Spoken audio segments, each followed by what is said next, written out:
Some people ask me why I lost interest in Pokemon, but I never tell them the real reason.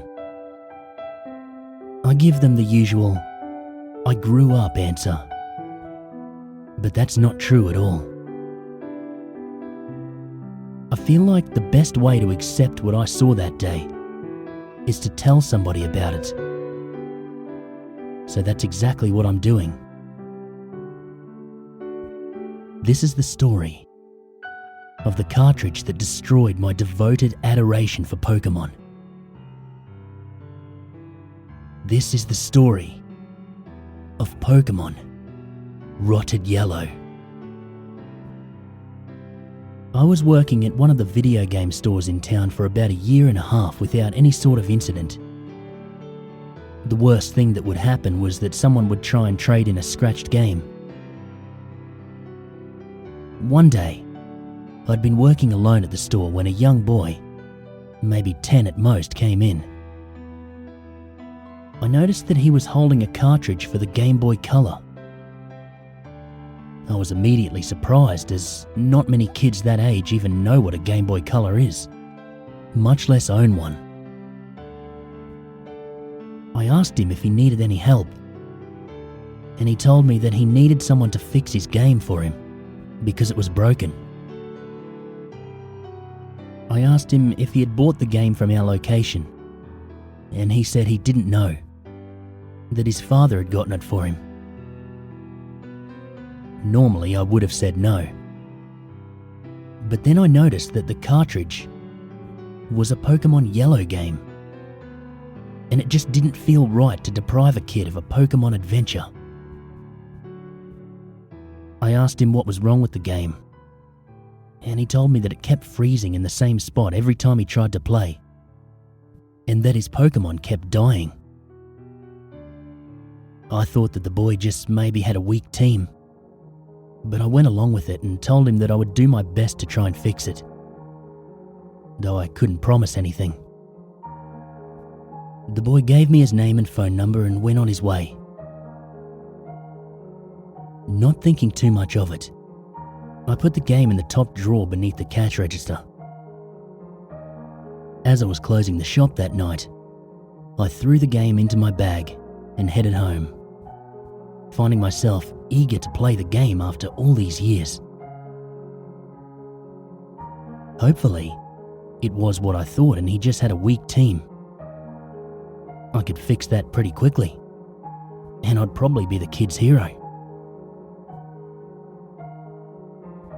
I got home and found my old Game Boy from when I was a kid, grabbed some new batteries and clicked them into the back of the console, and then dug through my bag to find the game. I was about to put the game in when something caught my eye. Instead of the normal-looking Pikachu that was supposed to be on the sticker, this one had its eyes scratched off entirely. Probably just a coincidence, I thought to myself. But the sight of it still made me feel a bit uneasy. I turned the game on. The game started off as normal. The Game Freak symbol was shown. The opening sequence played as normal. But once the title card appeared, there was only silence, though I didn't think much of it at the time. I selected the saved game file, but the file didn't open. Instead, a message popped up saying that the save was corrupt. That was strange because the boy told me that his file was okay. It was just frozen at one part of the game. I tried a few more times, but to no avail. I was getting frustrated, so I decided to start a new file. The new file worked, and the game played out like it was supposed to, without any glitches. I was in Cerulean City when I was suddenly teleported to Lavender Town out of nowhere. The action reminded me of the infamous Mew glitch, and then I thought that maybe the kid had tried to glitch and messed up, causing the game to freeze. I walked to the outskirts of Lavender Town, and to my surprise, the glitch was active, and a wild Mew appeared. Instead of the regular battle theme, however, the Lavender Town music just continued to play. Maybe there was something wrong with the cartridge after all. I also noticed that none of my battle options worked. The only choice I had was to run. This pissed me off, because who doesn't want a Mew? But because it was the only option, and I didn't want to start over at the last save, I was forced to do it. After that, the game continued normally. I went to Celadon City and obtained the Sylph Scope. When it came time to do the cemetery mission, the game went haywire again. Instead of having to travel through each individual floor, I was teleported to the final floor, where I assumed I was still supposed to calm the soul of Marowak. The wild Marowak appeared, but there was no music. After I sent out my Pokémon, Pikachu, the Marowak transformed into Mew. I battled it and tried to get its HP down. But even though my Pikachu was at a much higher level than Mew, it barely did any damage. Somehow, Mew never actually attacked. I eventually managed to get its HP low enough, and I tried throwing a Pokeball at it. Maybe if I caught it, the game would go back to normal. When I threw the ball, Mew turned into one of the unidentifiable ghosts, the ones that you saw without the Sylph Scope. Out of nowhere, the text read, "Ash whited out." This really confused me. My Pikachu was nowhere close to fainting, and I still had all my other Pokemon. Instead of restarting at the Pokemon Center, I was sent back to the final floor of the cemetery. I noticed that Pikachu wasn't following behind me. I walked over to where the battle would surely begin again, when I was suddenly led to a tombstone near where the battle had taken place. I hit the A button to see if there was any text on it, and the sound of Pikachu's fainting cry played. My Pikachu had died. Right after the cry had played, the Marowak appeared again. I sent out my Pidgeot, and Marowak once again transformed into Mew. This time, Pidgeot attacked on its own, without my command. Mew was left with 1 HP. Mew used Destiny Bond, and when my Pidgeot attacked without my command again, Mew evaded the attack. Mew had used Curse, leaving it with 0 HP, and Destiny Bond had taken down Pidgeot along with Mew. I still should have won, because I had 4 more Pokemon in my party. Instead, I whited out again. I wanted to stop, but I knew that I couldn't. It was a sick joke that I desperately needed to know the ending of. Once again, I restarted at the final floor of the cemetery, where I was led to a new tombstone, where of course, my Pidgeot was. The fight started again, and sure enough, the same thing happened to every member of my party until I was left with no more Pokemon. I expected to white out after my last Pokemon had fainted, or in this case, died. But then, my character was forced into battle to fight Mew himself. This was getting ridiculous. But then again, something was stopping me from turning off the game. Of course, there was no way for me to attack Mew, and I didn't think that Mew would have any powers over me.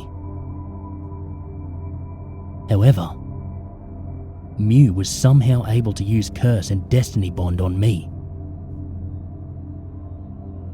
How was a Pokemon able to use that power on a person? I whited out immediately. When I reappeared, I wasn't at the cemetery. I was in my bedroom, in Pallet Town. I immediately noticed that my character didn't look normal either. I was transparent. No music was playing. I walked a few steps when my menu screen popped up. My trainer card appeared. I had no badges, no money, and no Pokemon in my Pokédex. I closed it, and the menu popped up again, showing me that I had one Pokemon in my party. However, there was no sprite design or name next to the HP bar. I checked the mystery Pokemon's moveset and noticed that it had only one move: Teleport. I tried leaving my room, but I wasn't able to. I tried to interact with the map, as well as my computer, but none of those worked either. Not sure what else to do, I used my Pokemon's teleport move, unsure of where it would take me. I appeared at the cemetery, and I was led to a 7th tombstone. This one showing my character's name on it. I wanted to be sick. Whoever gave this cartridge to that boy was a twisted person. I couldn't imagine a young kid playing this game. I didn't know where to go or what to do. So I walked over to where the fight with Mew normally would have happened. A battle sequence started.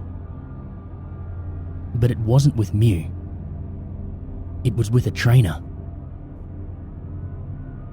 My side of the battle screen showed the sprite of a Marowak. I froze, realizing what was going to happen.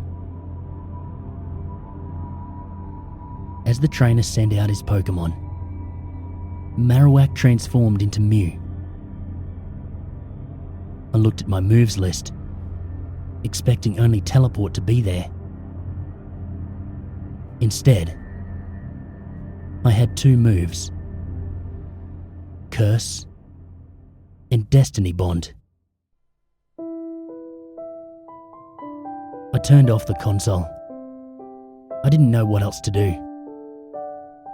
I convinced myself to turn it back on a few hours later to see if my save file was still there. But it was corrupt. The boy never came back for his game. I think he just wanted to get rid of it. I can't say I blame him.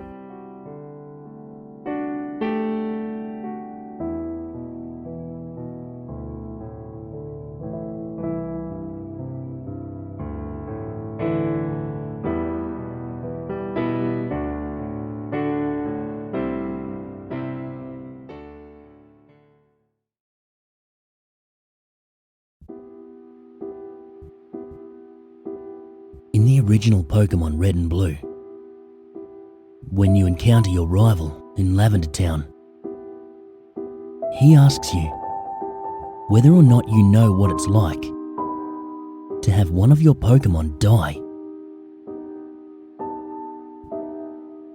At this point in the game, he no longer has his Raticate that he used in previous battles. Your rival battle before this took place aboard the SS Anne. Your rival's Raticate sustained serious injuries from the battle, but because of crowding and confusion on the luxury liner, he was unable to make it to a Pokemon Center in time, and the Raticate passed away. The real reason your rival is in Lavender Town to begin with is to lay his deceased friend to rest. Despite all of this, your rival never outwardly tells you that you're responsible for the death of his Pokemon. He hides his grief and instead channels that energy into the motivation he needed to continue his quest to become the Indigo League champion. The death of his Raticate effectively destroys your rival's impish childhood innocence. Although he tells himself that he doesn't hold you responsible, he subconsciously holds a great deal of resentment towards you, which further fuels his ambitions. Tearfully swearing upon his Raticate's grave to not fail in what he set out to do, he trains hard in hopes of becoming better than you, defeating you, and to eventually make it to the Pokemon League. Mere moments after he became Indigo League champion, he was defeated by you. Although he fulfilled his promise to his fallen Pokemon, it was only for a painfully brief instant. In the end, your rival is scolded by his grandfather, while you receive the professor's praise. During the course of the game, you steal your rival's innocence, crush his dreams, and ultimately snatch away the love of his own grandfather. Oh, and by the way, your rival doesn't have any parents. He's an orphan.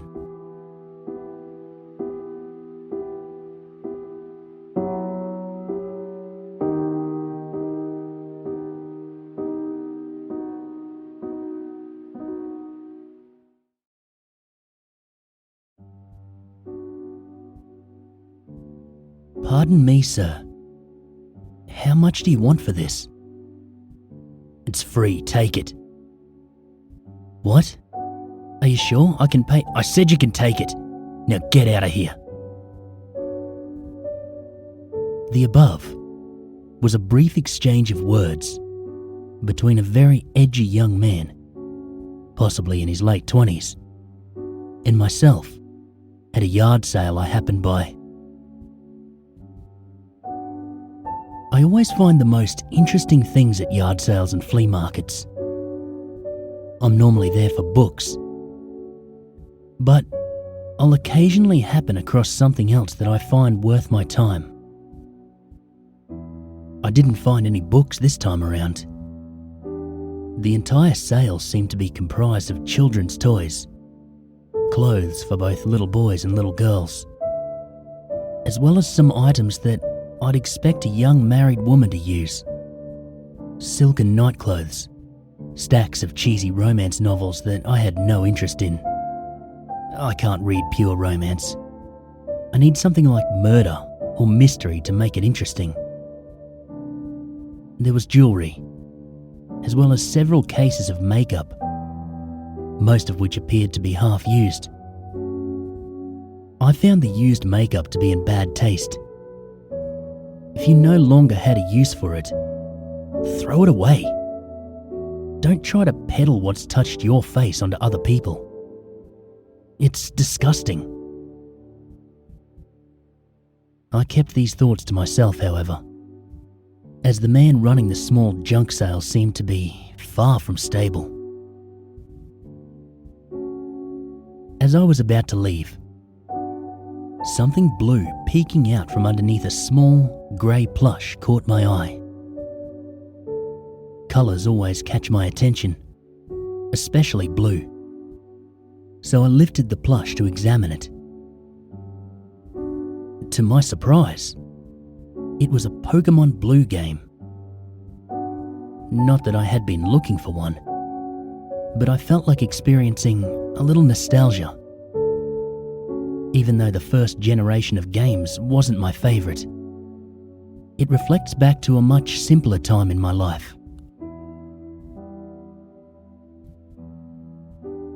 The cartridge had the word Tears written neatly in black across the image of the Blastoise. I assumed it was a nickname of some sort. Perhaps the previous owner of the game cried a lot. It was within a bunch of child things. Perhaps they were young enough to be labelled a crybaby by others, and Tears was just a nicer name. I'm really not sure. Anyway, I got the game for free, but I did leave $1 on the table, just so I'd feel better about taking it. When I got home, I inserted the game into my SP, and I turned it on. The sound at the startup screen was greatly distorted. It sort of fluctuated from being several tones lower than normal to being nothing more than a rumble. It was unsettling, to say the least. Naturally, I assumed the game was faulty, but I thought I'd play through until something froze up on me. The previous owner, this Tears person, still had a game on file, as would be expected with a used game. But no information about playtime, character name, or anything else of that sort was displayed when that option was highlighted. Curious, I chose the previously started game, just to see where they were with everything. A child was bound to have an interesting game, with creative names, insight into the innocent mindset that was slowly becoming rarer with each passing year. Upon choosing the previously saved game, I was met with a black screen and silence. I felt disappointed. The game seemed to have already messed up on me. I was about to turn it off when a dialogue box popped up. I began to read, but the text was moving painstakingly slow. I've been robbed of everything.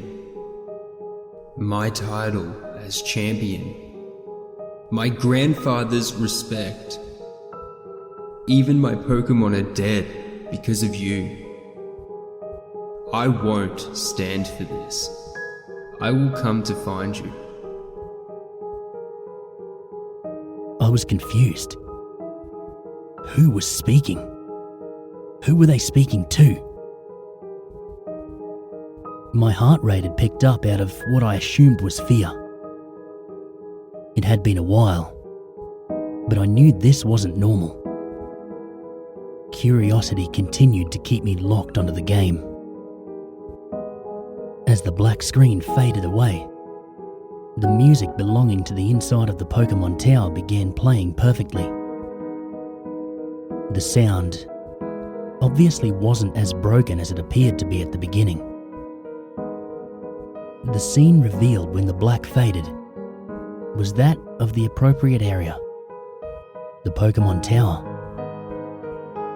The not-so-familiar-to-me sprite of your in-game rival, Blue, was standing in front of one of the many graves inside the tower.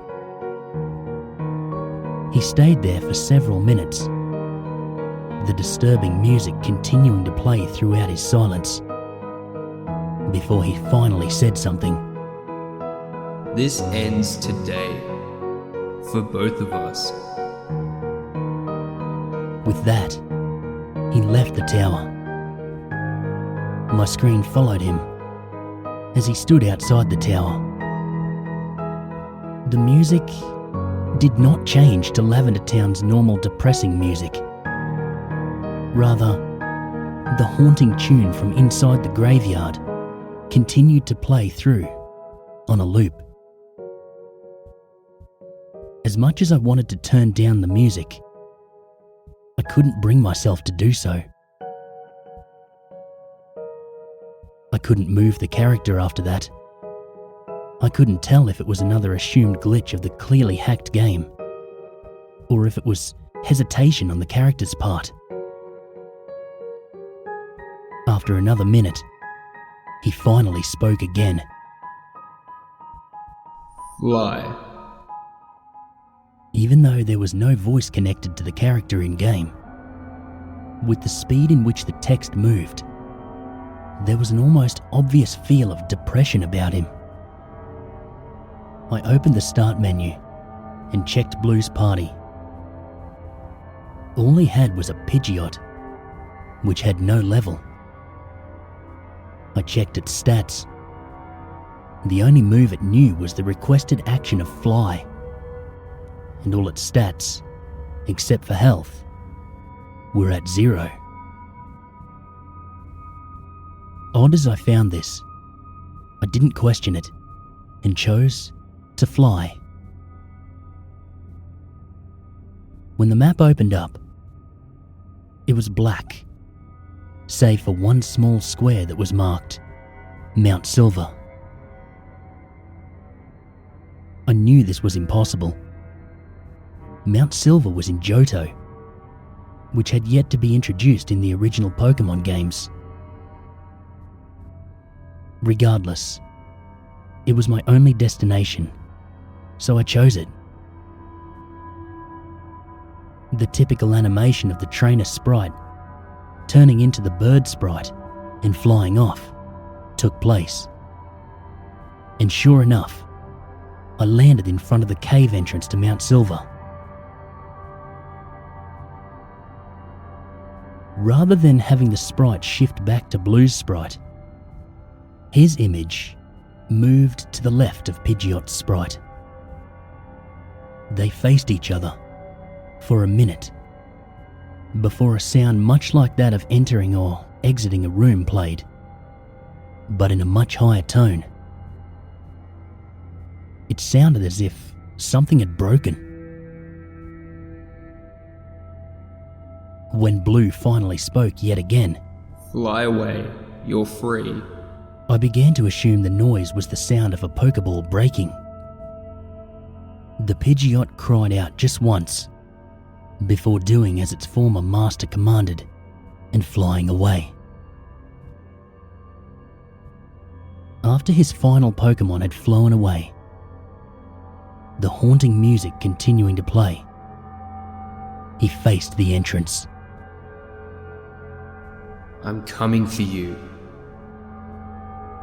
I now had the impression that this was a mission of revenge. And with the way he was speaking, it was revenge of the darkest sort. It dawned on me suddenly to check the items he had on him. I don't know why this thought crossed my mind, but given the ongoing circumstances, I felt there would be something there. And there was. There was only one item in the list. Knife. An item that certainly wasn't programmed into the game under normal circumstances. Anytime I picked the option to use it, just to see what it did, Blue said, Not yet. After that, I was unable to control the character anymore. It was as if he wanted me to get him there and see his single item, just to get the gist of what he may be planning. But that was it. The rest was all his own. Blue stepped into the cave, and as he trekked through the stone maze of the cave, he never encountered any Pokemon. But I could faintly hear distorted cries mixed in with the music. I'm not sure, but I believe they could feel the negative emotions coming off Blue, and they cried out in concern. Finally, he reached the chamber that harbored Red in the Gold and Silver games.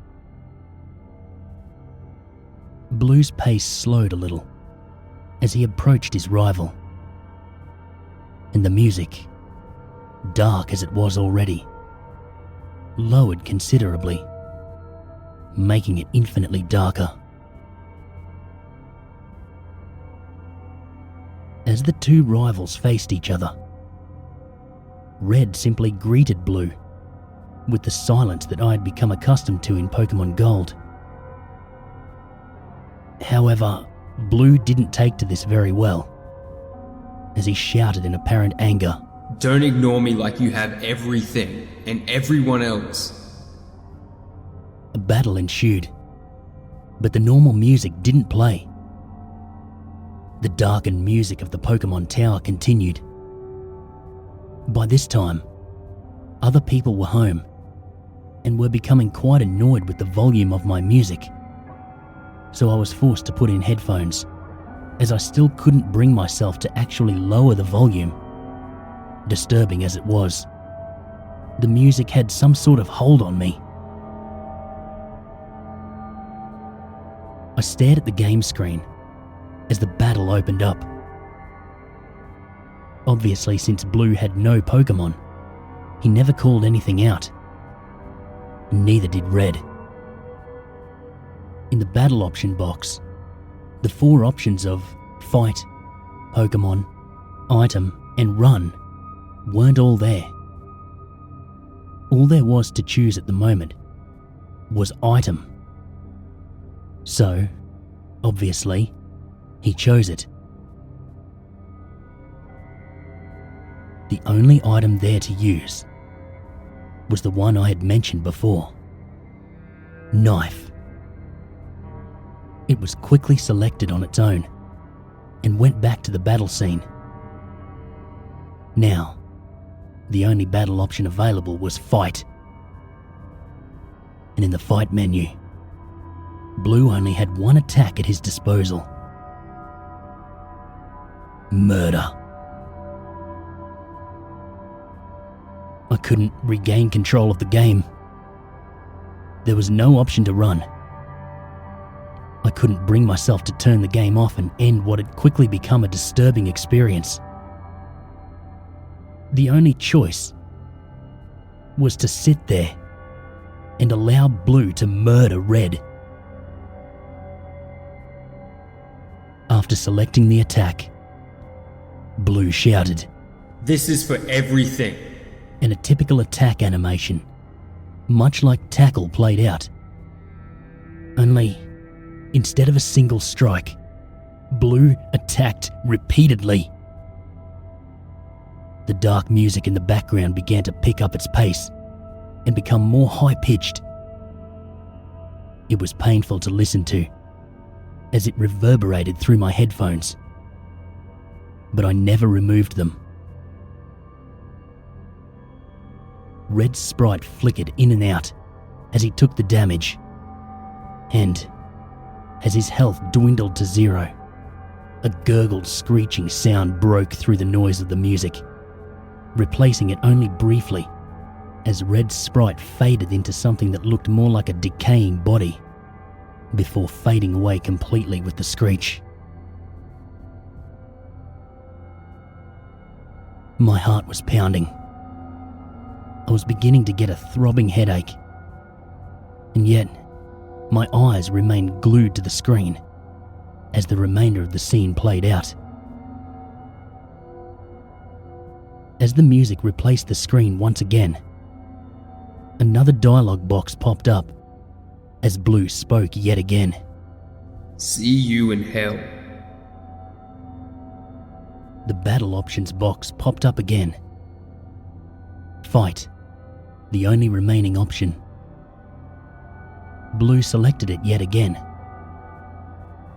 But instead of murder, the attack option available was suicide.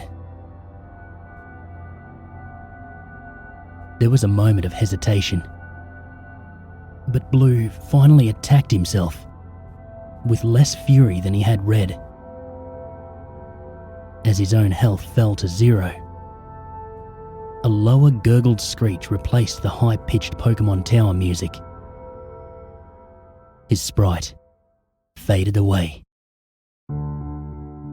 Only when the decayed sprite faded in, he wasn't facing the battlefield. He faced me. His screech continued on, growing in volume, to the point where the pain it caused equated to that of a migraine. And yet I still kept the headphones in, my eyes locked onto the dead, hollow eyes of Blue as he continued to scream before the screen began to flicker. It was slow at first, but it quickly picked up to a rapid strobe effect. The scream grew in volume and pitch one more time before the screen simply cut to black. I held my breath. My heart pounded so hard against my chest that it hurt. I deeply hoped that it was over. But considering the fact that I couldn't move or even hear any noise outside of my own headphones, I fearfully assumed that it wasn't. And I was right. White lettering began slowly typing out across the black screen. And as each word formed, I read, I finally got my revenge. The life you ruined is now faded away. But don't think it's over yet. My suffering has ended, but yours has only begun. I'll be watching your strife with a grin on my face. And when it all ends, I'll see you in hell. Though I had a full battery just a moment ago, the light turned red and the system turned off. My nose began to spill blood for several minutes, and I'll never be able to describe the terror I felt afterwards. I'll never be able to describe the terror I still feel. You see, the very next day on the news, they announced that the very same man I purchased this game from, I won't release his name, had called the police saying that he had killed his wife 3 days prior and buried her in the backyard. When they reached his house, they found him by the phone, dead. He had slit his throat and committed suicide. It was also mentioned that several weeks ago, his 8-year-old son had murdered their 6-year-old son and then killed himself. I assume that the game had done all this, and I'm next. I don't know how much longer I have, nor do I know who will die at my hand. But you deserve to know this. Never play Blue's Tears.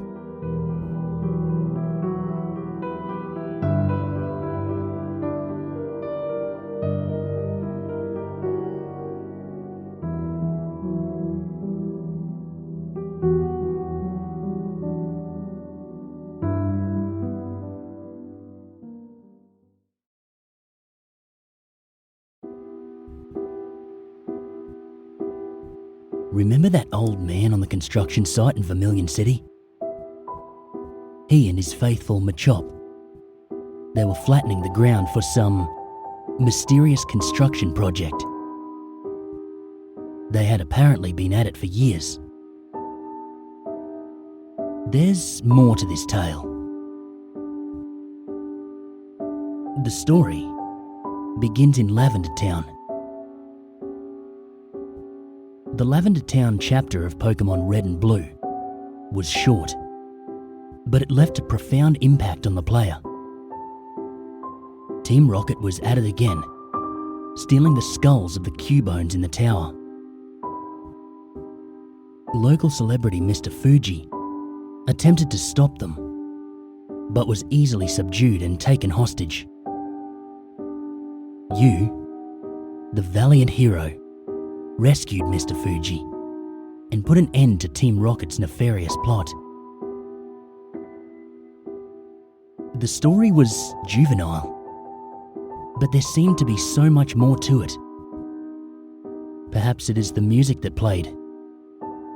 It sounds, quite simply, like fear. It lent an ambience and an intensity not present elsewhere in the game. No wonder it's recalled with such vividness by those who grew up playing it. But isn't it curious that, for a town so dedicated to preserving the resting place of Pokémon, a mere 3 years later, the tower had been replaced with a radio tower? Lavender Town had obviously changed the first time you travelled there in Gold and Silver. Aside from the aesthetic changes, the music was now light-hearted and whimsical, entirely different in mood than the previous generation. But beneath the cheerful arrangement of the music was the same haunting melody. Things were not as they appeared. You see, there was more to Team Rocket's involvement than you had imagined. Lavender Town, during the time of Red and Blue, was struggling. It was a town without a draw. It lacked a Pokémon gym, or anything else for that matter to attract tourists. Fuchsia City had a safari zone. Pewter City had a museum. Cinnabar Island had a famous laboratory, etc. But all Lavender Town had was a massive graveyard that was free to visit. Its feeble Pokemart paled in comparison to the huge Celadon department store, which was easily accessible through the underground path to the west. Lavender Town was easily the poorest town in Kanto. One day, a businessman approached the mayor of Lavender Town with a proposition. Radio was a fad that had taken the nearby Johto region by storm. He proposed the demolition of Pokémon Tower and construction of a radio tower in its place.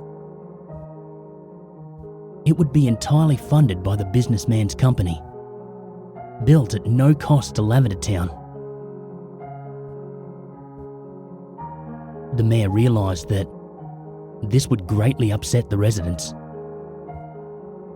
He also realised that this was an opportunity for prosperity. The town was desperate. He accepted, even with the condition that came with the businessman's plan. You see, Cubones were indigenous to Lavender Town. Their skulls were extremely valuable on the black market. The businessman's condition was that his organisation would be allowed to hunt the Cubones. The profits from the skulls would fund the construction of the radio tower. Who was the businessman? Giovanni. The mayor of Lavender Town? Mr. Fuji. Red was simply a pawn in this plot. He rescued Mr. Fuji in order to deflect the growing suspicion of his involvement with Team Rocket. And as he left the town and continued his journey, Team Rocket quickly resumed the extermination of Cubones. The plan appears to be unconcerned with the souls of the resting Pokémon. It was anything but. Giovanni was a very superstitious man. The takeover of the Sylph Company was done so that Team Rocket would be able to mass-produce Sylph Scopes, which would then be distributed to grunts involved with the Lavender project. He also believed that demolishing the tower would disrupt the spirits of the Pokémon inside. So, he planned to construct a new tower. The bodies would be moved there before the demolition of the tower would take place. He knew of a place that would be perfect for his new tower. An empty hill in Vermilion City. Giovanni hired a small independent construction company to build this tower so that people would not suspect Team Rocket's involvement. The old man's company used a Pokémon labor force, Machops. The construction was problematic. It suffered through a string of increasingly bizarre disasters. The funds originally allocated to the company were lost in a bank robbery. There were inexplicable machine failures, as well as the deaths of several Machops. Months passed, and the project still stalled, making seemingly no progress. The citizens of Vermilion, who had no idea what the construction was intended for, joked that it was cursed. This would explain the continuing tragedy that befell the Machops, whose attacks could not affect ghosts. Nonetheless, Giovanni refused to begin the construction of the radio tower until the bodies could be transferred to a new resting place. His greatest fear was disturbing the spirits. Some of his followers came to view him as delusional. He seemed to believe that the ghosts were trying to communicate with him, that he had in fact disturbed the spirits already, causing their activity in Vermilion.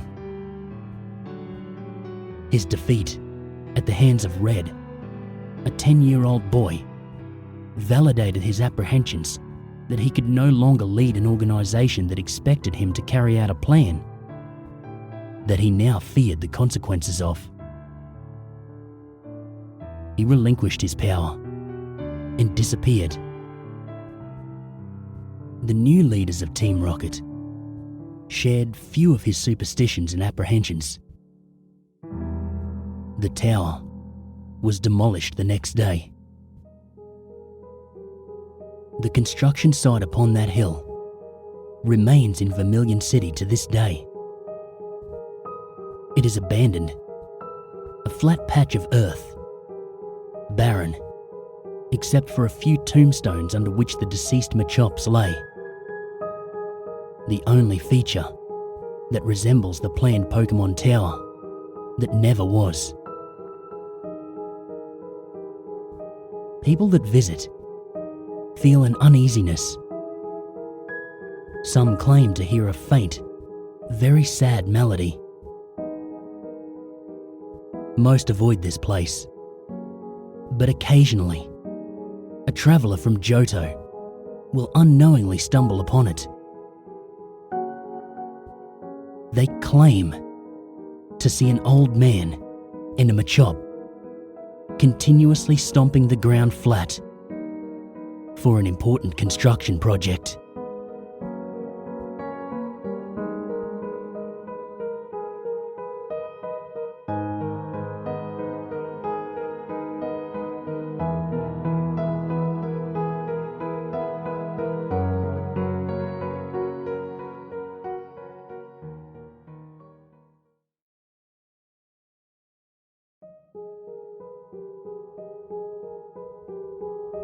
I'm what you could call a collector of bootleg Pokemon games. Pokemon Diamond and Jade, Chaos Black, etc. It's amazing the frequency with which you can find them at pawn shops, Goodwill, flea markets and such. They're generally fun, even if they are unplayable, which they often are. The mistranslations and poor quality make them unintentionally humorous. I've been able to find most of the ones that I've played online, but there's one that I haven't seen any mention of. I bought it at a flea market about 5 years ago. Here's a picture of the cartridge, in case anyone recognises it. Unfortunately, when I moved 2 years ago, I lost the game, so I can't provide you with any screen caps. Sorry.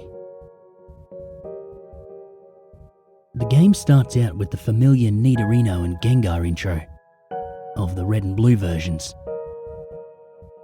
However, the press start screen had been altered. Red was there, but the Pokemon did not cycle through. It also said Black version under the Pokemon logo. Upon selecting New Game, the game started the Professor Oak speech, and it quickly became evident that the game was essentially Pokemon Red version. After selecting your starter, if you looked at your Pokemon, you had, in addition to Bulbasaur, Charmander or Squirtle, another Pokemon, Ghost. The Pokemon was level 1, and it had the sprite of the ghosts that are encountered in Lavender Tower before obtaining the Sylph Scope. It had one attack, Curse. I know that there is a real move named Curse, but the attack did not exist in Generation 1, so it appears it was hacked in. Defending Pokemon were unable to attack Ghost. It would only say that they were too scared to move. When the move Curse was used in battle, the screen would cut to black. The cry of the defending Pokemon would be heard, but it was distorted, played at a much lower pitch than normal. The battle screen would then reappear, and the defending Pokemon would be gone. If used in a battle against a trainer, when the Pokeballs representing their Pokemon would appear in the corner, they would have one fewer Pokeball. The implication, of course, was that the Pokemon died. What's even stranger is that after defeating a trainer and seeing Red received $200 for winning, the battle commands would appear again. If you selected Run, the battle would end as it normally does. You could also select Curse. If you did, upon returning to the overworld, the trainer's sprite would be gone. After leaving and re-entering the area, the spot where the trainer had been would be replaced with a tombstone, like the ones at Lavender Tower. The move Curse was not usable in all instances. It would fail against Ghost Pokemon. It would also fail if it was used against trainers that you would have to face again, such as your rival or Giovanni. It was usable in your final battle against them, however. I figured this was the gimmick of the game, allowing you to use the previously uncapturable ghosts.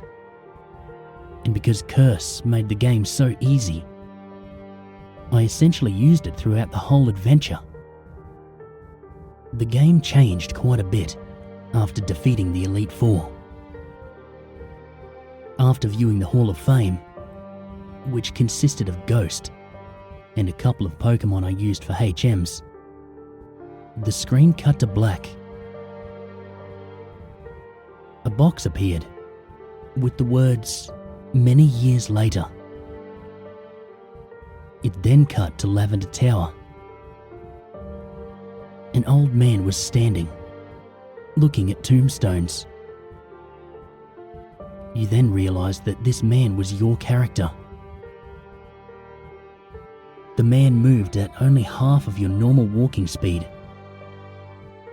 You no longer had any Pokemon with you, not even Ghost, who up to this point had been impossible to remove from your party through depositing in the PC.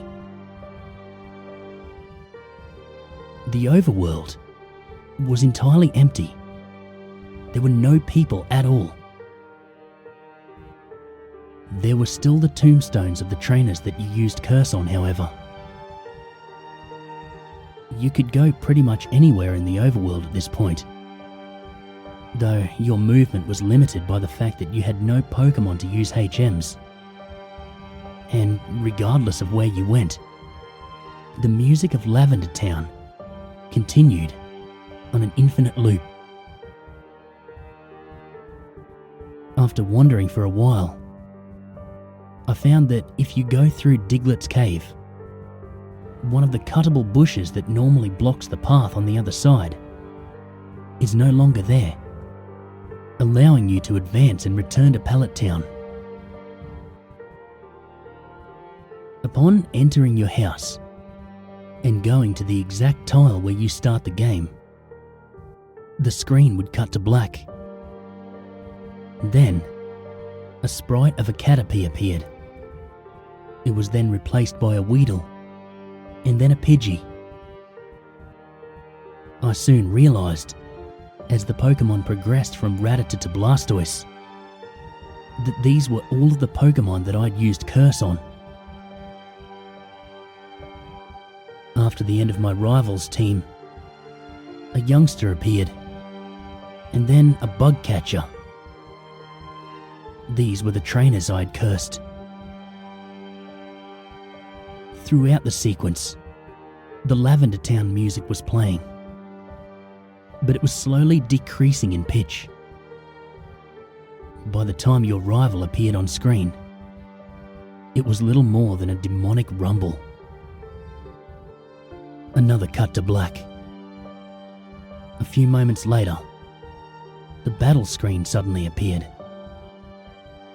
Your trainer sprite was now that of an old man, the same as the one who teaches you how to catch Pokemon in Viridian City. Ghost appeared on the other side, along with the words, "Ghost wants to fight." You couldn't use items, and you had no Pokemon. If you tried to run, you couldn't escape. The only option was fight.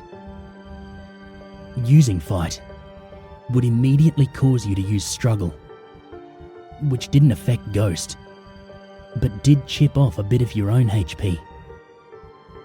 When it was Ghost's turn to attack, it would simply say, ... Eventually, when your HP reached a critical point, Ghost would finally use Curse. The screen cut to black a final time. Regardless of the buttons you pressed, you were permanently stuck in this black screen. At this point, the only thing you could do was turn the Game Boy off. When you played again, New Game was the only option. The game had erased the file. I played through this hacked game many times, and every time the game ended with this sequence. Several times I didn't use Ghost at all, though he was impossible to remove from the party. In these cases, it didn't show any Pokemon or trainers, and simply cut to the climactic battle with Ghost. I'm not sure what the motives were behind the creator of this hack. It wasn't widely distributed, so it was presumably not for monetary gain. It was very well done for a bootleg. It seems he was trying to convey a message, though it seems I am the sole receiver of this message. I'm not entirely sure what it was. The inevitability of death? The pointlessness of it? Perhaps he was simply trying to morbidly inject death and darkness into a children's game. Regardless, this children's game has made me think, and it has made me cry.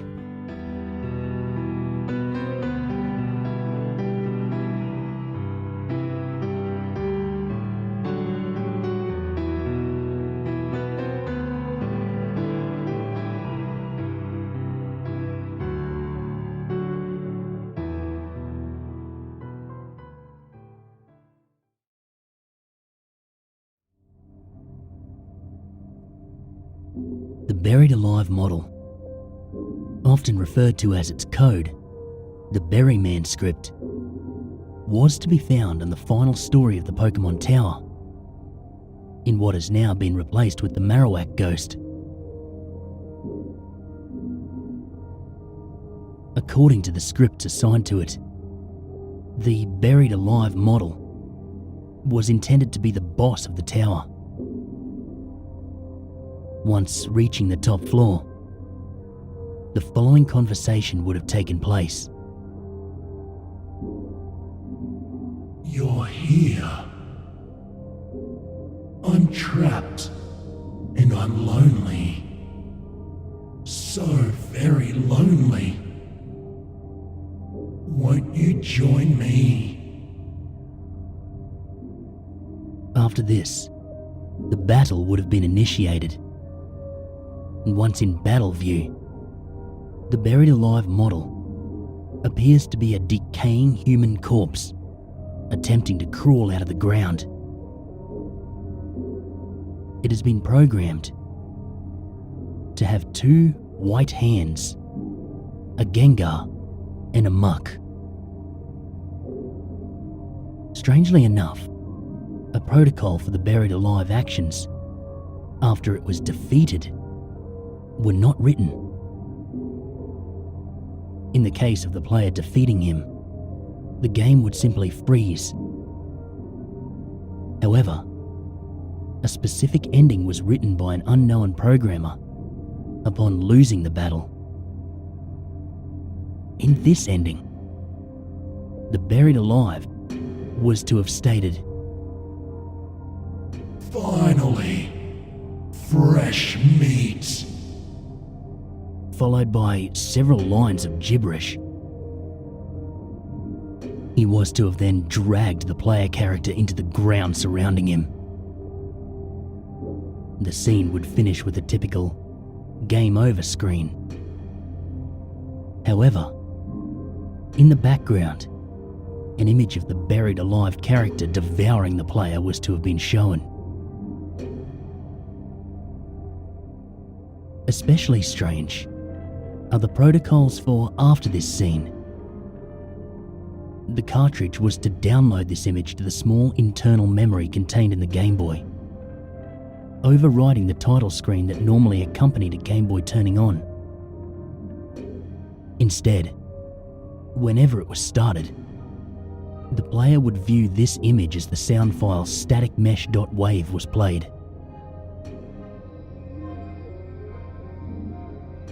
The intended purpose for this effect, unlike many of the other factors leading towards Lavender Town Syndrome, is unknown.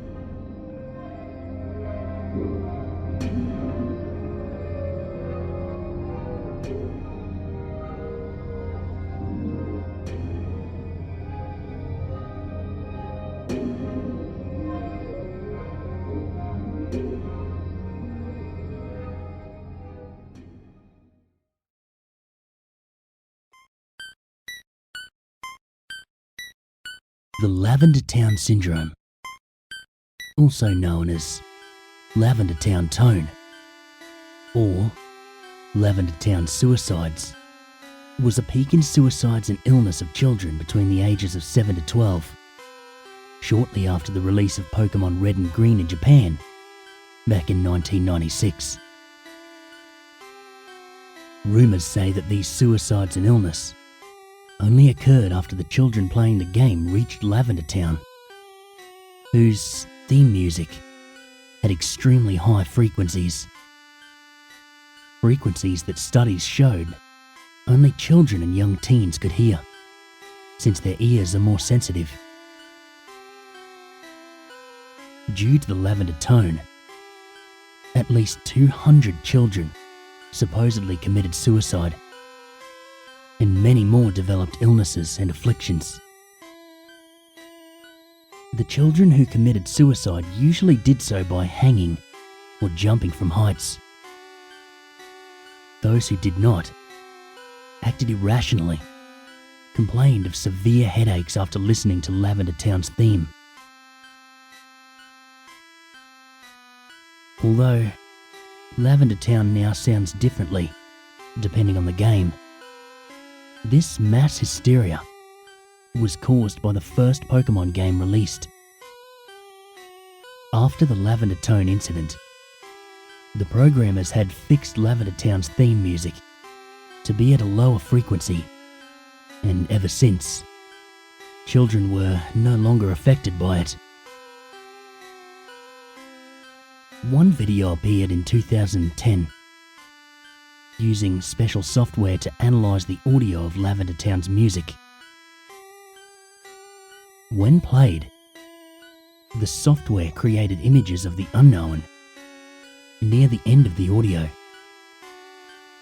This raised a controversy since obviously the unknown didn't appear until the Generation 2 games, Gold, Silver and Crystal.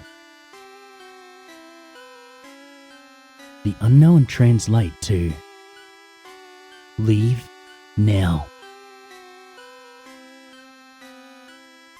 There is also the said beta version of Lavender Town. It is said that the beta version of Pocket Monsters was released to some kids to test the games. The beta version of Lavender Town, the theme music, it's been playing in the background.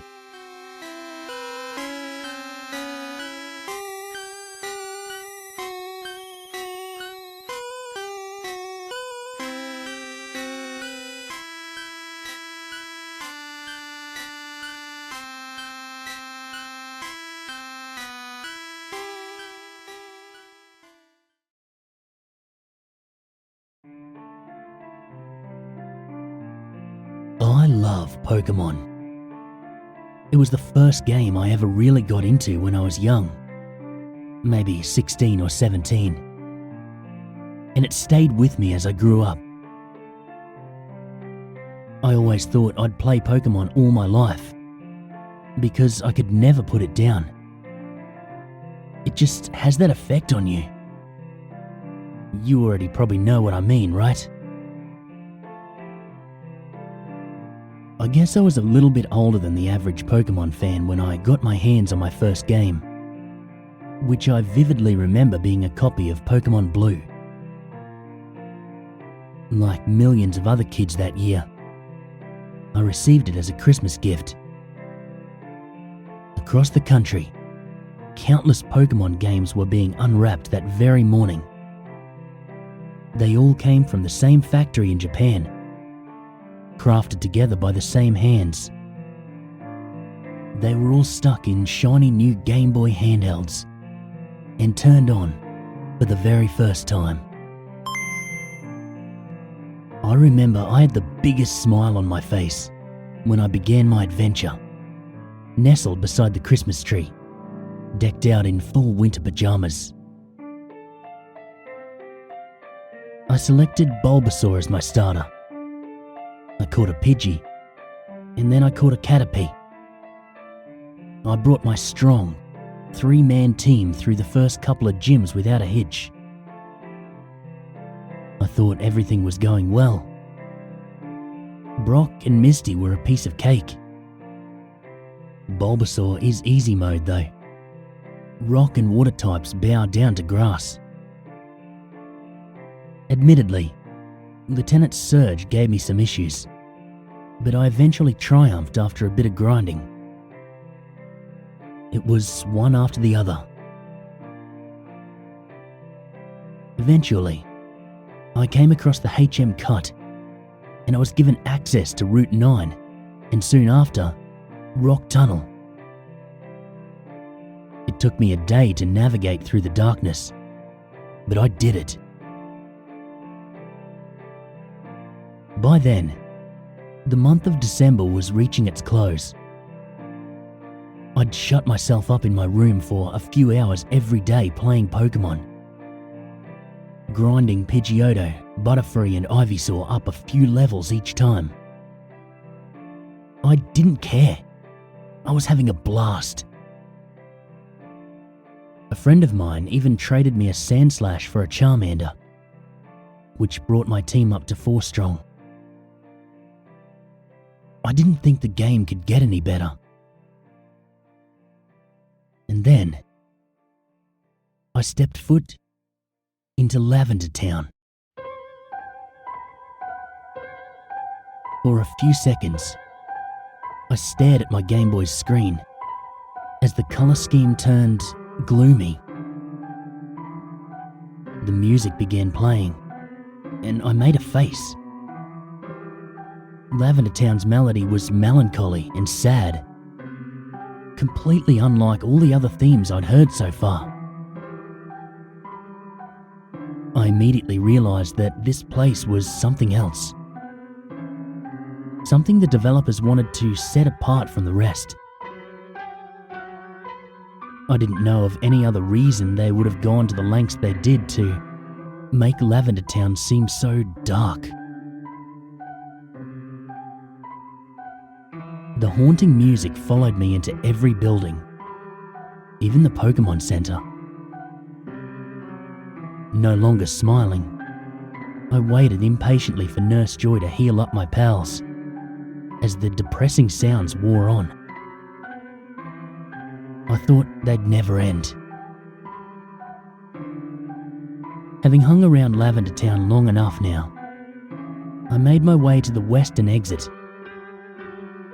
Everything was going according to plan until I realised that I'd majorly goofed, and I forgot to check out the town's main feature, the Pokémon Tower.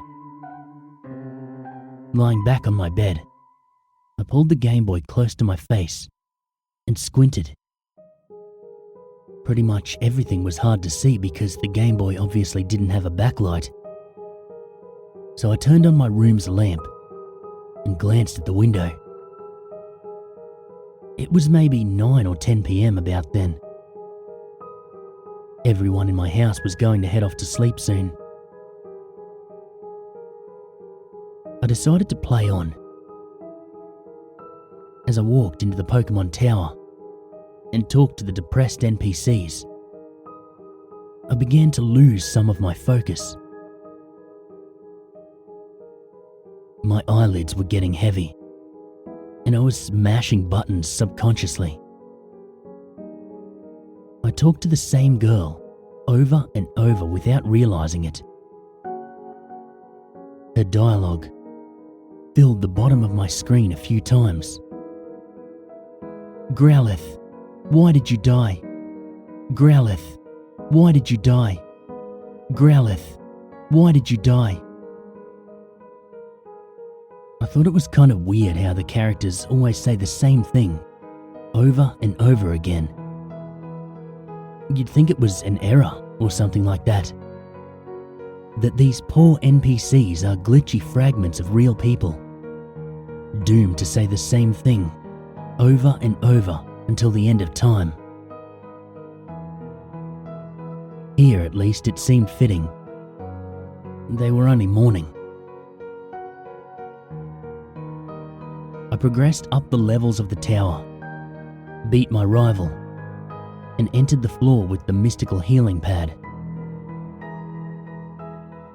I walked over it a few times, tentative to breach the edges, and let another unidentifiable ghost appear. I was getting tired of my Pokemon being immobilized with fear. While facing one of the Pokemon tombs, I selected Sandslash and scrolled down through his options. The friend that had given him to me had already taught him strength. Curious, I opted to use the move and was intrigued to read the game's note. You can now move heavy boulders around. I know that a tombstone wasn't what the developers had in mind for strength's purpose, but I had Sandslash push at it anyway. To my surprise, it moved, revealing a small black hole in its place. My character immediately dropped through it. I thought that I would appear on the floor below, but I didn't. Instead, my character was surrounded by a black screen, with only the Lavender Town music playing. I scooched back on my bed and brought the Game Boy right up under my lamp, thinking I'd be able to pick out some features of the new level if the screen was better lit. But there was nothing to be seen. I tried to move my character, but the game just emitted that dun-dun sound it always does when you walk into something. Next thing I knew, the Lavender Town music stopped playing. It cut off right in the middle. I figured the game froze, but when I tried to move my character's feet, they still jostled, and I still got that dun-dun sound telling me I couldn't walk anywhere. I swallowed. There was a lump in my throat, and I was nervous. I hadn't saved my progress in a while, and I didn't want to lose everything I'd accomplished by flicking the power off. Plagued by indecision, I set my Game Boy down, reeled my legs over the side of my bed, and put a hand to my forehead. I was sweaty and clammy. My attention darted back to my Game Boy, and I saw that the sides of it, where my hands had been resting, were slick with sweat as well. I must have had a fever. I stumbled into the bathroom and I turned on the lights. Looking at my gaunt reflection in the mirror, I was pale as a sheet. My eyes seemed milky and glassy. My lips were pale, and my hair was unkempt. I stunk from devoting all my time to Pokemon and not hygiene. Just as I reached forward to turn on the faucet, something on the corner of the counter caught my eye. It was my Game Boy. I hadn't brought it in with me, had I? I retracted my hand from the faucet and I set it on the small electronic device instead. Pulling it up and frowning at the screen. It was all black now, but still dead quiet. Maybe it was partially because I was in a daze from having a temperature. Or I was just really tired. But I couldn't drag my eyes off the screen. My eyelids peeled back and I kept staring into the black abyss, wondering where my character had gone. The Game Boy's power light was lit, so it hadn't shut itself off. The game was still running. After a minute or so, the chill from my bathroom was starting to get to me. The feeling of little icy fingers dragged up my spine and fixed around the back of my neck. I breathed in deeply and looked back up in the mirror. My reflection was gone. Instead, I was seeing the reflection of my empty bathroom and the open doorway leading into the dark hallway by my room. I rubbed my eyes a few times, but my reflection did not reappear. It was obvious I was having some sort of nightmare. Smiling to myself and thinking it's stupid to get scared over what was clearly a fever-induced dream, I picked up my Game Boy and rolled it over my fingers a few times, ready to pinch myself and wake up. I looked at the screen one last time, and I froze. I was now looking into a very pixelated, distorted version of my reflection. My eye sockets had gone black, and my empty mouth was gaping open, stretched down my face. My fingers were digging into my temples. Music started playing and got louder and louder, even though I wasn't touching the volume dial. It wasn't Lavender Town's theme. It was eerier, less constructed. It didn't take me a minute to realise it was the song being run backwards.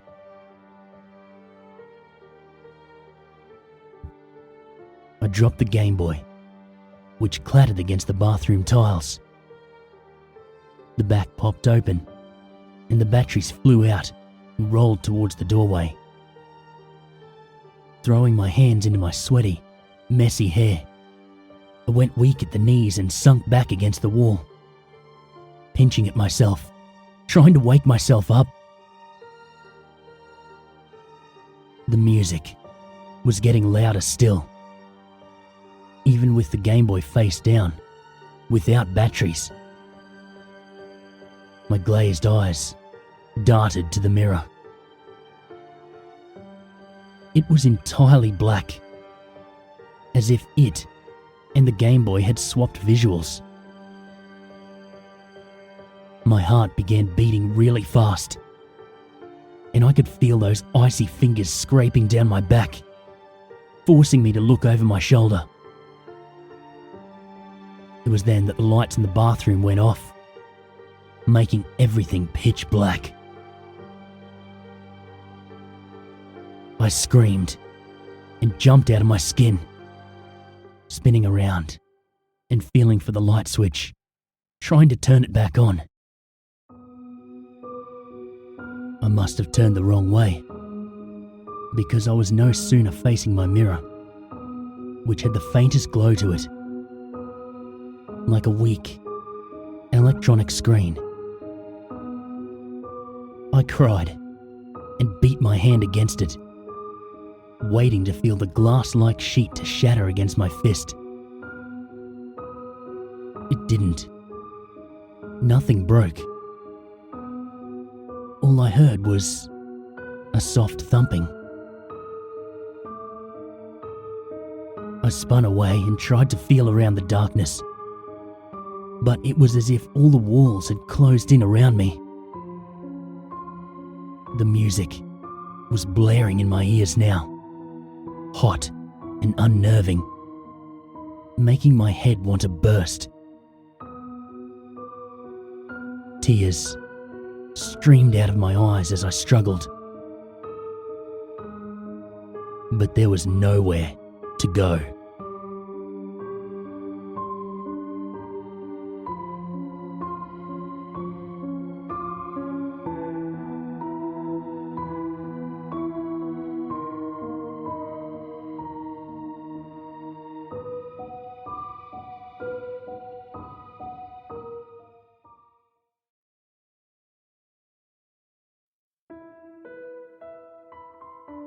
Oh, the 90s.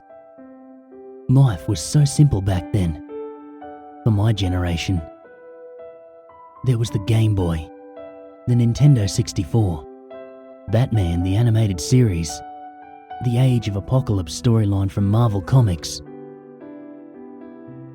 These things were all the highlights of my day, especially if I was doing them with a friend. I wasn't really into computers at the time.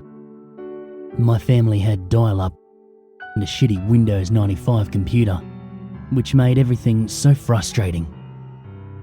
No, my farthest exploits into the digital world involved me and my Nintendo 64, Super Smash Bros., Super Mario 64, Star Fox 64, Mario Kart 64, and of course Pokémon Snap were my favourites. After I'd thoroughly rooted out every secret in these games, the only one that kept my attention was Pokémon Snap. I constantly went through every level, trying to get the best possible shot of all the Pokémon featured in that game. What intrigued me was the realism in that game. In all other Pokémon games, everything was synthetic. You couldn't walk amongst the Pokémon and see how they interacted. You could only have them in a ball, or following you around. One could argue that Hey You Pikachu was more interactive, but on the whole, only certain words are recognised, and the scripted, non-realistic events gave that game a disgustingly synthetic feel. The first-person 3D view of Pokemon, present in Pokemon Snap, gave everyone who grew up in the 90s something they could only dream of. A chance to live in a realistic Pokemon world. So, eventually, we moved to a new house, got a PS2, DSL, and a computer that could run Half-Life. I moved on to bigger and better things, but would often look back fondly at the simplicity of my childhood. My N64 and all the games were put in a forgotten corner in the basement. This brings my story to more recent events. About a week ago, I was at my friend's house. He's one of those people who are well equipped and has many things. Wi-Fi, several computers, iPods, a Mac, a drum set, a piano, a widescreen HD TV, surround sound, guitars, a PS3 and whatnot. He was one of the people I liked to whoop in Super Smash Bros. Back in the day. Anyway, we were hanging out and he wanted to show me something. He powered up his Wii, and one of the channels was Pokemon Snap, which he proceeded to load. He had recently downloaded it from the Virtual Console. As soon as I heard the fast theme song and camera flashes, I was overcome with an intense wave of nostalgia, something I rarely feel these days. And I really wanted to play that game. My friend loaded it up and selected continue. For everyone unfamiliar with Pokemon Snap, the general premise is that Professor Oak needs someone to photograph all the Pokemon on some island with many different environments. As you get more pictures and higher scores, new tools and levels become available to you, such as the apple, which acts as bait, the Pestiball, which irritates Pokemon, and the Pokéflute, which wakes sleeping Pokemon. The player controls Todd, a character from the anime who is riding in a buggy on a set track. The buggy moves at a constant speed, and it is from this buggy that you must take pictures. There are 63 of the original 151 Pokemon in Snap. The levels, or courses as Oak calls them, range from a beach to a volcano, to caves and rivers the island is a very diverse place. But even with my extensive playing, the darkest parts had eluded me. Until recently, that is. So, Professor Oak said, "Welcome," in his very creeperish voice recording.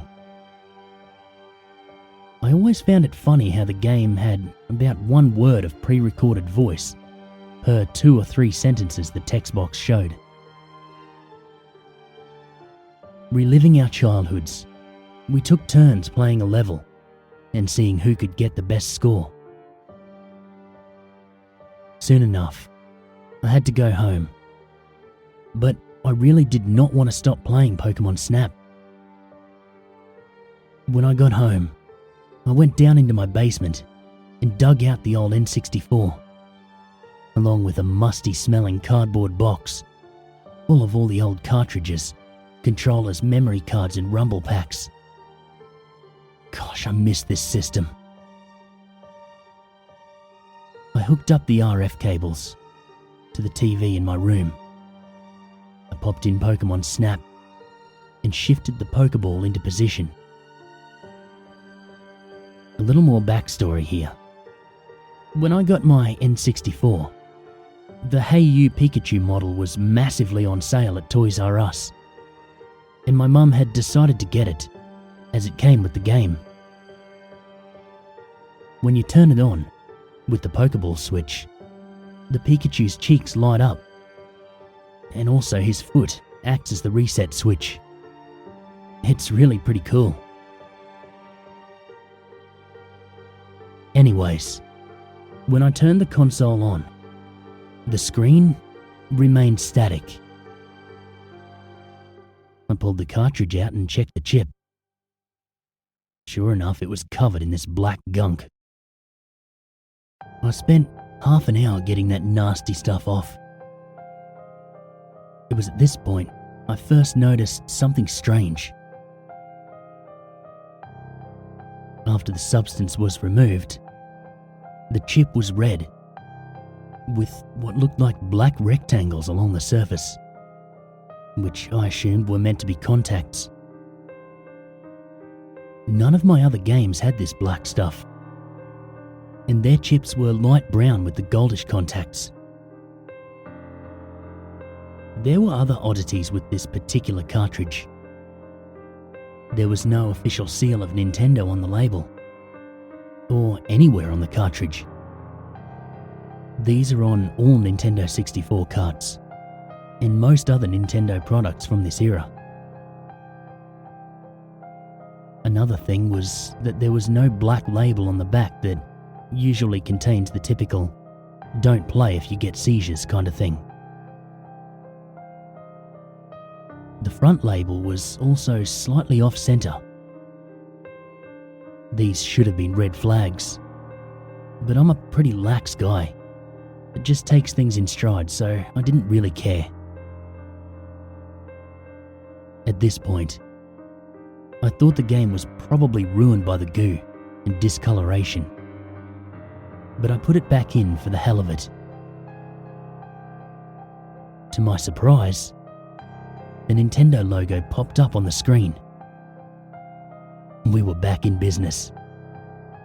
So the load screen came up, and the upbeat theme song and camera flashes were playing, just as they did earlier at my friend's house.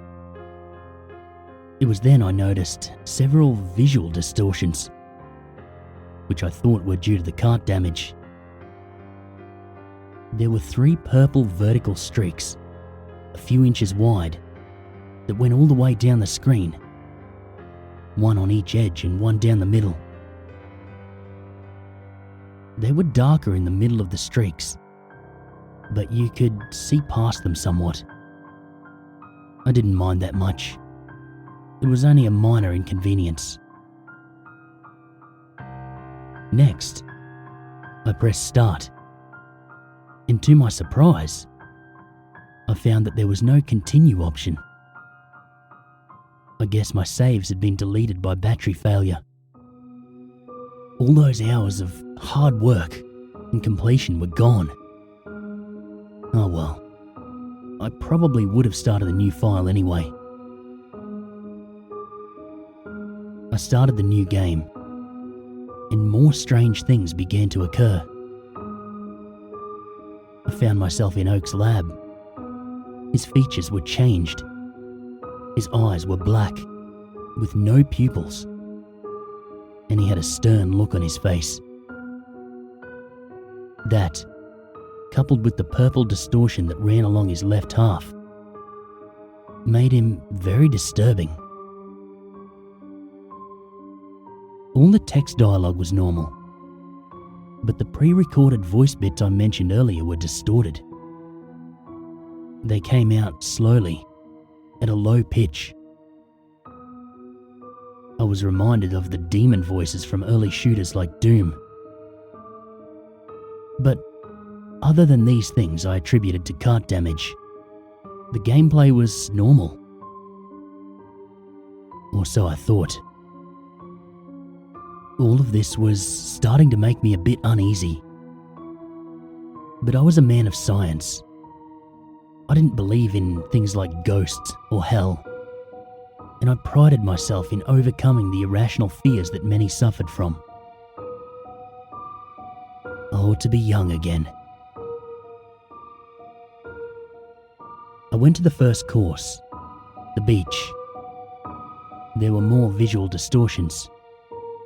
All the Pokémon had no pupils, just pure black eyes.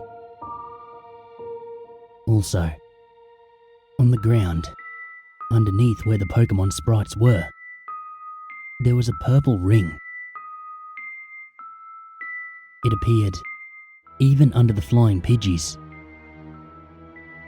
The other distortion here was that the sky was a light green, and there were no clouds or sun.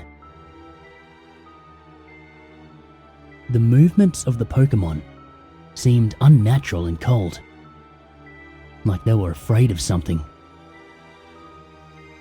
I played through the course, but as I took pictures, the Pokémon that were in the frame disappeared. Slightly concerned by this, I didn't take pictures of Pokémon that wouldn't count until later, such as Snorlax or Chansey. As I approached the exit gate, I turned around and saw one of the circles that indicated a Pokémon was following me. But there was no sprite. I snapped a picture and was taken back to the lab. I selected all the pictures for the Pokémon report, but strangely, the last picture I took was not there.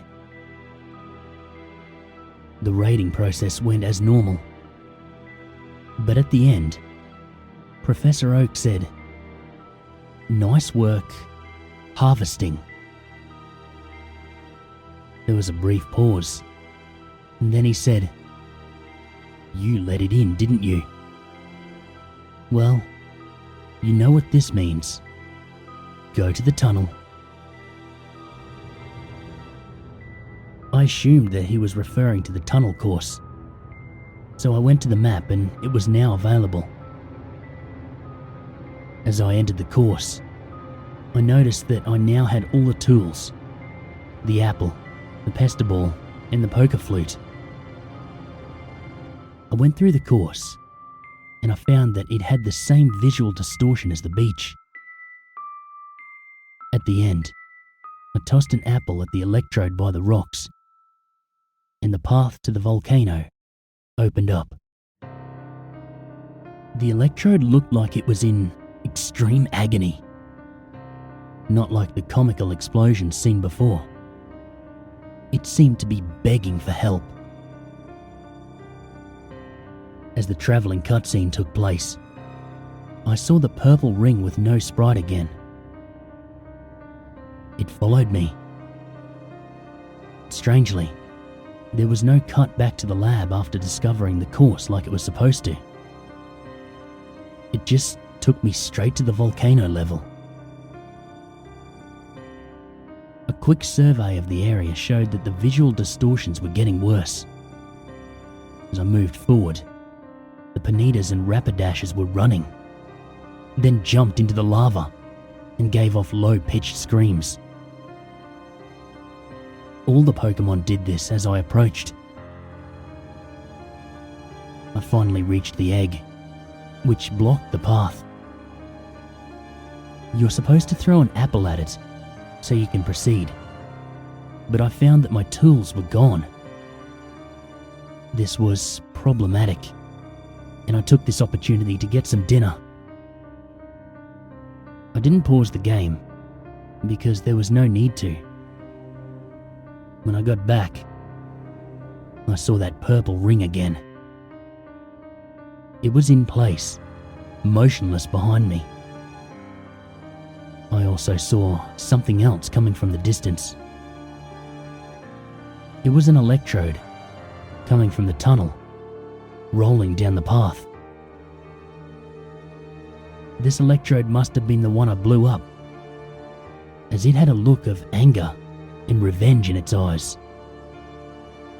I could do nothing to get away, so I just sat and watched. As soon as it hit me, it exploded, which caused my buggy to flip on its side and go top down into the lava. A travel-like cutscene played, but it was slow, with distorted audio. The low-pitched screams of the flailing, burning Todd were heard. Suddenly, I was back in the lab, and Oak looked angry. He said, "You let it get to you, didn't you? Well, you only have yourself to blame." The screen faded to black, and the course selection screen came up. Oak was standing alone, and the only option on the screen was Hell, which was spelled with 3 L's. The go back option was gone, so I had no choice but to click on it. There was no way I was stopping now. The camera zoomed in on the charred corpse of Todd. Its bottom half was under the upside-down buggy.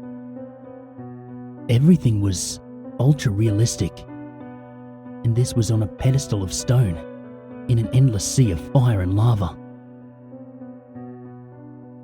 All of the Pokemon I had taken pictures of and made disappear were floating in the lava, screaming in low-pitched voices.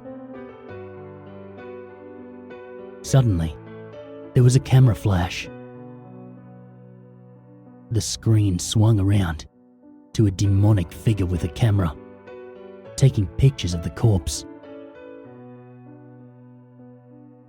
After he had a few pictures, he stomped Todd's head and took more pictures. Then, a low-pitched, demonic voice Say cheese. came out of the speakers, and my whole room lit up for a second. That scared the shit out of me. And when it was over, the screen went dead black and the system shut off. I hit reset because I knew it was just a game and it couldn't hurt me. That stuff was pretty sick, but I'd seen worse on the internet. I just wanted to see what happened next. As it came up on the screen, the menu came up, and the only option was to view the album. I hit A and immediately wished I hadn't. The album was filled with hundreds of photos, all of horrific torture and mutilation scenes. Many of these pictures involved children. These photos were not in 64-bit, but appeared to be authentic scanned photos. At this point, I was overcome with nausea But it got worse. The game force-scrolled to the end and zoomed to the final picture. It was the picture I'd taken of the purple ring, the one without a sprite. Only now, there was something above it. It was a picture of my dead body, floating a foot off the ground. The sickest part was there was a camera jammed through my head. The screen faded to black. I was so terrified by the whole event that I broke the cartridge in two, and I ditched it in two different dumpsters behind restaurants on opposite ends of town. A few days later, I asked my mum if she had done something with my Pokemon Snap game. "Oh yes," she said. "When we moved here, I was carrying that box down to the basement, and that game fell out and broke. When I went to pick it up, I found it had fallen into a crack in the crawl space. I couldn't find it. I'm sorry about not telling you, but I thought you'd outgrown that anyway." A look of shock must have came over my face, because my mum asked me what was wrong. Nothing, I said. I'm fine. I decided not to tell her. A week has passed, and I'm bringing my story to the internet in the hopes that it may help someone else, or at least entertain. I do apologise for the length, but I feel that the details are necessary. What scares me most is not the photographs of the mutilation or my dead self. What scares me most is whatever the hell is in my basement that can make a broken game into something so gruesome. Thank God I'm moving out soon.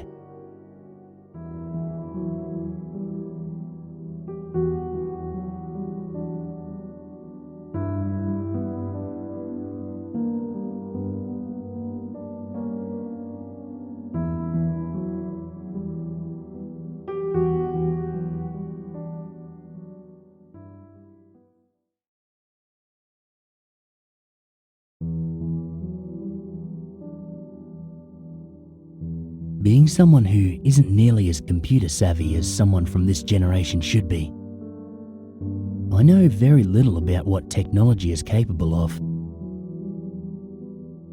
Aside from email, IM, and the occasional download of something otherwise unobtainable for me, I have about the same amount of knowledge as an 80-year-old might possess about the electronic world.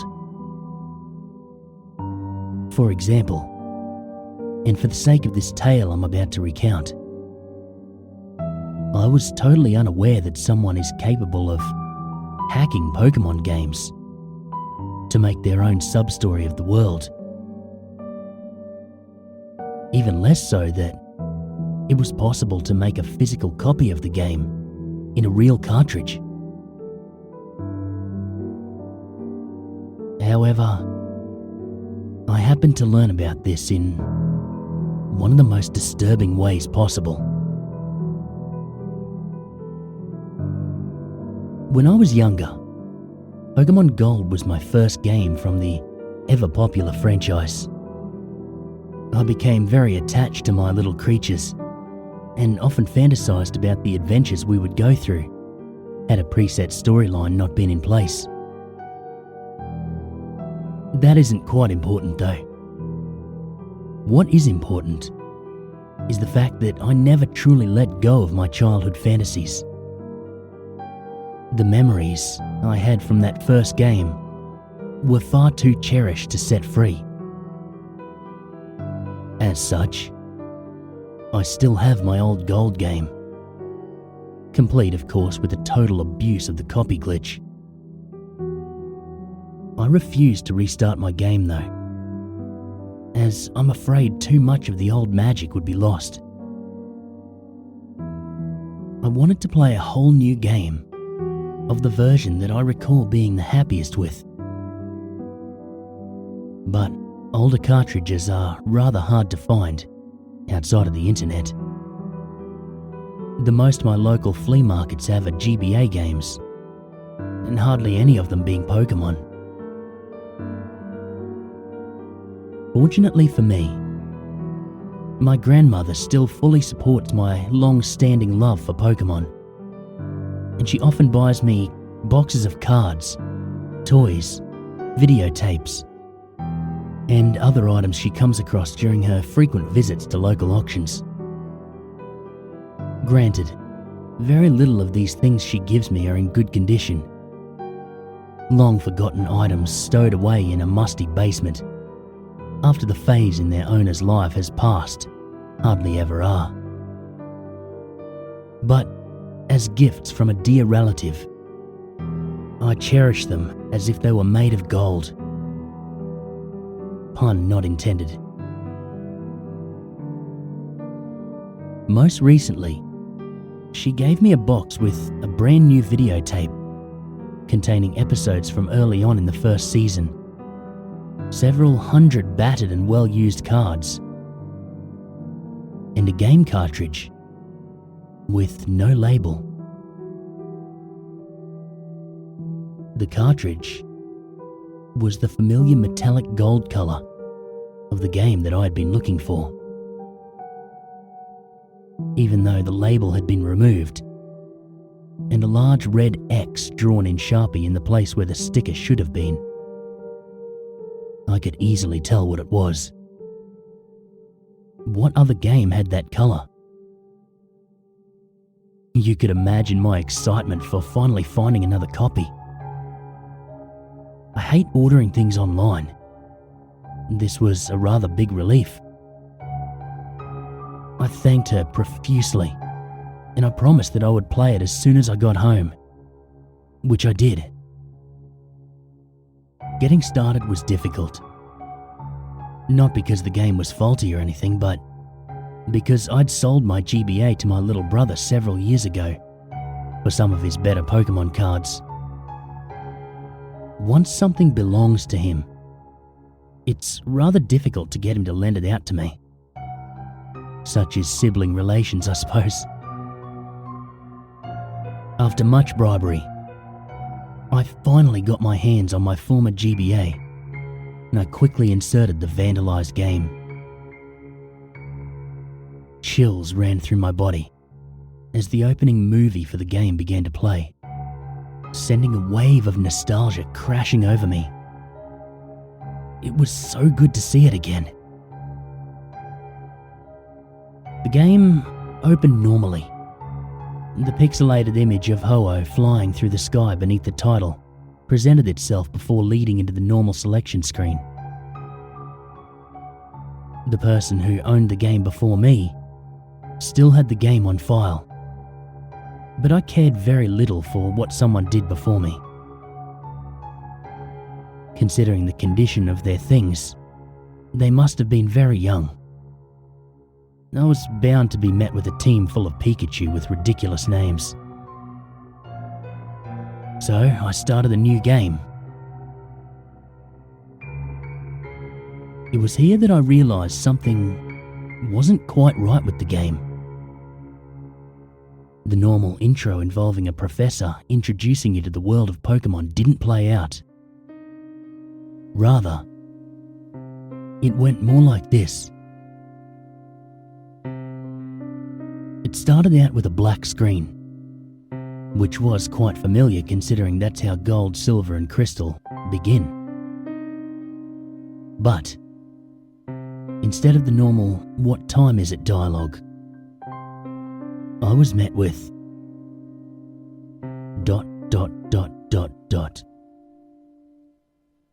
Pokémon are nothing more than tools.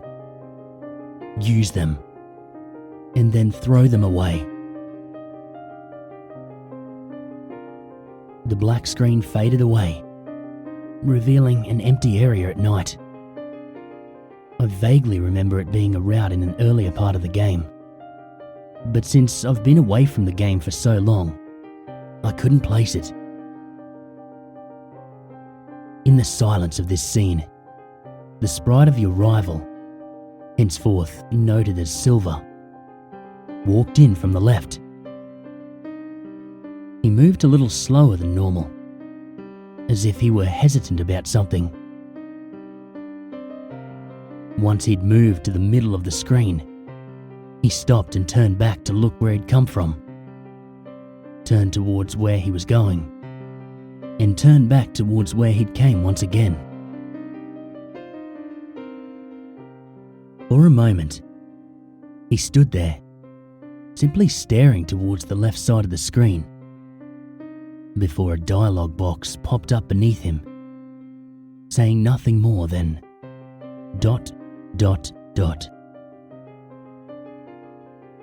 After that, he turned back around yet again. Only this time, he continued to walk off screen.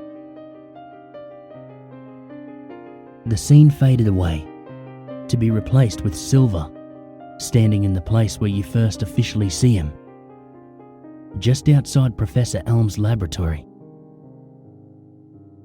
It was clearly in a slightly later part of the game than normal, as the professor and his assistants all exited the lab and went their separate ways.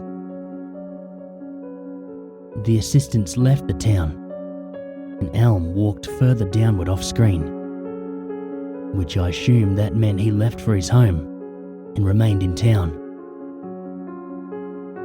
The character of Gold was nowhere to be seen. After that small scene, it stayed on Silver. I thought the game had frozen for a minute, but I finally realised that I was able to move him. Honestly, I was a little excited. Silver was, and always has been, my favourite of the rivals. It was an interesting twist to be able to play as him. I moved him a little further downward to see if I was able to explore, but it stopped me each time I moved one step away from the front of the lab. A dialogue box popped up that said, "I can't leave yet," and it backed me up a step. I moved back up to the place he had originally been standing and moved into the window. It worked much like a door, as it allowed me to enter Professor Elm's lab. Aside from the regular equipment, bookshelves, computers, trash cans, tables, all that, the lab was empty, which was to be expected since the employees had left just a moment ago. On the table was a single Pokeball. Being without one at the moment, I walked over and took it. A dialogue box popped up and said, "Obtain Totodile," but no item get music played. Apparently stealing wasn't condoned even by the game. After pressing A, it gave me the option of naming the Pokemon. I picked yes, as I love naming these things. As it took me to the naming screen, another dialogue box popped up, interrupting the naming process. "Don't name it. You'll only get attached. Don't love it. Use it." It was clearly the voice of the same person who spoke in the very beginning. I found it odd. The naming screen faded away at that point, leaving me in the empty lab, which I quickly tried to leave through the front door, but was stopped by Silver saying, "Not through there." Again, he backed up and I exited through the window I'd come in from. As if things weren't strange enough as they were, when I left New Barktown to begin the adventure and stepped into the grass, it was nearly impossible to get a random battle to start. Normally I go out of my way to avoid those later on in the game, but during the beginning it was something I enjoyed, to get my Pokemon to level up. Being unable to find something to fight was a little frustrating. After several minutes of walking back and forth in patches of grass, I finally encountered a Pokemon. A Sentret. Nothing out of the ordinary. But when I sent out my Totodile and chose the only presently useful move he had, Scratch, the Pokemon fled. I was rather confused. Wild Pokemon never ran. Not so early in the game. After a few more tries, all with the same outcome, I just continued on to Cherry Grove City. Just before I entered the city, I recognized the small area as the one Silver had walked through in the beginning. After entering the city, I bumped into Gold, who wordlessly challenged me to a battle. His Pokemon, a Cyndaquil, was already a slightly higher level than mine. I was stuck at level 5. He was already at level 7. And even though I had the type advantage, he beat me. Before whiting out, his sprite switched out with the Cyndaquils. He looked disappointed. After exiting the Cherry Grove Pokemon Center, I hadn't used it prior, but it was apparently the only option I had.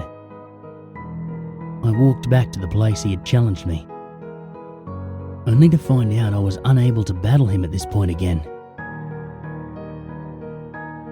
The game was getting a bit annoying by now.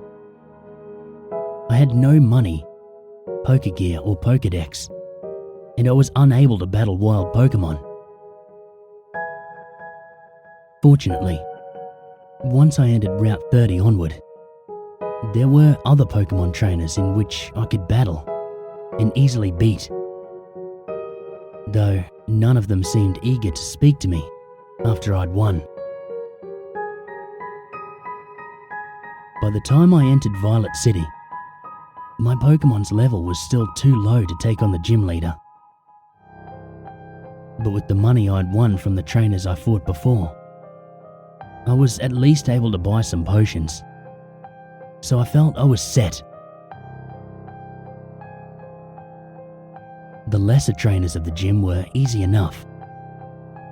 I was only forced to use 2 of my previously purchased potions, and I leveled up once. Though, as I took on the gym leader, he proved to be too much, and I lost yet again.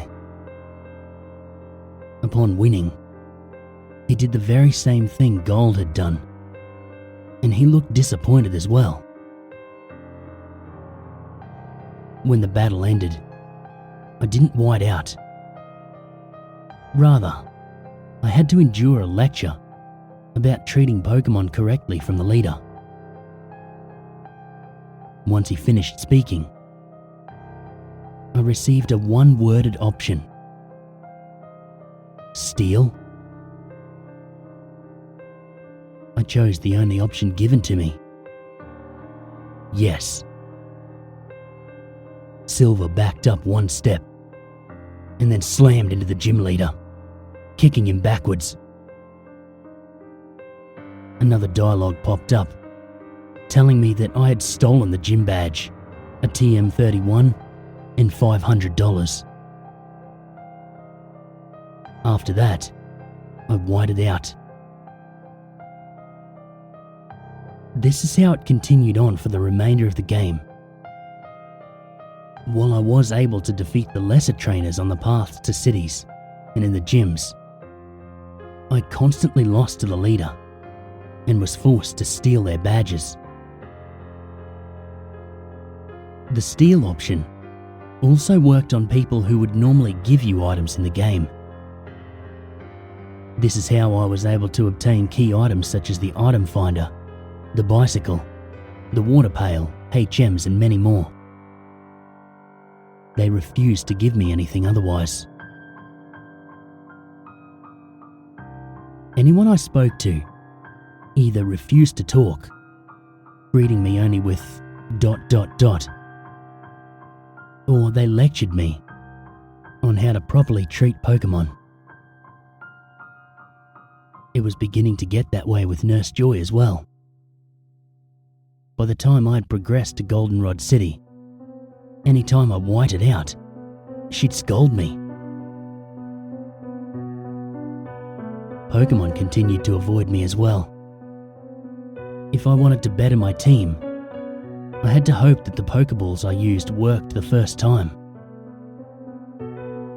What was stranger about random battles is that even if I locked the Pokemon in battle with Mean Look, the Pokemon passed out.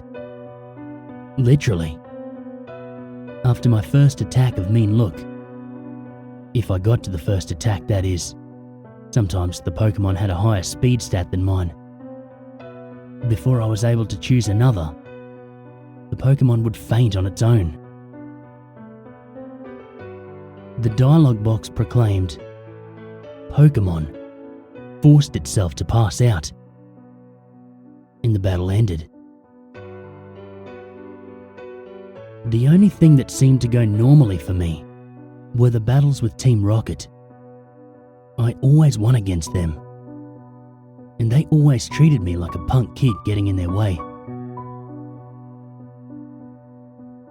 The rest of the game, up until a certain point, isn't entirely important. Aside from win, lose and steal, everything was more or less normal. While my Pokemon matured slowly due to frequent losses, they did grow to like me a little as I began giving them haircuts and other little things to boost our bond. The last I'd checked, the person who rated their happiness, one of the very few people who spoke to me normally, said, "It's quite cute." I know you must be thinking that this isn't disturbing at all. That I should just accept the fact that this is simply a hack, made to tell Silver's side of the story. Well, I did. And it was. But I'm not quite finished yet. Once I'd finally made it to Kanto, continuing the process of win, lose, and steal, I ventured into Viridian City. The second I stepped foot into the city, the music cut off. I thought for certain that this was simply a glitch in the programming, that I was now to walk through a soundless game. But as I stood there for a moment, a very faint noise picked up and faded away. I was now sure that the music had messed up, like it was trying to play but it couldn't. But as I stepped back into the route, the one I'd just come from, the music picked up perfectly. It was only Viridian City that was silent. I was now curious.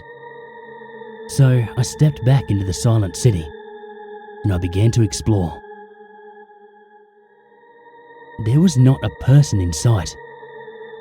No one out in the open. No one in the houses. Not even anyone in the Pokemart or Pokemon Center.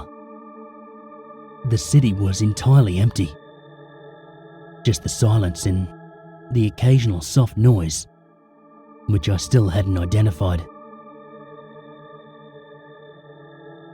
As I walked towards the gym, the sound grew a little bit louder.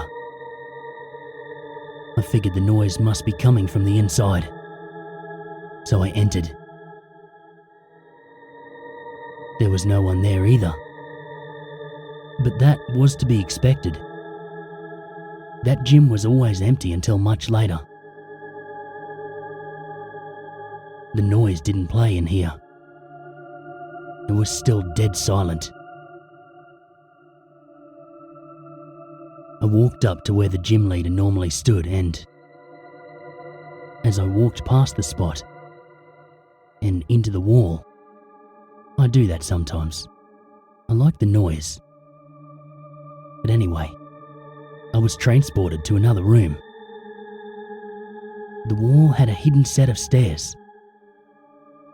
This place was silent too, but that noise began to play yet again, and it was much louder this time. Just a bunch of random, high-pitched noises, but it sounded kind of like screams. By this time, as you could well imagine, my heart was pounding. I don't take screaming, or things that sound like screaming, very well, due to an unfortunate experience with a very graphic haunted house when I was 3 years old. But I digress. Regardless of my pounding heart and shaking hands, I explored the room, which was tinted in a muted red, much like everything was in Pokémon Red version when you play it on the Game Boy Color. The room followed a sideways zigzag pattern, and the screams came at random. Some short, some long and drawn out. It sounded as if someone was being tortured.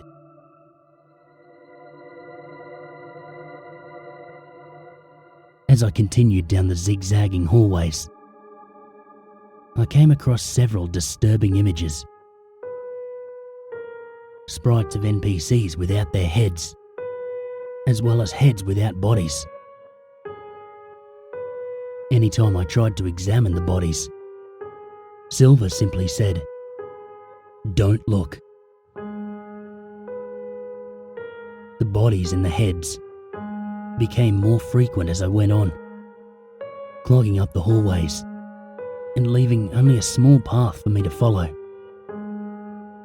And the screaming became much louder and more frequent. The screen began to flicker as I walked, like it would if one of your Pokémon were poisoned. But none of them were. Just in case, I checked the status of my party. None of them were poisoned, but their health was going down. In an attempt to heal them, I picked up a super potion out of my bag, and I used it on my Feraligatr. A dialogue box popped up and said, "It won't have any effect." Now I was disturbed. I knew none of this was supposed to happen. Regardless, I continued on, hoping that if they all fainted from this, I'd be taken back to a Pokémon Center, and things would return to normal. It was stupid of me to assume that. I continued along the morbid path, the screen flickering in and out. Finally, Silver stopped as the dialogue box popped up telling me that all of my Pokémon had fainted. But it didn't say what I had hoped. It said, in all caps, "All dead." By now I wanted to cry, but I couldn't stop myself from trying to get to the end of this disturbing experience. If I didn't do this now, I'd just be tempted to try it again some other time. Finally, I reached the center room, which was now tinted a deep red. I assumed that this was to simulate the fact that the room was filled with blood. However, there were only a few bodies scattered around it. In the center, there were some live figures. A man, a Pokémon, Gold, and another Pokémon I could only assume was his Typhlosion. Gold's Typhlosion attacked the man's Pokémon, but it was quickly struck down. Its sprite, first turning red, then grey, and then disappearing. The man's Pokémon had killed it. Silver's sprite stepped forward on its own, and the man finally acknowledged he was there.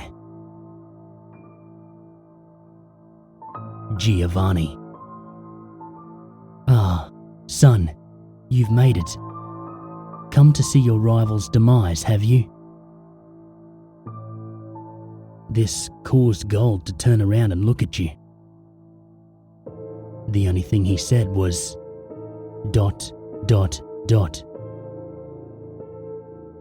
Silver continued to move on his own. He approached the man and kicked him backwards, which obviously enraged Giovanni. "Giovanni, you're going to help him? Ha! You've become just as weak as the others. If he seems worth saving to you, perhaps I should show you that there's no sense in getting attached. Mewtwo, take care of him." Mewtwo obeyed his creator's command and approached Gold. I'm still uncertain of what it actually did, but it struck Gold, causing a scream much louder than before, as the sprite of Silver's rival lost its head and faded to deep red, to grey. Giovanni. I told you long ago, Silver. Pokémon are nothing more than tools. People are as well. Use them and throw them away once they serve their purpose. Mewtwo, kill him. The Mewtwo did not obey this time. Giovanni's words must have angered it. It turned to him and actually spoke. Mewtwo, you're no longer useful. It struck Giovanni, just like it did to Gold and Typhlosion. But the scream Giovanni produced was much longer than any other I'd heard. Mewtwo was torturing him. Finally, the scream faded away into nothingness, and Giovanni's sprite did just as Gold's did, leaving only Silver and Mewtwo alive in the room. As Mewtwo turned to face me, I knew that wouldn't last for long. Mewtwo. Not useful. It struck me, initiating a battle in which I was totally unable to participate. My sprite was in the place of any Pokémon. My health was full, but I knew it wouldn't help. I chose run, but I couldn't. I chose to attack, but I had nothing to use. I just had to stand there, as Mewtwo used Psychic on Silver's defenseless image. Even with the sound turned to a low level, the scream, coming from Silver, was disturbingly loud. Even as the battle screen faded away, the scream lingered, until Silver's sprite turned from red to grey, which I now knew symbolises the coldness of death. Silver, along with Gold, and everyone else who had been unfortunate enough to wander into this place from Viridian City, was now dead. The screen faded to black, all except for Mewtwo's sprite, which remained in the centre of the screen. My paranoid mind immediately made me think he was somehow going to turn on me next. But the word "end" simply faded in just underneath him, and the screen cut to black, taking me back to the opening sequence. I'm still unsure why this game was made, why someone just shoved it into a box to sell, and why I happened to find it. But I can assure you, I'm swearing off all randomly found games. Either it's new, or I'll never risk touching it again.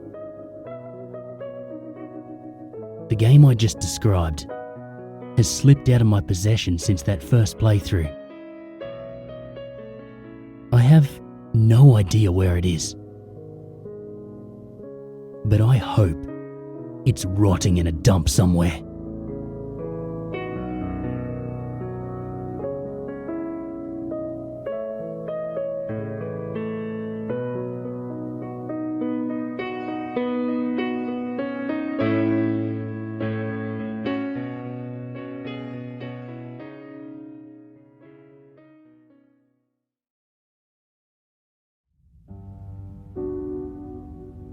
You see, I'm a simple college student, living alone in an apartment.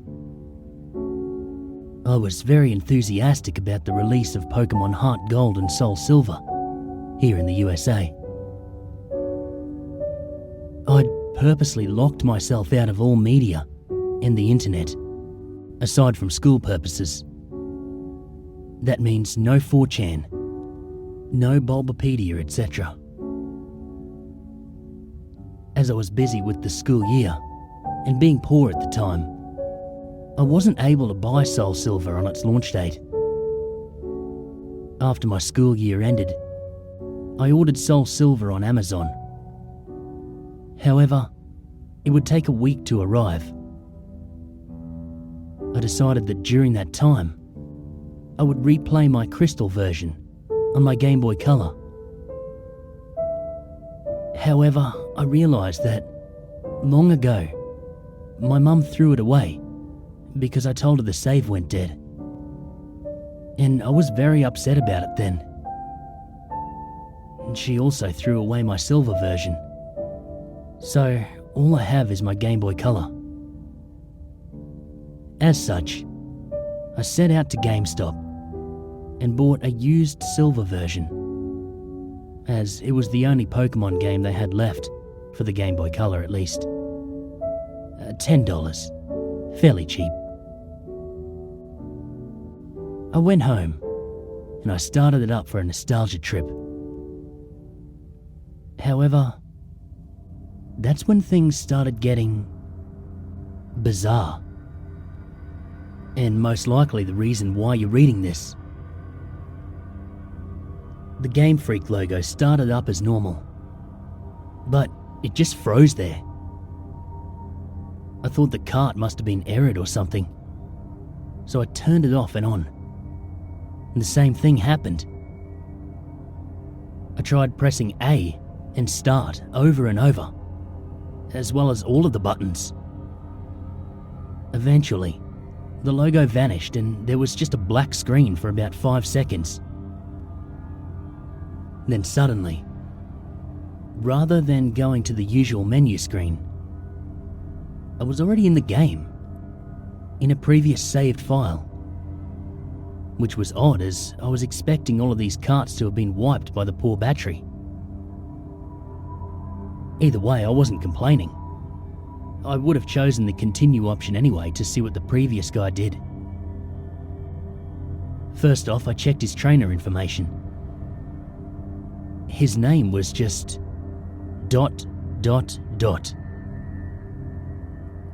He didn't have much originality. I checked his profile, and apparently he had 999.99 hours put into the game, with all 16 badges, 999,999 Poké Dollars, and all 251 Pokemon in the Pokédex. Seeing as he apparently had Mew and Celebi logged also, I'm guessing he either used a Game Genie or was a really hardcore Pokemon player back then. I checked his Pokemon to see what a badass team he has. To my surprise, I saw 5 unknowns and a 6th Pokemon named Hurry. I'm thinking that this must be some cruel joke by the person who last played the game, but I decided to check the profiles of those Pokemon anyways. As expected, they were different letters of unknown, all level 5. I was a bit shaky with my unknown alphabet at the time, but I identified the word spelled out to be leave. As for the 6th Pokemon, it turned out to be a Cyndaquil. Mind you, this was before there were individualized Pokemon icons. The Cyndaquil looked normal, but it was level 5 with only 1 HP left and only 2 attacks, Leer and Flash. I don't know why they named him Hurry, but at the time I just disregarded it. The most eerie thing was that, despite my volume being at max, none of the Pokemon he had said their usual cries. Just pure silence. Having enough of the team, I closed it. I was parked at what appears to be a room inside the Bellsprout Tower. However, for some reason there were no NPCs around. Even more eerie was that the pillar in the middle of the room didn't move at all, as if just leaning on its side. There was no music at all, and there was no exit or ladder. Or at least I thought there wasn't. I walked around for a few minutes, but couldn't seem to find a way out. This was certainly not a room I've seen in the Bellsprout Tower before. I tried checking my items for an escape rope, but the bag was completely empty. There weren't any wild Pokemon either. Finally, I managed to find a ladder, which turned out to be behind the pillar. The screen turned black, and the music finally started playing. I had a sudden chill, as I recognized that melody I heard to be the theme you hear when you listen to the radio at the Elf Ruins, where the Unknown are at.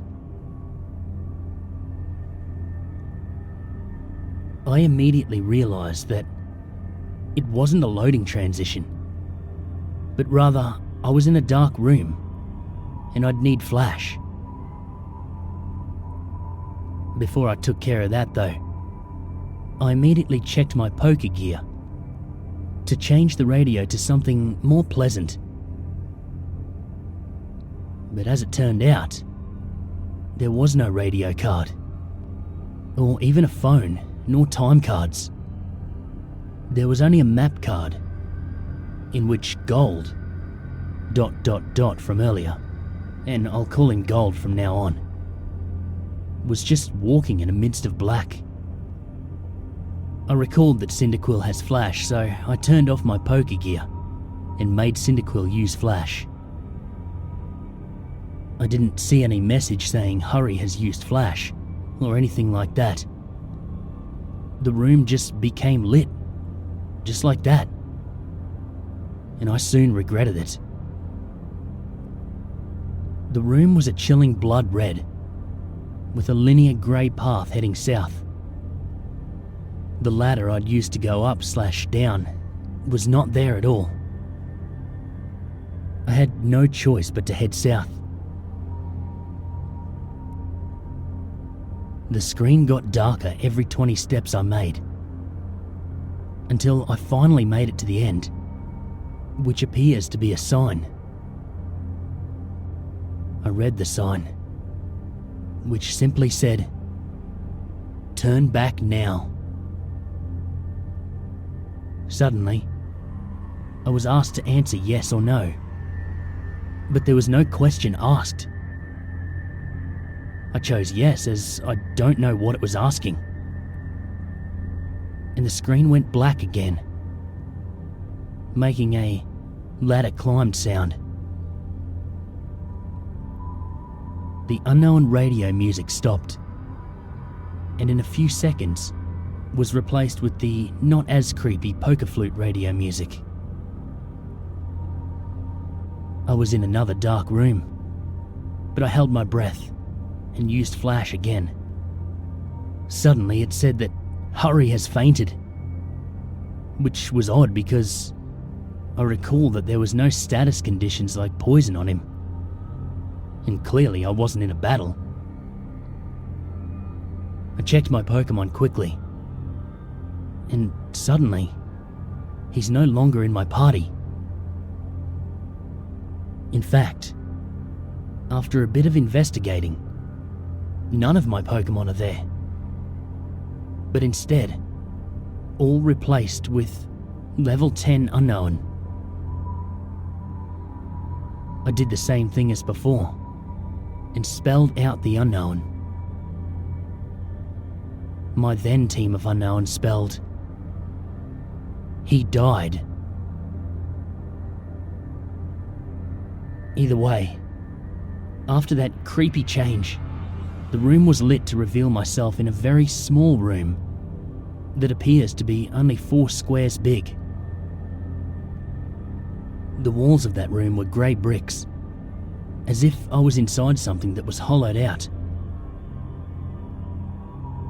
Outside that room appears to be a bunch of graves, similar to the ones in Pokemon Red and Blue. I walked around that small room and pressed A lot, but nothing happened. I'd already concluded that this was clearly a hacked game, and some sadistic fuck sold it to GameStop. However, my curiosity kept me going. I checked the trainer profile of ... again, only to find out that the Sprite of Gold was missing his arms. He also appears to be less smug, but rather seems more sad and empty in a way that I do not know how to describe.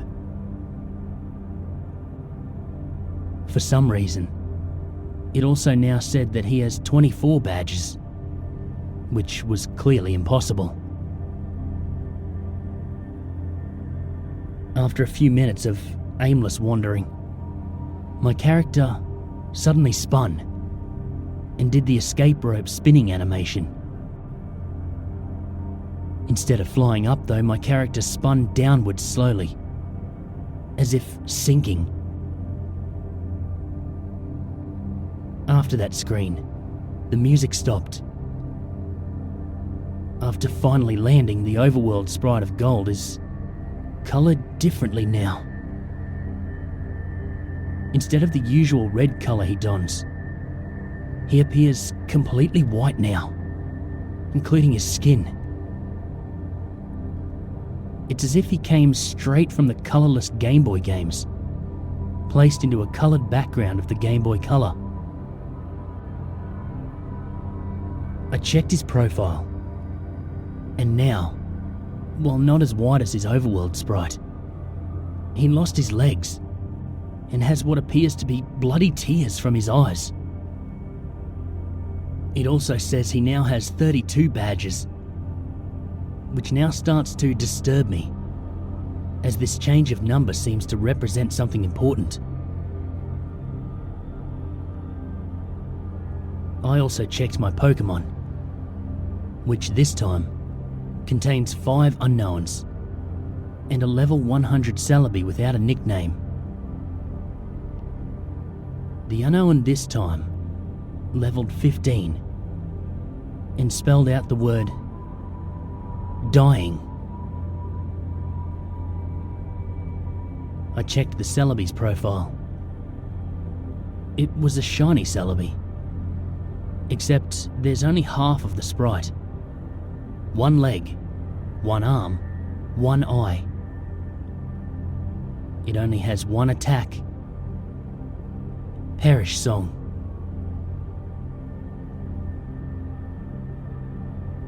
The area I was in was the Sprout Tower, with the immobile pillar as before. Except everything is apparently red now. I walked north for what felt like forever.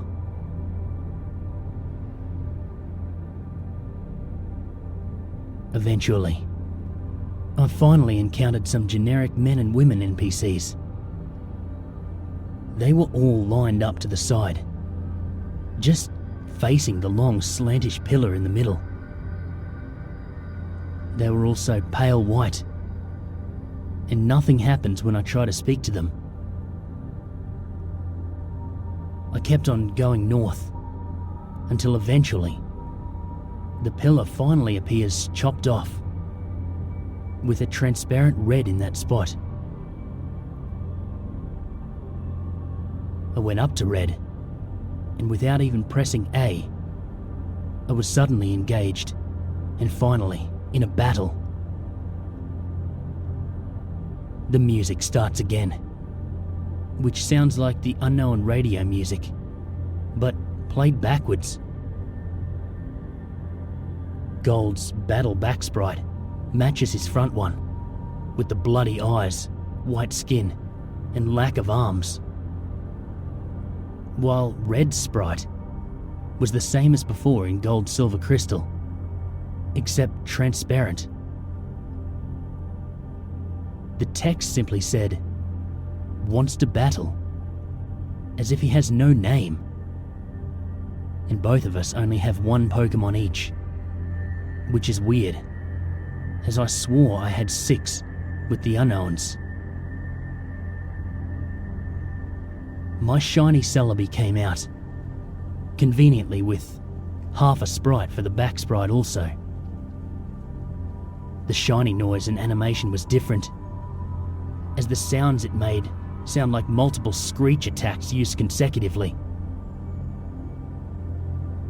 Red sent out a seemingly normal male Pikachu, except he's level 255, and his sprite seems sad and has tears in his eyes, rather than the usual fight, item, Pokemon run menu. I was only given the option to use the attacks. Since Celebi only has 1, I chose it. Naturally, since Pikachu was level 255, he went first. Pikachu used Curse, lowering his speed and increasing his other stats. I wasn't even sure if Pikachu could use Curse. Celebi used Perish Song. In 3 turns, both Pokemon get KO'd. Not like I have a choice. At this point, it didn't even go back to the fight menu, as the battle just continued without me. Also note that there were no animations at all for some reason. Pikachu used Flail, which didn't do much damage, despite his level and boost as his health was maxed. Celebi used Perish Song. Nothing happens as it was already used. Pikachu used Frustration, which did a shit ton of damage, knocking Celebi down to less than 10 HP. Celebi used Pain Split, which surprised me, as Celebi didn't even have that attack in the first place. Now, Celebi and Pikachu have about 150 HP. Pikachu used Mean Look. Not like that did anything. As expected, due to the effects of Perish Song, my Celebi fainted. Except in the text it said, Celebi has died. And instead of the ordinary drop off the screen animation, the Celebi back sprite just vanished. For some reason, the Pikachu was still up, even with Perish Song, and it didn't count as my loss. Pikachu used one more different attack, beyond the 4 attack limit. Pikachu used Destiny Bond. Afterwards, it said Pikachu has died, with a slow fade out animation. Apparently I was the winner, as the transparent red sprite showed up and said, ...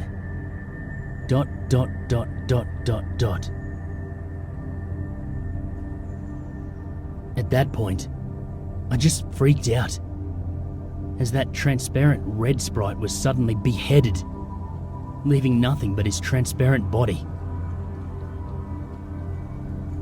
The battle then ended at that point, and faded out along with the music. I'm back in the overworld, with another change to the gold sprite. He's now as transparent as Red's overworld sprite. I quickly checked Gold's profile, where this time, the only thing remains of him is his head, with a transparent skin. The head was zoomed in a bit, showing a black void in his eyes. It now stated that he has 40 badges.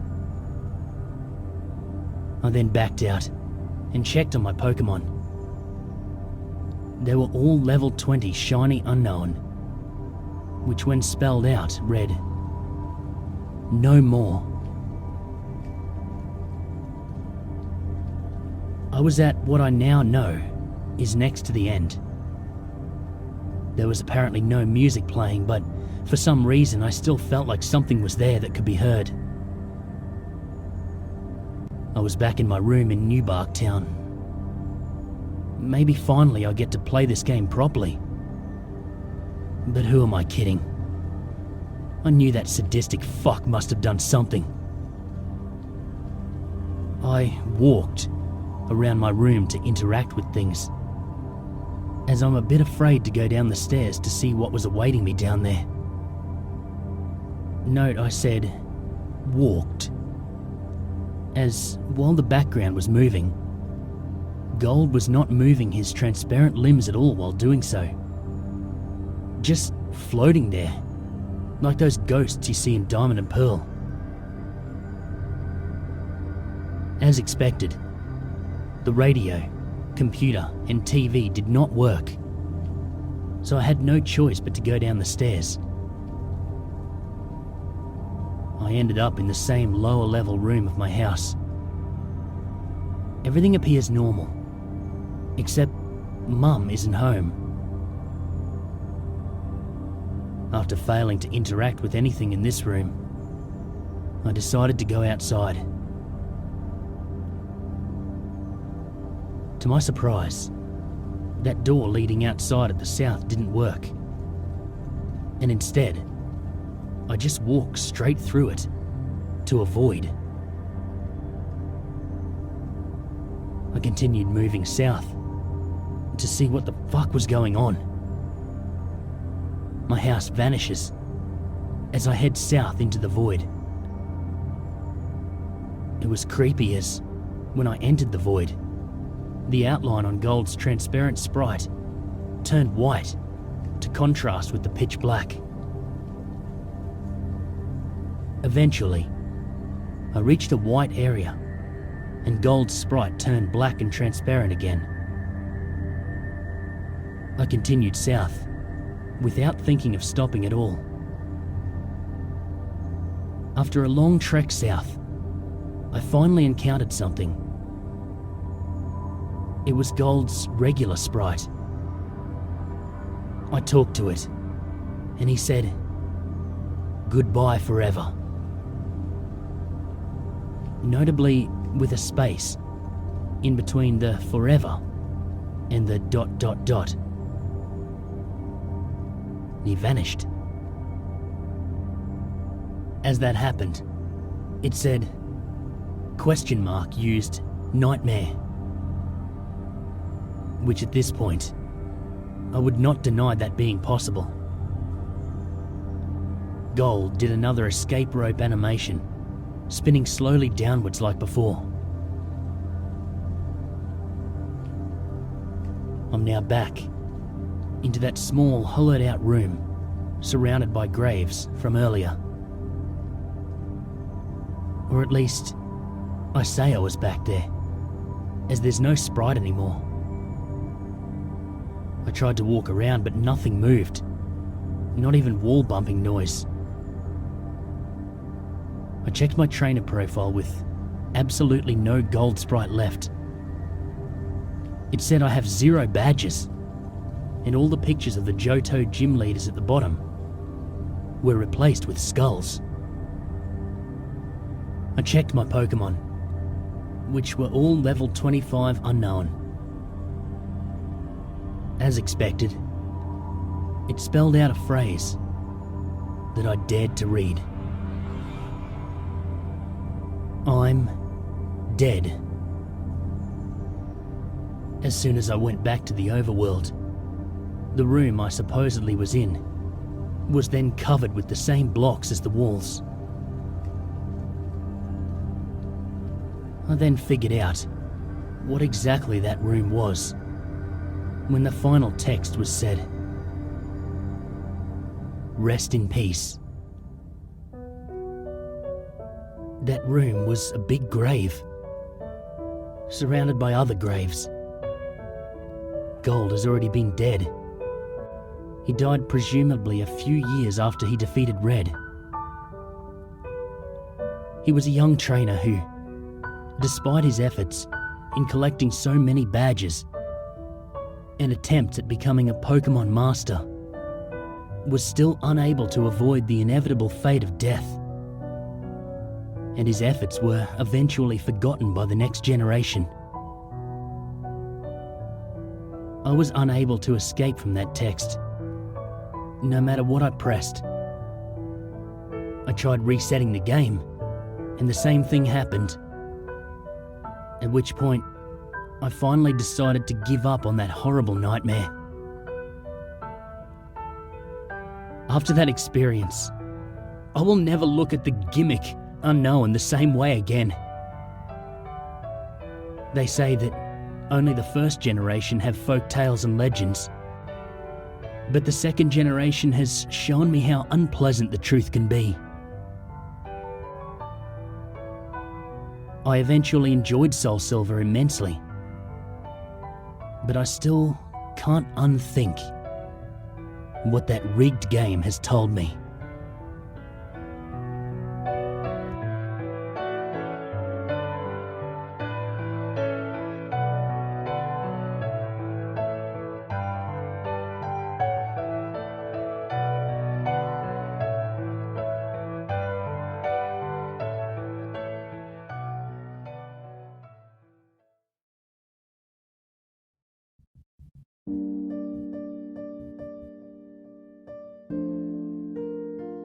Have you ever noticed that the pacing, tone, and story development of Pokémon changes after Ash is hit by lightning in the early episodes?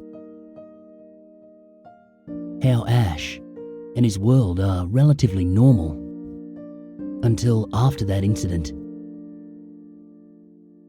I have a theory. The accident with the bike put Ash into a coma. Days later, he was found and hurried to the hospital, treated with heavy medications. This is why Team Rocket became less menacing. The medication took effect and stabilized his coma dreams, so that instead of being terrifying, they became idyllic. They allowed him to live out his Pokemon Master fantasies. After the beginning episodes, the series is the result of Ash's subconscious mind, fulfilling his desires, as well as attempting to escape reality. Should Ash realize he's in a coma, he would wake up and suffer brain damage. So he must take down all of his mental barriers one by one. If he can do that, he can come to grips with who he is and escape his coma. Further evidence comes from the realization that even though his journeys take him vast distances, he never usually travels by bike due to having developed a phobia of them.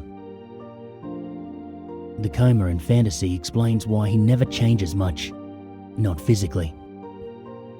It explains the worldwide socialism, as he thought up a safe system of government that would run smoothly and keep the world going, allowing his adventures to work like they do. It also explains how a child can go off on his own into a world full of dangerous and untamed animals. In addition, it explains why every town has the same police officer, and every Pokemon Center, the same nurse. Joy and Jenny, he knew from his hometown, and they act as a safety net, or anchor, allowing him to feel safe no matter where he goes. They represent stability. The professors represent Ash's ideals, which is why Gary became a professor. The fantasy also explains why every time he enters a new region, that virtually no one has heard of him, despite his conquests. How else could Paul, the rival of the Sinnoh region, not know of someone who placed in at least the top 16 of all 3 leagues and destroyed the Orange League in Battle Frontier? Moving on to characters closer to him, Ash's travelling partners are aspects of himself he can enjoy but cannot associate with himself. Brock is Ash's repressed sexuality. Ash fell into the coma a virgin and, as such, needed an outlet for his growing sexual frustrations. However, since he can never experience sex, Brock must never succeed. Brock's stay with Professor Ivy was an attempt by Ash's mind to suppress his sexuality. Brock isn't just a projection of Ash's sexuality, but also a projection of Ash's fatherly instincts. He leaves his siblings to journey with Ash because he can't cope with having that much responsibility.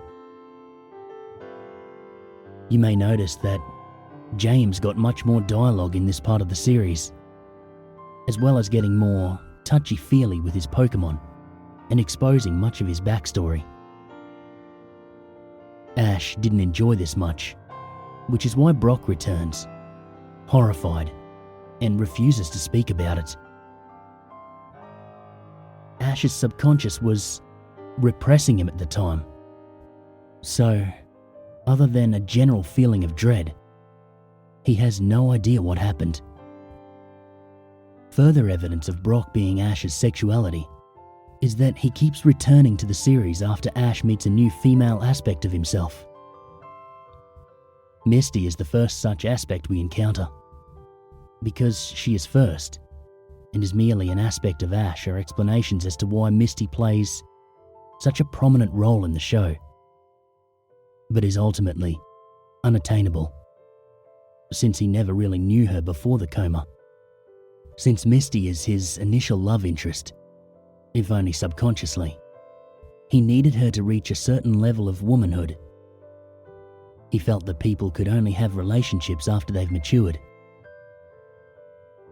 In practice, however, he finds he can't cope with it, as he lacks real-world experience. He wants the normal, pushy, arrogant Misty we knew, thus not letting her keep Togepi. We can see this arc in the constant berating of his sexuality, but her eventual mellowing until she had faded into the background. Since Ash was quite attached to her, this was traumatizing. After this experience, anyone around him threatening to mature quickly ends up leaving, only for another, more naive fill-in to enter his life. Gary Oak is what Ash wants to be. He is wish fulfillment. He succeeded and then settled down to a normal life. Ash needs someone to succeed in his world, or he won't be able to validate it, and he'll start questioning why he is where he is. It's a subconscious trap to keep him from becoming too aware of his situation. His mind must have figured out that awareness of the coma would snap him out of it. So it took something the boy already loved and built a way out for him with it. However, Ash is too complacent to make a final stand and fight his way out, and thus cannot escape. This is why he keeps encountering legendary Pokémon. They're his mind's way of showing him that he can do great things if he tries. It's a way to encourage him to push forwards. Team Rocket are the qualities of himself that Ash deems negative, but is coming to terms with.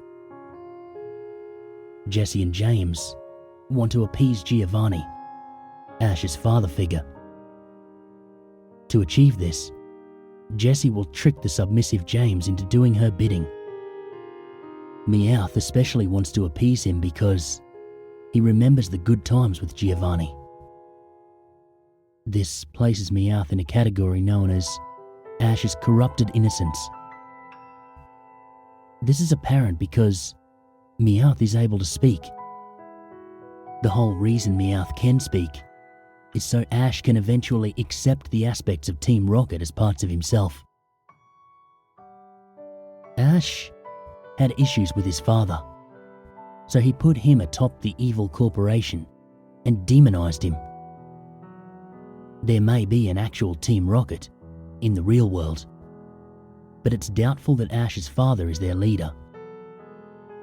Ash likely feels the split between his parents was partly his fault, but also largely blames his father. The split caused his mother to move out of the city down to Pallet Town, and is one reason why Ash initially embarks on his journey to escape the turmoil at home. The whole organization, including Butch and Cassidy, is symbolic of his inability to escape his father's machinations. James is implied homosexuality, which does not necessarily make Ash homosexual, and gullibility, while Jessie is vanity and manipulation. Since Meowth has the potential for rehabilitation and doesn't want to be evil, this once again fits with the conflicting personalities and demonized self theory. Team Rocket cross-dresses because Ash is exploring his gender, a different facet than what Brock represents, sexuality. And this was a method that allowed his gay/vain side to experiment freely. When he figured out that it wasn't something for him, his free side stopped playing with it. Max came with May. He played the ego, and she played the kid with great aspirations in that session. They worked for a little while, but with Ash being a teenager, his sexuality had to come back into play. He kept reinventing himself and eventually wrote new aspects. But his mind slowly brought the old ones back as a crutch to make the transition easier. Dawn is Ash giving himself a chance to love. Since he already established Misty as someone he's not likely to go anywhere with, he created a new super female, one that was more like him and less violent. You may note that while both May and Misty had no tolerance for Brock's behaviour, Dawn seems to try to shrug it off. Tracy, the breeder, was a possible future for Ash that he discarded. This future was one that he sent off to work with the professor, Ash's ultimate ideal of a father figure, when Tracy disrupted the dynamic Ash had with his other possibilities. With Ash's mind fighting the Coma, and Ash viewing this person as a companion, Tracy was quickly replaced with a more threatening rival. Pikachu represents Ash's humanity. This explains the episodes where they get separated and Ash desperately wants to find him, even to the point of working with Team Rocket, aspects of himself that he would normally never associate with, but for some reason cannot. Team Rocket wants to steal Pikachu and hand him over to Giovanni. Jesse and James will always oppose Ash because he is terrified of the thought of his humanity lying in the hands of his father. However, this is the same reason he'll work with those aspects of himself in order to save his humanity. Ash couldn't evolve Pikachu because that would mean challenging his concept of who he was, which was something he was not comfortable with while still working through his original issues. The narrator is Ash's higher mind, recapping and explaining the progress he's made and the tribulations he will face, allowing insight into how to best awaken him. Team Rocket's methods gradually become more and more ludicrous because Ash is only a child dreaming these things up. That is why Team Rocket's disguises are always believed. He knows it's them, at least on a subconscious level, but chooses to ignore it so he can better himself. In a sense, the Ash who wants to escape is sabotaging the Ash who wants to stay lost in his mind so that there can be more conflict and, hopefully, an eventual escape. The escape is a consequence of coming to terms with who he is. As mentioned previously, Team Rocket are a method to Ash to deal with grounds he's uncomfortable with tackling on his own. You may recall that early in the show, there were animals and references to animals. For example, the fish in the aquarium of the Cerulean City gym, or that the Pokédex lists Pikachu as rat-like. These animals don't matter to Ash's psyche, so they don't come into play much. If Ash loved puppies, everything would be about different breeds of dogs and a dogfighting circuit. But as the series goes on, you see fewer realistic animals and more Pokémon. This could be a sign of Ash's mind deteriorating. As he's in the coma, he's losing concepts of some animals and machinery and replacing them with Pokémon. It could explain things like electric Pokémon working as power generators. These are signs that his memory of the old world is slipping more and more as time goes by. The Pokémon realm will be idealized continuously the longer he has no stimulus from the real world. Ash may or may not be mentally deteriorating, but he is becoming more accustomed to his fake world's rules. The wild Pokémon are his rationalizations for the functioning of his created fantasy. It's the "a wizard did it" syndrome If he doesn't know how it works, his mind says Pokémon. The Pokémon in Ash's team, however, serve the purpose of displaying his issues and aspects of himself. For example, Charmander represents his sex drive, not his sexuality like Brock. At first, it's a cute, easy thing to control, but eventually becomes a raging inferno of disobedience, since Ash has no real understanding of his sexuality, thus has no way to vent or keep it in check. Bulbasaur was his unwillingness to change, reflected in when it declines to evolve, and almost decided to stay behind unless he battled it.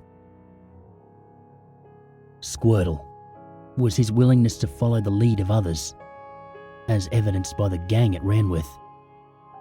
Even though he ran the gang, they were viewed as one group, and Ash's subconscious gave him the strongest one. Butterfree was his crushing loneliness, which he dealt with when he released it to join a flock. His bird types are his recklessness, always willing to sacrifice something at a moment's notice for the win. When Ash is trading Pokémon, it's an attempt to push his own problems away on someone else. However, he realizes this and usually trades back very quickly. Not only are Ash's Pokémon a manifestation of different parts of himself, the Pokémon of other trainers are as well. Koffing and Ekans were symbolic of Team Rocket's willingness to change, hence their evolutions. Once his mind was able to overcome that roadblock and allow them to change once, it gave him the chance to truly change. An interesting note is that Pupitar is a rationalization, a Pokémon a rival caught before they met. Even Ash would become suspicious if everyone he met had no carryover Pokémon from previous places he had been to. Other trainers are more direct forms of his issues, ones he must either come to terms with or outright suppress. Gym leaders are more primary aspects of his personality, with each Pokémon being stronger than the last, to display a level of skill he could only be capable of if he gave into it. In effect, he is doing battle with a part of him that he would rather not have in control. Originally, Ash had the battles, which evolved into team battles and contests. The explanation for this is that his issues became more and more complicated, and the means of dealing with them needed to become more complex. The fact that he uses issues he has already dominated to win is a sign he's growing stronger. Ash releases his Pokémon because his mind is forcing him to let go of them. The second he raises an overpowered team, a tournament comes up and, after fighting his way through it, he has to go to a new land for new challenges. However, with an overpowered team, there won't be any challenges or any way to motivate him further. The Ash that wants to stay in the Coma and keep journeying hands his solved issues over to Professor Oak so he can continue and overcome the unresolved ones. This is essentially his mind forcing him to deal with his issues. Ash's rivals and the Elite Four are ultimately the strongest part of this cycle. Having Pokémon that are essentially godlike, they represent both what can be attained and what is unattainable. Ash's rivals are all possible futures he envisions for himself. Note that they are all older than him. This originated with Gary Oak, someone Ash knew from real life, and built up into a sort of god within his mind. However, Gary progressed and changed to suit Ash's vision of himself and his ultimate desire, eventually settling down into a professor role after beating the Elite Four. With Gary Oak in retirement, his mind needed a new rival for him. Thus the births of Richie, the good aspect of his rivalry, and Paul. Paul is his mind's last-ditch efforts to snap him out of it, to force Ash to actually come to terms that this perfect world is not the best option or path to waking up. Paul is Ash's shadow, one that wants to push on even harder and harder. He is the part of Ash that will stop at nothing to escape the Coma world.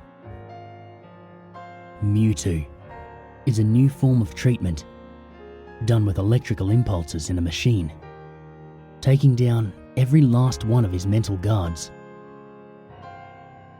In Ash's mind, Mewtwo and his clones were, in the real world, the treatment for the mental safeguards that were protecting Ash and keeping him comatose.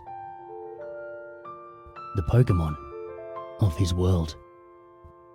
The clones were counters to the issues Ash had thought solved, and each appeared to Ash as the exact copy of his defense.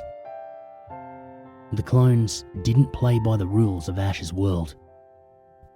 They didn't use any special attacks or moves. They just beat down their counterpart through brute strength. The treatment was working. There were side effects. The electrical jolts were beginning to affect Ash's nervous system. If the treatment continued, he would be paralyzed. His mind manifested this in the dream world by petrifying him. Were it not for the end of the treatment by Ash's mother, who knew that her son wouldn't want to live in a world he couldn't explore, Ash would have remained a stone forever.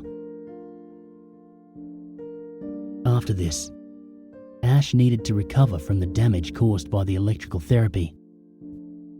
In order to reduce the danger Ash's consciousness felt from it, his subconscious began downplaying the effects in this world, which is why Pikachu's electric attacks, once noted for their strength by Team Rocket, no longer have any effect on Ash, other than comic relief. As we can see, Ash may well have been trapped forever in this world. However, like every dream, like everything, there is a beginning and an end. What would happen if Ash never recovered? In his hospital room, we see Delia, obviously distraught. She's talking to a doctor with a grim look on his face. The man is saying their insurance is up and the boy has no change in his brain activity in years. The shock of taking him off life support has a very small chance of awakening him. She tearfully agrees. Back in Ash's world, he has finally defeated the Elite Four and, one by one, the people around him disappear. Eventually, everything is black. Pikachu comes dashing towards him, glowing brighter and brighter in the darkness. Eventually, he reaches Ash, and the two embrace one last time. In the hospital room, his life signs fading, Ash mutters his final words. I want to be the very best. He will die, never having known his dream, except as naught but a dream.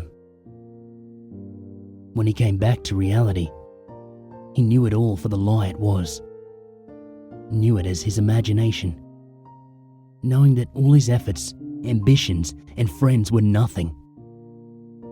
He will let go. As he utters his final words, he barely opens his eyes and sees the silhouette of his mother, her face hidden by her hands, wiping away tears. They make eye contact, and one final realization fills him before he loses all his strength. He sees that his mother was holding out hope that he'd recover all that time. He sees her and finds that her hope had been broken as she'd come to the realization that she'd outlived her only child. He dies knowing that he is loved, but that it means the one person closest and most real to him is utterly crushed. Still, there are other possibilities. The fountain of time flows in mysterious ways. One could not go back against the current, such as Gatsby. However, one could never see what is waiting for him downstream. Ash finally defeats Lance, only to be confronted by not Gary Oak, but a mute mirror image of himself. The voice of the narrator speaks to him, telling him that now he can finally escape the prison of his own mind. One by one, his friends appear and melt away into more copies of himself, cheering him on. After a long, tough battle against himself, with the assistance of all his Pokémon he had ever befriended, he jolts awake. In his hospital room, he sees his parents asleep. He finds himself unable to speak. Ash pushes forward towards his recovery. He goes through physical therapy, training harder and harder with rehabilitative Pokémon until he can walk on his own again. This time, an older and wiser Ash sets out on a journey. Just like last time, he's late getting to Professor Oak's laboratory when there's only one Pokémon left. He suddenly recalls all his memories of his life and realizes all his friends are gone forever. As he sets out with his new companion, he finds the world is darker than he imagined, more real. Pokémon and people die. He too has aged. He vows to become the Pokémon master he dreamed he was. He vows to himself. He vows to them. I will be the very best.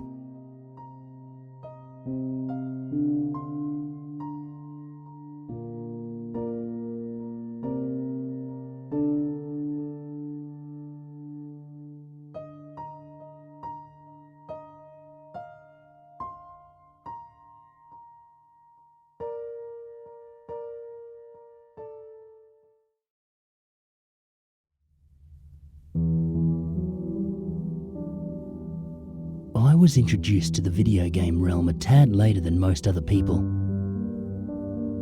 For most, if not all of my early childhood, I was isolated from other kids, and I had next to no social interactions. My days were spent in a prison-like school, and my nights rotted away with mind-numbing TV. Life was dull and boring, and all I had were my stuffed animals and cheap plastic toys to talk to. That was until I got a GameCube. It was the Christmas of 2003, I believe.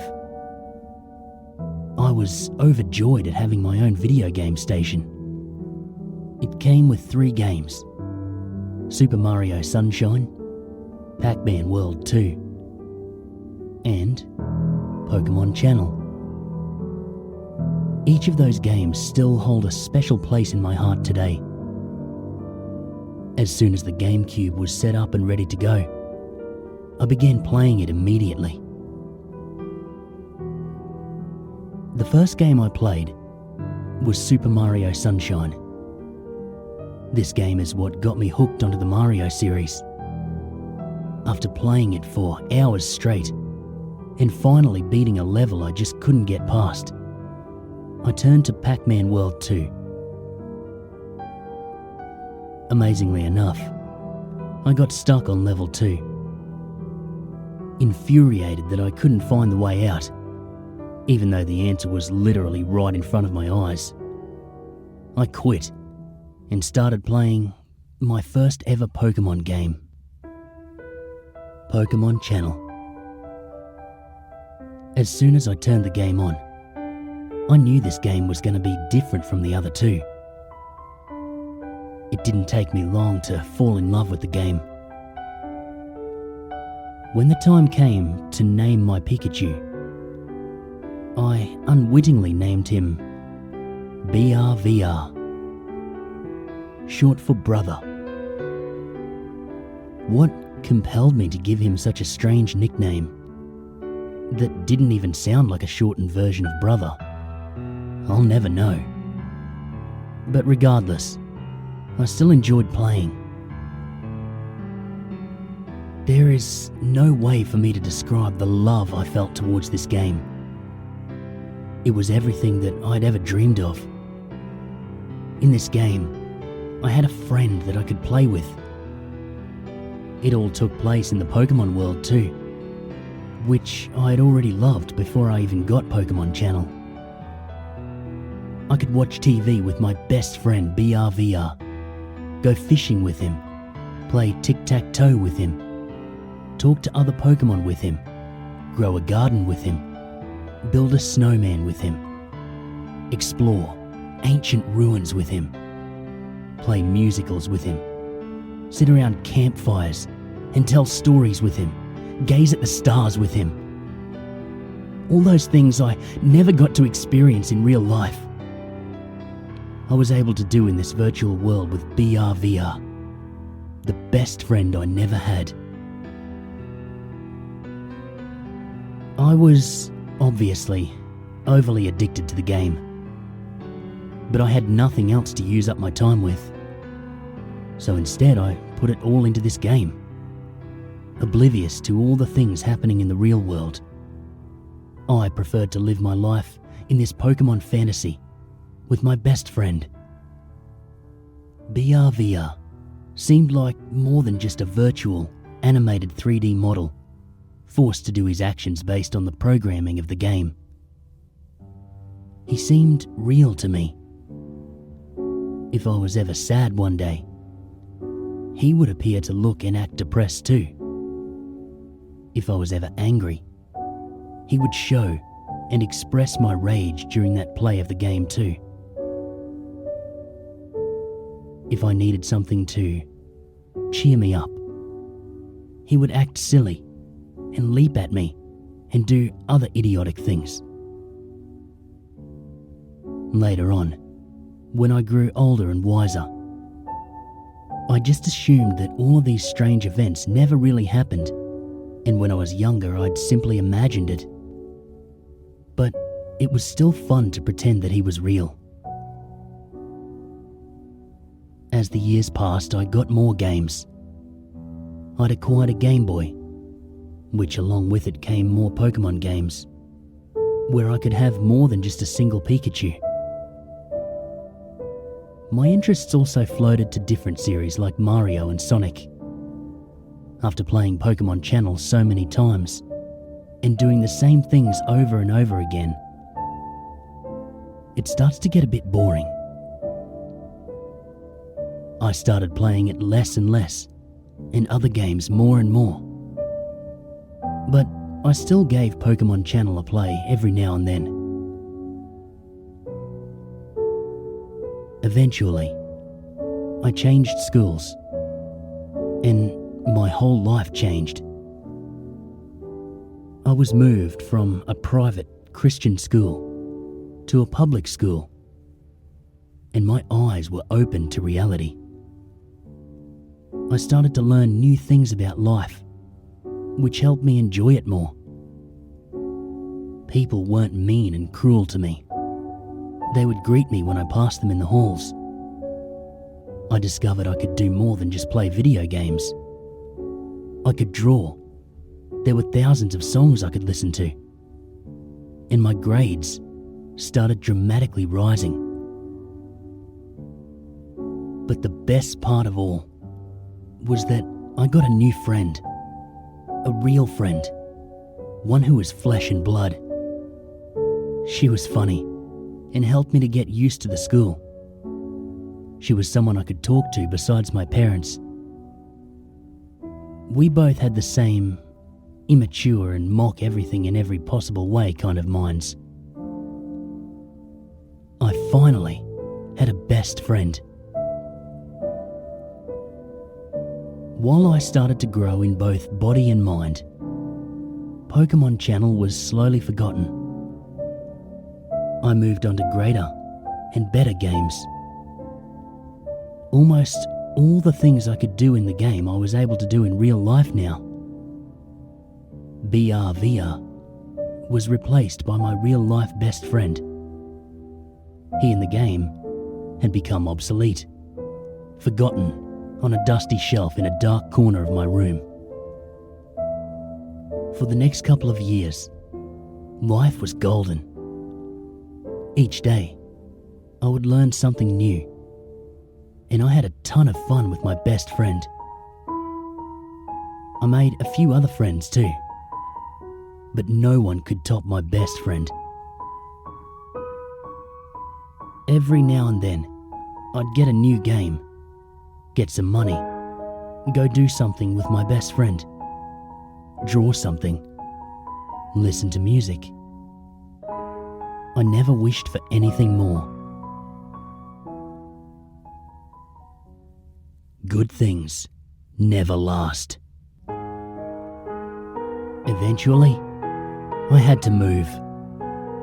I protested and threw a fit, but to no avail. Trying to stop the tears from falling down my face, I told my best friend goodbye on my last day at that school.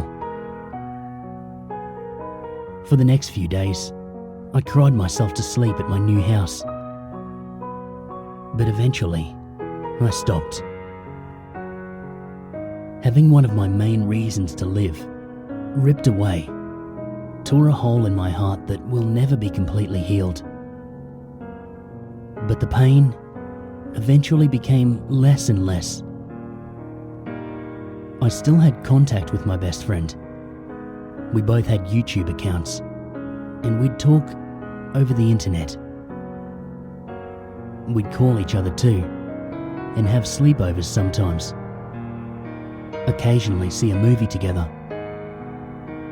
But it hurt a lot to not have her at school anymore.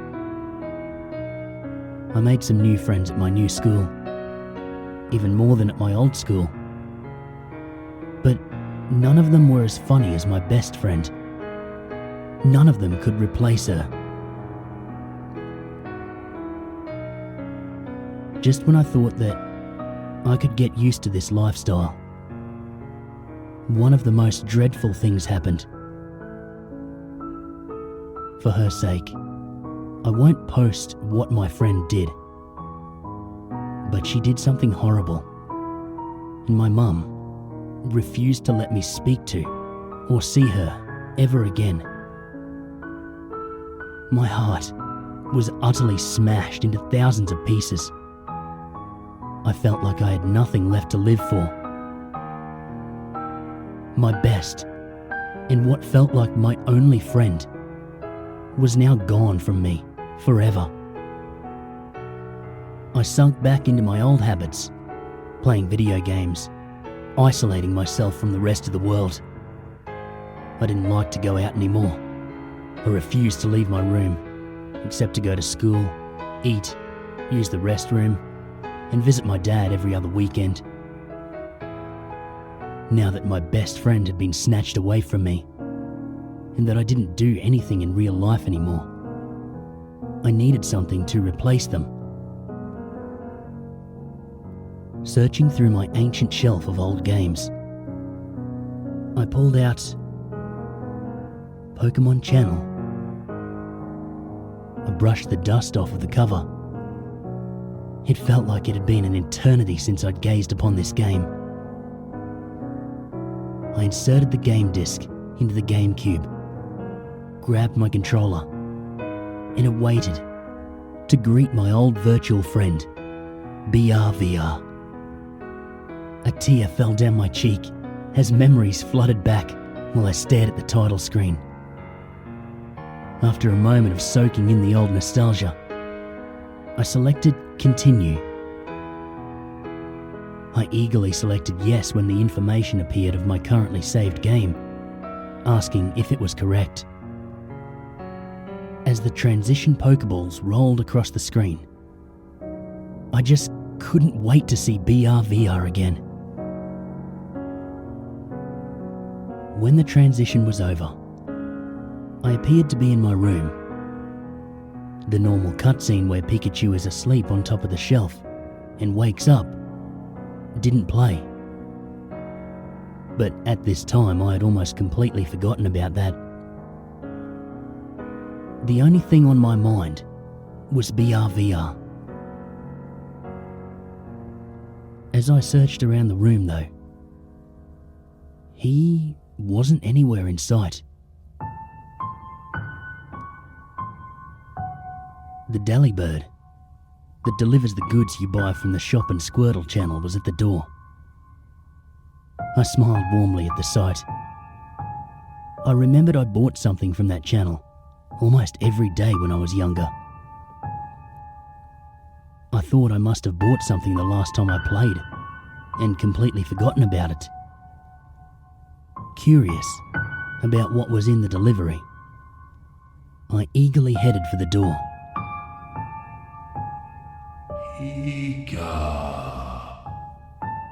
A deep, moaning sound stopped me before I could reach the door. I turned the screen and saw BRVR climbing out from under the bed. He looked beat up and depressed. I'd never seen him climb out from underneath the bed before, except for when he's searching for the Pokemon Mini in the beginning of the game. When he turned and saw me, a shocked expression came over his face, like it normally should. "Hey brother, it's me," I whispered, even though I knew he couldn't hear me. Instead of a joyous look and cheering, "Pika Pika," he acquired an infuriated look on his face. I was a bit confused as to why he was angry, but before I could ponder at the subject, the delibird called again from the door. Banishing the whole incident from my thoughts, I turned and opened the door.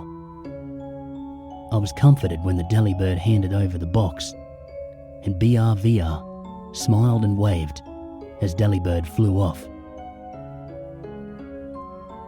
A package arrived with merchandise from Shop and Squirtle. I quickly pressed A as that message appeared. I wondered what was inside as BRVR leaned inside the box and took out the items. "You got a Pikachu TVZ. The Pikachu TVZ has been displayed." A menacing and quite gruesome looking Pikachu TV was set up in replacement of my old Voltorb TV. It looked like a Pikachu head facing towards you, with its jaws wide open. Inside its mouth was the TV screen, with its fangs hanging over the top and bottom. It looked like the skin was tearing and ripping apart at places, like the TV screen was too large for its mouth. I was a bit shocked at how scary the TV looked. "You got Red Wallpaper Z. The wallpaper has been displayed." I gasped when the wallpaper was put up. It was dark red, like dried blood. Pikachus, with sick, twisted smiles, were repeated all across it. They were bright red like freshly drawn blood. I was beginning to worry. You got Pikachu Doll Z. The doll has been displayed. I winced with fear when I saw the morbid Pikachu placed on top of one of the shelves. It had the same eerie grin as the Pikachus on the wallpaper, except with long fangs. Its eyes were small, ruby red, and dilated. The tip of its tail curved inwards like a hook, and it had sharp-looking claws. Numerous, dried streaks of blood ran the length of its body. You got Pikachu Doll Z. The doll has been displayed. You got Pikachu Doll Z. The doll has been displayed. You got Pikachu Doll Z. The doll has been displayed. The same sequence happened over and over until the entire room was filled with the disturbing Pikachu dolls. They replaced all of the other dolls. BRVR got up and looked around the room. He nodded in satisfaction and walked towards the TV. I sat in my chair stricken with fear. Even though it had been years since I've played the game, I knew that these items were not in it. Pika. A threatening and commanding call came from Pikachu. He was standing in front of the TV, giving me a glare. I knew he wanted me to go over there. I walked to the TV and turned it on. It opened to the report channel like normal. But to my horror, the screen looked like it had blood dripping down it. I changed the channels, one by one, and they all looked that way.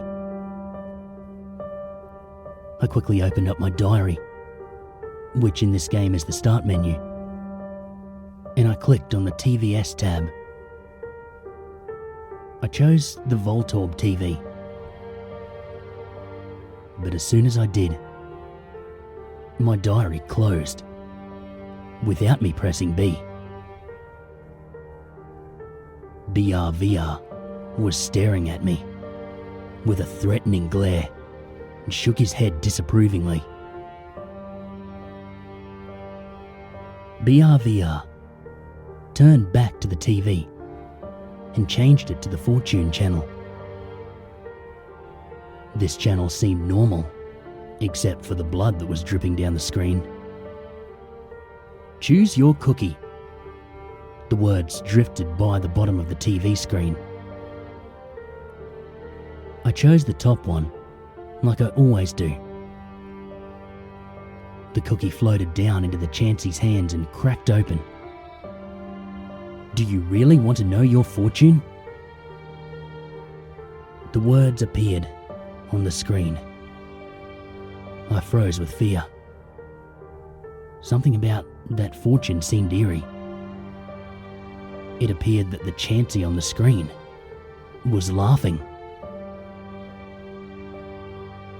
BRVR changed the channel again. He changed it to the relaxation channel. Instead of the fluffy Marie, what greeted me were morbid Pikachus that looked just like the dolls, jumping over the fence. I quickly pressed B and went back to the center of the room. Normally, BRVR would turn around and motion me to come back and watch it with him. But this time, he didn't seem to care. I walked over to my old painting. A beautifully coloured Jirachi, surrounded by a cute Pikachu border, hung against the wall. I sighed with relief. At least one thing was still normal. I took a few moments to stare at the old painting. mostly because I didn't want to look at the gruesome wallpaper or the horrifying dolls. BRVR is looking at the painting too. Chills went through my spine as that message appeared. Even though it was normal for your Pikachu to stare at your painting with you. I pressed B, and sure enough, BRVR was standing in front of the painting. It seemed like he had a sad expression, like he was remembering long-lost memories. He turned to me, still with the same depressed expression. He looked like he was about to cry. I felt sorry for him, and I wished that there was something I could do to cheer him up. BRVR then walked up to me and asked me a question, which is normal for your Pikachu to ask you a question every now and then. But what made my blood chill was what he asked. BRVR wants to know if you still love him. It had an O for yes, an X for no option. BRVR has never asked that before. Immediately, I clicked O. He smiled, and then bent over laughing. I was a bit confused as to why he was having a laughing fit. When he was done laughing, he looked back up at me with an evil smile. A message appeared at the top of the screen. BRVR knows when you're lying. He turned back to watch the TV. By this point, I didn't know what to do anymore. I knew for sure that all this wasn't supposed to be happening. I thought that maybe if I restarted my GameCube, everything would go back to normal. I got up and reached for the restart button. But when I pressed it, nothing happened. I pressed it a second time, and still nothing. The game cannot be reset right now. The message appeared on my screen. My heart stopped beating for a second. After dumbly staring at the screen for a solid minute, I sat back down and decided I would continue playing. Might as well see where this goes, I whispered to myself. I just looked around the room for about a minute. Other than the wallpaper, dolls and TV, everything seemed to be the same.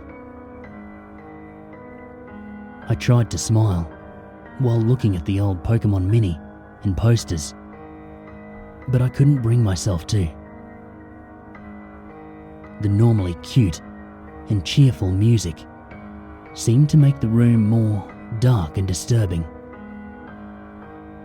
It looked as if all the morbid dolls had their eyes focused on me, like they were about to reach out and grab me, then slowly tear apart and devour my flesh.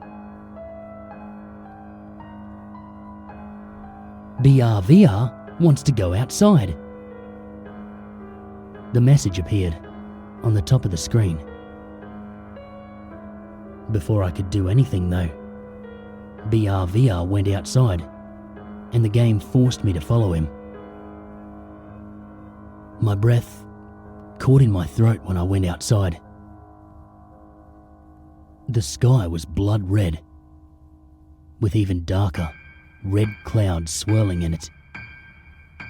Strewn all across the lawn were dead Pokémon corpses. I couldn't tell what many of them were. Most of their limbs were torn off, their faces shredded, entrails everywhere.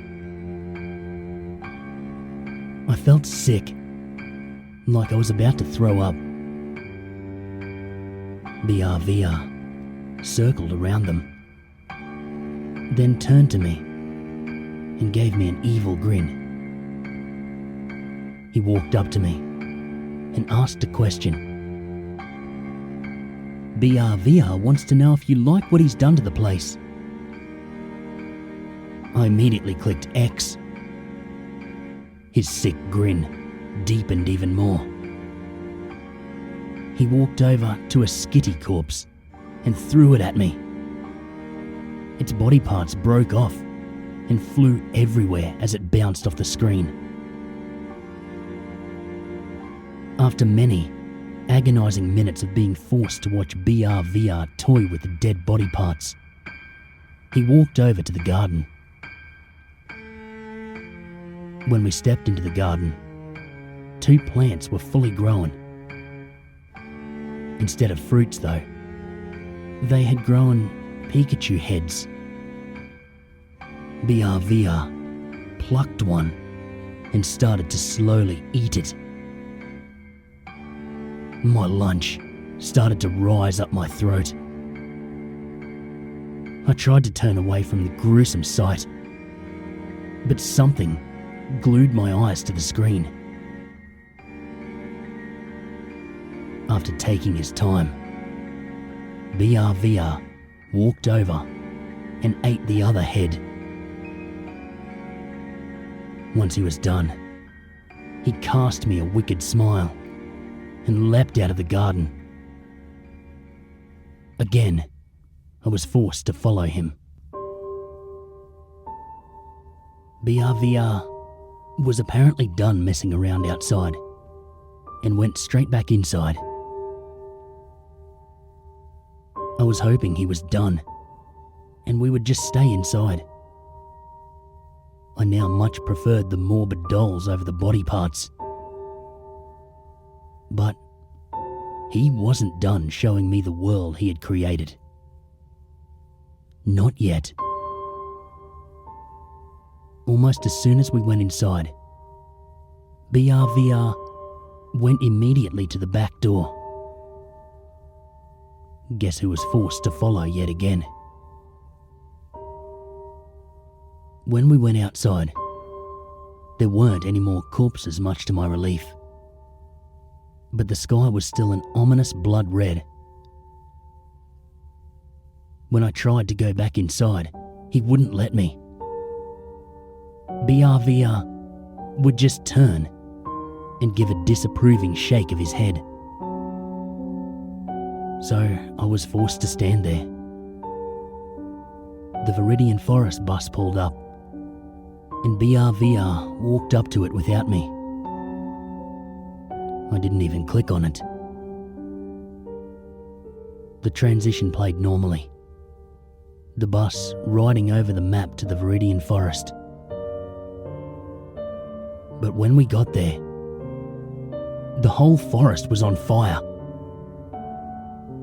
Dead Pokémon were laying everywhere as the trees wildly burned, their bodies charred black by the flames. BRVR seemed unaffected by the blazing fire. He skipped over to the patch of mushrooms. They looked like they were bleeding. BRVR ate one without asking for permission and gave a satisfied nod when he was done. And then he ran over to the bell that starts the Pokémon concert. Instead of BRVR being surrounded by Clefairies, he was surrounded by those morbid Pikachu plushes. Using the bells, they played the most haunting and blood-chilling tune I had ever heard. I was awestruck. It sounded so beautiful, yet so horrifying. It was high-pitched and made my ears ache. But I was in a trance, and couldn't think to turn the volume down. After what seemed like years, the play was finally over. Glancing around, BRVR seemed satisfied with the burning forest and headed back towards the bus. Again, I was forced to stand outside my house while I awaited the next horrors BRVR would inflict upon my eyes. I thought he would want to take the Mount Snowfall bus, but he had other ideas. He just let that bus pass. Instead, he decided to take the bus to Cobalt Beach next. Same simple transition. Same horrifying scene. The beach was littered with pieces of corpses of the Pokémon you would normally find roaming around there. The ocean looked like blood, and floating in it were more body parts from the dead Pokémon. It then became apparent to me BRVR didn't like other Pokémon. We then played a game of tic-tac-toe. Instead of rocks, we used internal organs for the pieces. BRVR beat me by a long shot, although that was because I couldn't think straight, using entrails as X's and O's while being surrounded by dead corpses. He laughed when he beat me, like this was all normal and supposed to be happening. Then, for just a brief moment, a look of regret and sadness swept over his face. I felt a longing to reach out and comfort him, so I used the C-stick to pet him. But as soon as the cursor touched him, his normal, infuriated and demented look came back. He ran off, over to the fishing area, with a little person called me unwillingly following behind. BRVR stood on his rock and threw out his fishing line into the blood ocean. He waited for a bite. I did nothing, for there was nothing I could do. But he turned and gave me a menacing glare, like I was supposed to be helping him. That's when I remembered the bait. I clicked on the jar labelled bait, but instead of a chocolate glazed donut, I got a rotting brain. It was falling apart and covered in a greenish brown mould, yet it was still throbbing. I quickly tossed it into the ocean. Shortly afterwards, BRVR caught something on his line. With a great yank, the creature came flying out of the ocean. I swear to God, this creature shall forever haunt my dreams. It looked like an oversized, dark purple Magikarp, but it was foaming at the mouth, while a green, acidic blood poured out from its numerous gashes all along its body. Multiple organs clung to the many spikes sticking out from its body. Parts of its scales had been scraped away, exposing muscle underneath. And some parts of the muscle looked like they'd been eaten, leaving bones sticking out. It flopped around and gasped for air while disturbing, gurgling sounds emitted from its mouth. I screamed when I saw the vile creature. BRVR turned to me as if he had heard me and grinned. He slowly climbed down from the rock, taking as much time as possible to let the wretched creature suffer that much more. And then he started to eat the Magikarp while it was still alive. I screamed again and covered my mouth as my eyes were forced to watch the gruesome sight. Once he was done with his meal, he turned back to me and smiled a happy, playful smile.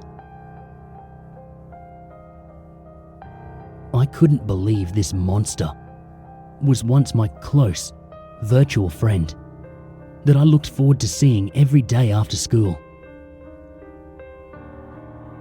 After that traumatizing event, BRVR cheerfully skipped along down the beach, back to the bus stop singing Pika Pikachu.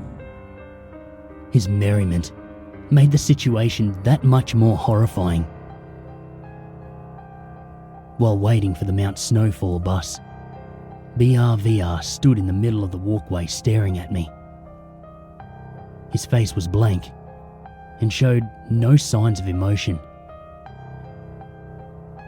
Even though I knew he couldn't hear me, I whispered, "Why are you doing this?"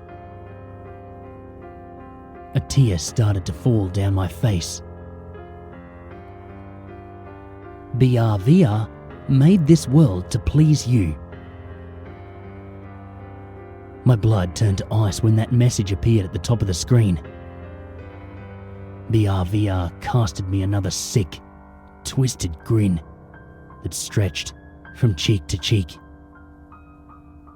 More tears started to sneak their way down my face. The Mount Snowfall bus finally arrived. I don't know if I was happy at the sight or petrified at the thought of facing another gruesome scene. Same things as before. Innocent transitions. Not so innocent sights. Frost-bitten carcasses lay strewn out ungloriously across the frozen land. Most half buried in snow. Surprisingly, there was no blood or entrails laying about. This area had a more sad atmosphere than morbid. BRVR slowly walked over to where Kecleon and Jigglypuff would normally sing. But since they were dead and buried under the snow, who knows where, he took their place. BRVR sang the most beautiful, yet saddest song I'd ever heard. His harmonious voice sounded like violins playing the most tear-jerking tune I ever heard. He had a depressed and sorrowful yet focused expression while he sang the tune, which is just what the song sounded like. I couldn't control the tears that started flooding down my face while he sang. My poor, emotional heart broke in two listening to this sorrow-drenched melody. After what seemed like an eternity, BRVR finally vanished. He looked me dead, straight in the eyes,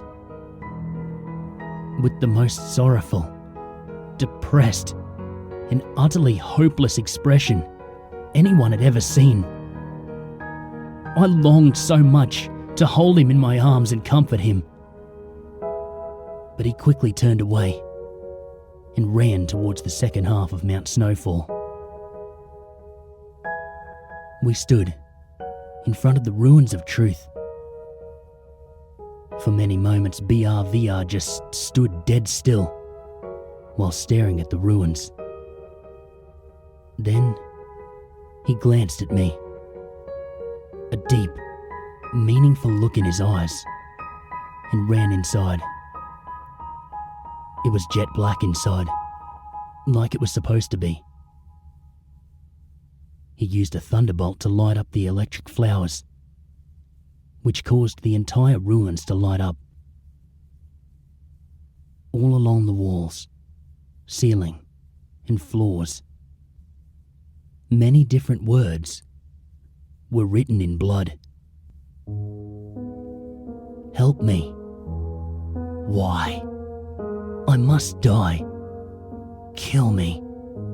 It's so cold. I'm so lonely. Where is he? Come back. Why can't I die? BRVR walked over to the other side of the ruins, where the true or false tablet stood. I was forced to click on it.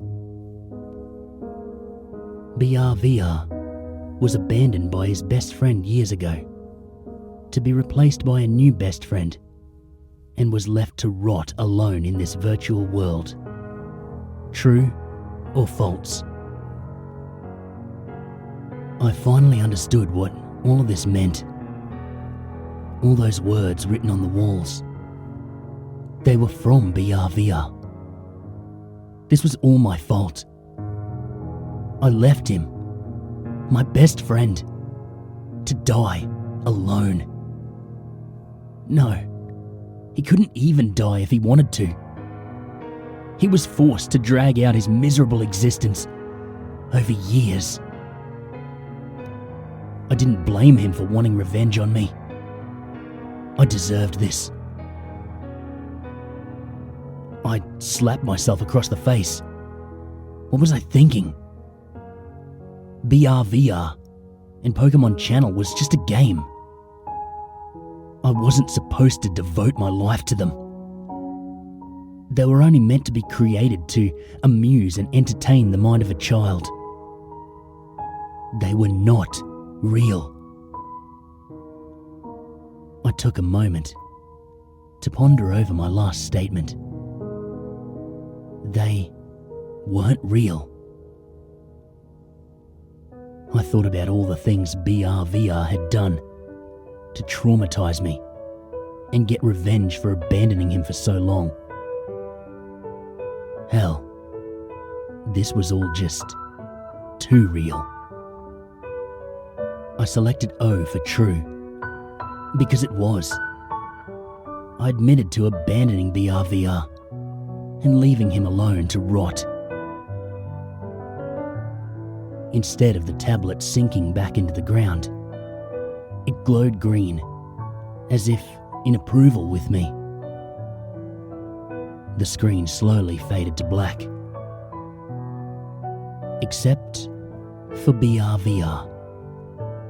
He stood in the center of the screen, with a tired, angry, yet sad expression. I didn't know what to think of him anymore. I hated him, and wished I really could kill him.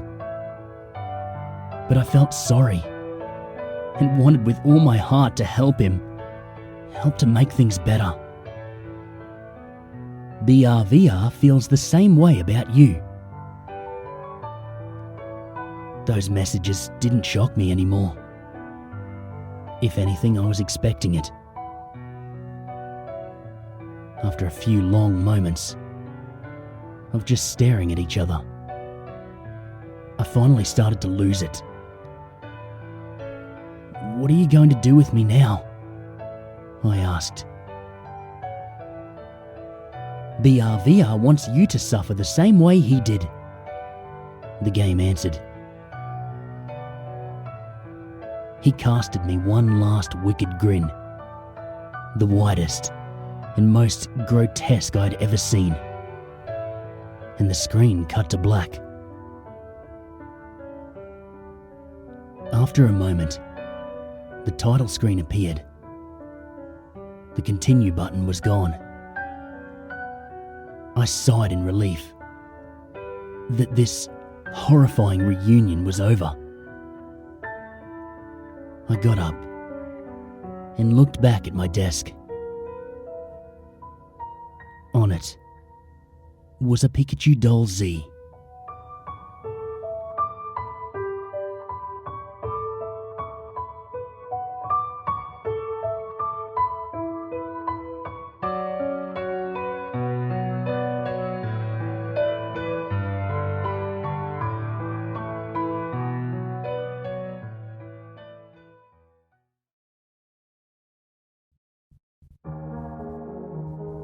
So, my brother and I, we kind of grew up on Pokemon. Round here, a lot of kids did. It worked out perfectly for us too. Every time a new gen came out, one of us would get one version, one of us would get the other. And since our mum liked to spoil us, we both got the third one. This is going to sound at first like a bittersweet story about two siblings who grew up with a couple of games that eventually take them down two different roads. Well, it's a little more than that. The years rolled by. We kept on collecting. Game Boys got old. We replaced them. Cartridges finally gave out. We picked up new copies. But we started down two completely different roads before Ruby, Sapphire and Emerald came out. See, around then, my brother got a Game Shark. We'd heard all the hacks and cheats you could do with them, even if we were kind of late to the party, and they sounded pretty cool. Our first guinea pig cartridge was my brother's old blue version. We just dicked around with it a bit, nothing major. But whatever we did, it fucked the cartridge up. After just a couple of code entries, it glitched out completely and became unplayable. Naturally, we were upset at first. My brother mourned the loss of his hours of work, and I was sympathetic. I told him, it's okay, we can replace it, I guess. Stupid Game Shark was a waste of money. But here, our paths finally differed. After seeing the mess it had turned Blue version into, I had become opposed to the idea of hacking or cheating any of my games. What can I say? I feel feelings for the little pixel critters. At least with that Game Shark. But my brother had taken his game's destruction as a personal challenge or something. I don't think he ever played a game after that which wasn't hacked somehow. Yeah, we played a shit ton of Pokemon, man. But for us, there really wasn't much else to do. We live way out in the country, without many other kids, and the farmers didn't want us on their property. So, we played Pokemon out on the lawn, just about all day, every day. It was pretty awesome, to us at least. We lost the Game Shark when our rooms got moved around. A new addition was built onto our house, and it disappeared in the mess of shit that got stuffed into the new closet. Ruby, Sapphire, Emerald arrived, and after playing through them once, we were both in agreement that they were definitely lacking in comparison to the last gen. We both tried another honest playthrough, and though we managed to finish, it left us both yearning for some good old-fashioned nostalgia. Where were our old gold, silver and crystal cartridges though? It took us probably a month to dig through the boxes we'd been too lazy to open up before. But we finally found one full of a shitload of all our old electronics. My old purple Game Boy Color still worked. His red one could no longer hold batteries in place. Both of our GBAs were fine though, along with our snake lights and link cables. That one with the nifty little connector in the middle that I'd always wrapped up oh so carefully to avoid fraying the wires and condemning it to the trash like our last cable. We both grabbed up everything we could. It was so nice to have yellow, which had been my first and most cherished game of any series, not just Pokemon, and red and gold back.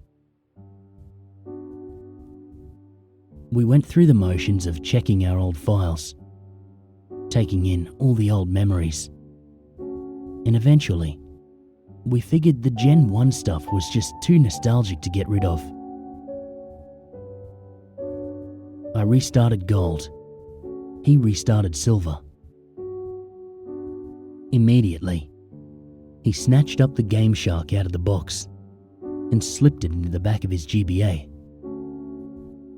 I just shook my head at him. I remember what I said to him. That thing will kill your game, you know. He never liked me preaching to him about abusing pixels. I shut my mouth after that, but it had put him off playing with me. I guess it was just one time too many or something. I ought to know to keep my thoughts to myself, really. It was a couple of days later that it happened. I was out on the porch, Game Boy in hand, just about to go into the Elite Four, when I realised I needed a little help. My team was ill-balanced, thanks to me playing through for leisure. And at the time, I was no great trainer that could pull off gimmick runs. I knew that my brother had been 2 badges ahead of me, so I was hoping maybe he'd let me borrow a Pokemon or 2, just for this run-through.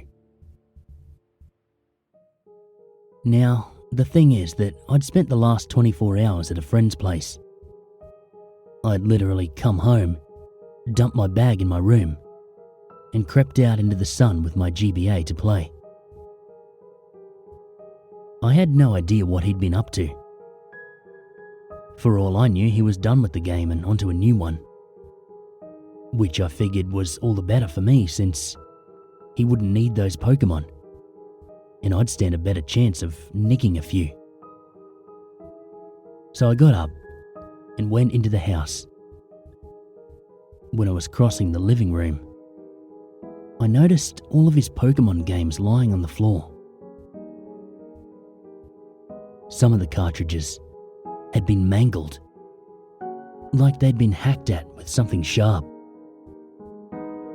Even his old blue version, long ago dead and too sentimental to throw away, was lying with the plastic cut ragged, split almost halfway up the side, completely unusable anymore, even if it would have worked. I was a little scared. This had to have happened this morning, otherwise our mum would have seen and they wouldn't be lying on the carpet. Tucking my GBA into my pocket, I crept over to his room and found the door unlocked. Somehow, that was even more concerning. I walked in and I found my brother sitting on the edge of his bed. His GBA was in pieces on the floor at his feet, smashed to bits. Next to him on the bed were a hammer and our mother's gardening scissors. His face was paler than I'd ever seen it, even whiter than the time we'd gone corning and the old guy up the street, legally blind and a raving nutcase, had come and chased us into the trees with a shotgun. It was now I also noticed the Game Shark on the ground and a silver cartridge corner poking from under his bed. Somehow, they'd been spared the wrath of the hammer. "Are you okay?" I asked. I remember the chills that ran through me. He was my little brother. Seeing him like this was horrifying. It was awful. I remember him rasping, and the way his voice rattled made my knees weak. Oh God, white everywhere, and then darkness. I remember running over and hugging him, and I remember his limp arm fell and brushed the Game Boy in my pocket, and his sudden scream, right in my ear, making me jump and bite my tongue by accident. He ripped the handheld from my pocket and hurled it at the far wall. I cried out at the dent the plastic system made there, running over to collect it. The screen had gone dark, and though I feared the worst, when I flicked the switch it powered up normally. I waited there in the corner, trying to pretend the GBA mattered enough not to go and run for our mum. The volume was on. The Pokémon theme started up, and he screamed again, picking up the hammer. This time, I screamed too, and ran from the room with my GBA clutched to my chest like a shield.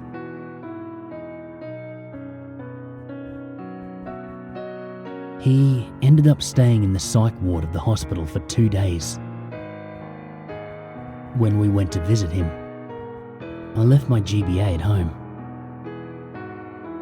No one could figure out what had set off this strange, manic behaviour. There was some talk that I didn't understand at the time, about some kind of disorder he may have, or may not have had. But even though Mum and I had collected and brought in all the cut-up cartridges to be looked at, Mum's idea, not mine, no one had even thought to tie it back to the game. Maybe that was my fault. I hadn't said a word about what had happened when he'd accidentally touched my Game Boy, or the blind, white terror he'd been thrown into when the music had started. On my last visit to the hospital before school on my second day, I was left alone in the room with him while Mum had some private talk with the doctor, all about precautions to take should this happen again. I sat in the chair next to the bed, where he was staring at the ceiling. But then suddenly, he sat up, making me flinch. "Hey," he told me, "go in my room when you get home." I didn't understand what he meant. And then I remembered the things we hadn't packed up and brought in. The game, and the hacking tool under his bed. "Get rid of them. I don't ever want to play with them ever again." His voice was so weary and desperate. He sounded like an old man on his deathbed. My poor little brother. How could I refuse? "Promise you'll get rid of them." "Okay, I promise." I was carted off to school late, and through the whole day, I only had my promise to him in my head. I didn't know it at the time, but this would be the last time that I could ever play the big sibling role and help him out. I just had to get home and get rid of that game. But as the day went on, a sick curiosity started to go through my own head. What could possibly have happened to that game that scared him so badly? I was scared myself, but I just had to know. I had to. I got home and went right into his room, bent on uncovering whatever horror was waiting for me. Mum had since vacuumed the room, and the cartridge and Game Shark were no longer visible. I got down and crawled half under the bed, feeling timid, but holding on to the promise I made as my badge of courage. Under the bed, there was enough dust to make me cough. Enough old Legos and various other toys that I couldn't set my elbow down without it landing on something. But finally, I found both objects. They'd been shoved to the corner, on top of a notebook that looked too new to have been down here long. Unthinking, I grabbed the corner of the paper and dragged everything out with me, still wheezing from the dust, allergies and all. They looked so innocent. Simple toys and a simple, spiral-bound bunch of papers. When I set Silver version and the Game Shark on the floor, I took a closer look at the notebook. On it were scrawled at least 20 different cheat codes, but one had been scratched out with a Sharpie over where it had initially been drawn in with pen. This was confusing.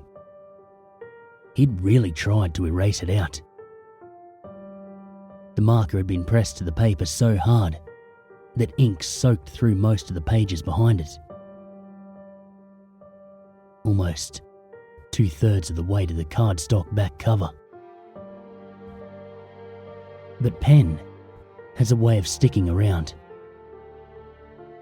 I picked up the notebook and tilted it backward in the light, and the reflective surface of the Sharpie revealed the indents that had been left where he'd written it. The code was an unintelligible mess of letters and numbers, but the words next to it confused me. Easter egg. Snow on Mount Silver.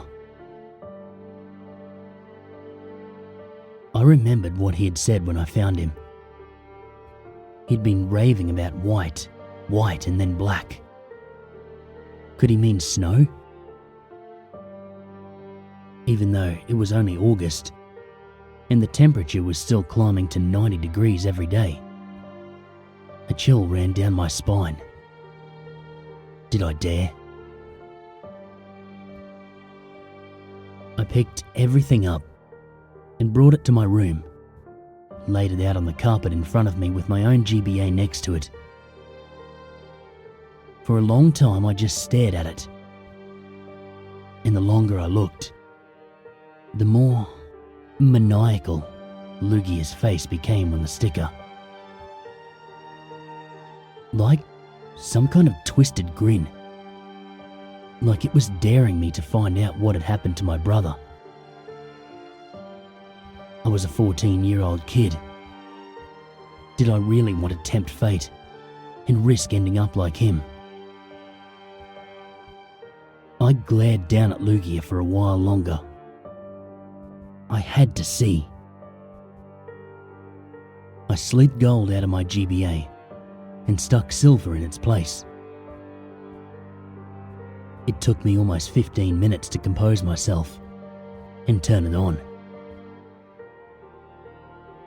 It started up normally. I left the sound on low, too afraid of what I might hear to keep it up the full way, and curious to turn it the whole way off. The title screen was normal too. Lugia again, but somehow menacing, despite my common sense telling me it was exactly the same picture as every other time I'd started up the game. How bad could this be? I asked myself. His notes said Easter egg. Didn't that mean that was coding already in the game? The menu came up. Still absolutely normal. His character was Blake, with a mostly filled Pokédex but the time was odd. 99999. I knew he could not have been playing that long. I'd barely logged 50 hours on my own game, and I was at the Elite Four, and I was playing slowly. Probably the result of hacking fucking up his file, I thought. Well, whatever then. The game started up, and the first thing I noticed was the prolonged black screen. It took almost a minute for anything to change, and there was no sound at all. The hairs on the back of my neck were standing up already, but it was too late to turn back. Finally, a very dim sort of map came onto the screen, but it looked static. What was going on? I squinted down and realised with a fearsome pang that it was actually the Mount Silver map.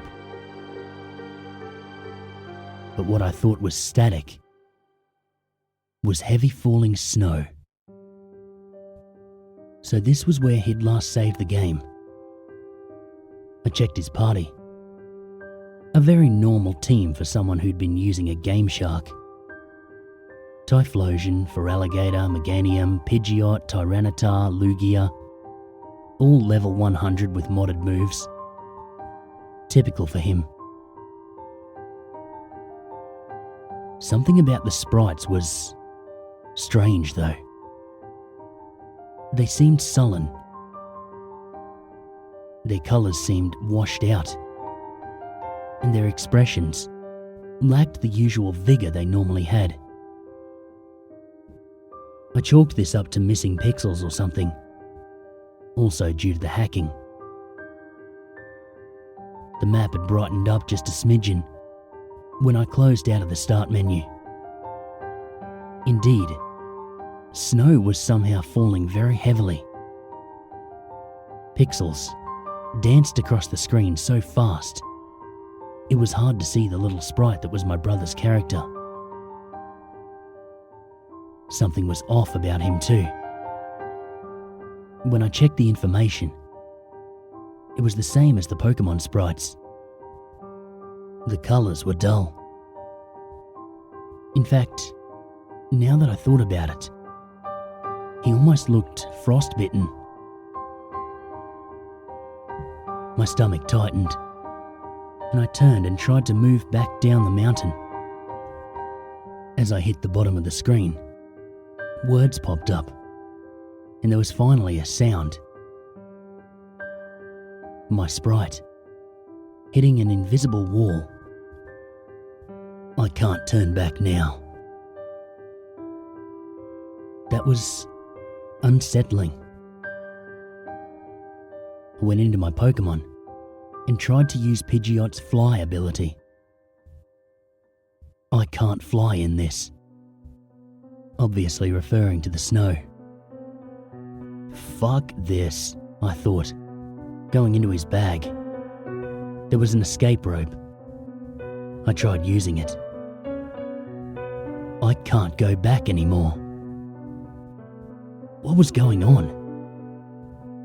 Once again, I tried to walk back down the mountain. And to my horror, the words changed with every attempt. I can't run away. I can't go back down. I can never go back. This last one sent a frigid feeling through my heart.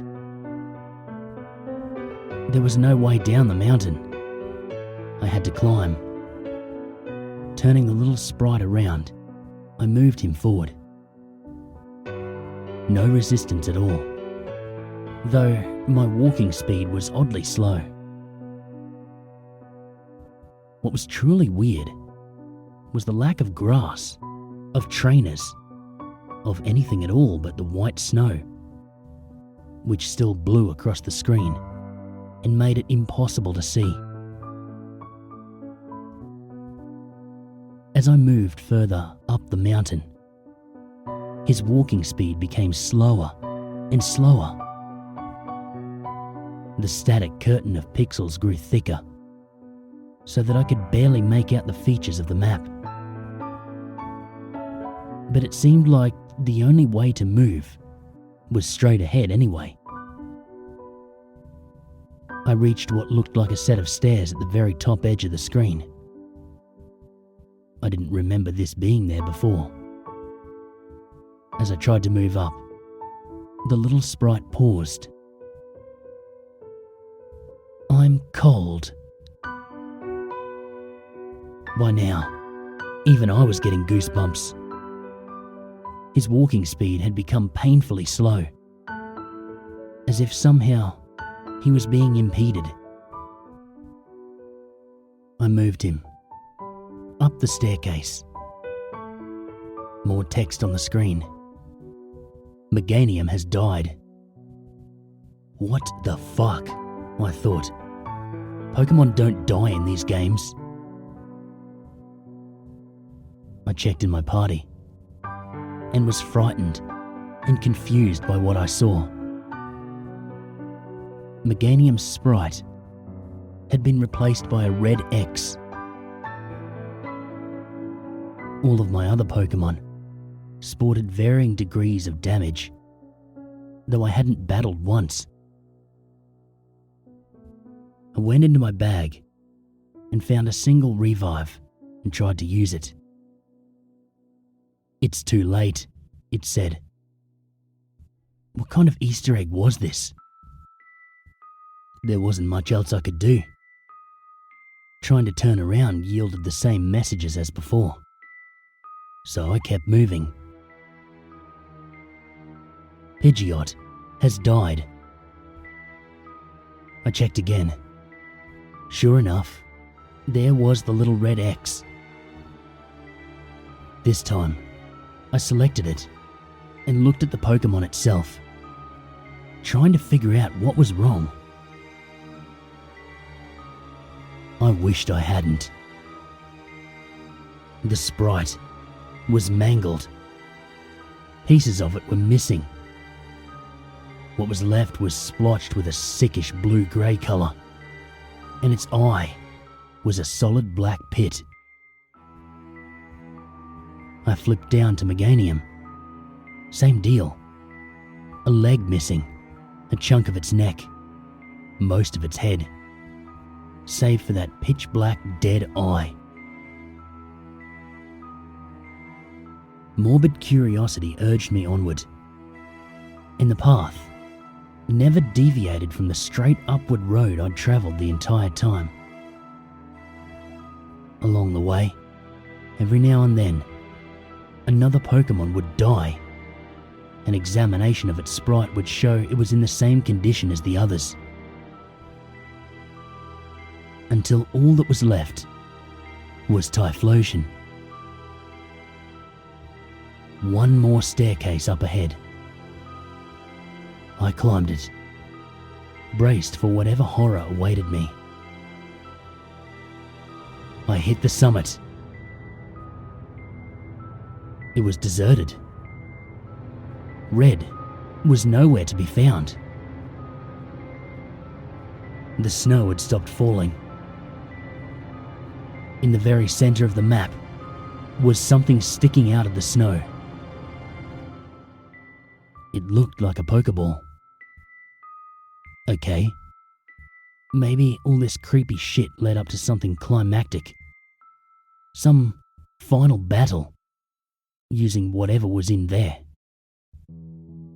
If I picked it up, maybe Red would come out of hiding. I walked over and examined it. There was a burst of static noise from my game that made me jump. What appeared on the screen was a battle animation. My trainer sprite appearing, his skin tinged blue, against another mangled Pokemon sprite. It was Celebi. In the center of that black hole, that was its eye. A single red dot burned out like an ember. The thing looked rotted. I didn't even get the chance to throw out my mostly dead Typhlosion before it moved. Celebi used Perish Song. A screech came out of my GBA, and I almost dropped it as the screen went white. A part of me was relieved, thinking that my final Pokemon had been KO'd and I would be transported to a Pokemon Center. But I was wrong. My sprite reappeared in what looked like a cave. Was I now inside the mountain? I checked my trainer card and felt sick. The sprite was just as mauled as the Pokemon had been. A leg gone, a single eye remaining, pitch black. So sad looking. Tears welled up at the corner, and every colour on him was replaced by those sick shades of frosty blue and grey. Every stat on the card was reduced to 0, except for the time, which still read 99999. I quickly moved back to the map. His sprite there mimicked the horror it had become on the trainer card. Pieces were missing. Everything was discoloured. I started trying to walk, and at first, I received a message. It's so cold. There was only one direction to go, upward. I moved on, and every now and then would be stopped by a message that made my heart sink lower and lower. Mother, it feels so cold. I can't go on. The walls, as I walked, became darker and darker until they were pitch black at the end. There was an exit there, marked only by a white outline. I had no other choice but to go through it. It opened into a chamber that was also solid white.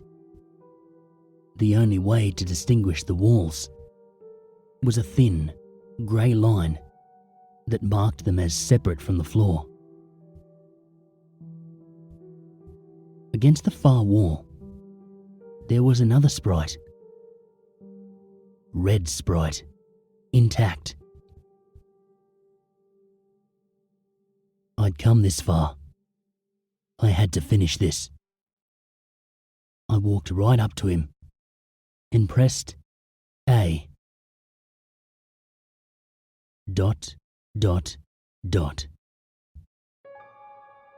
A battle started. Red sprite had none of the deformities that marred my own.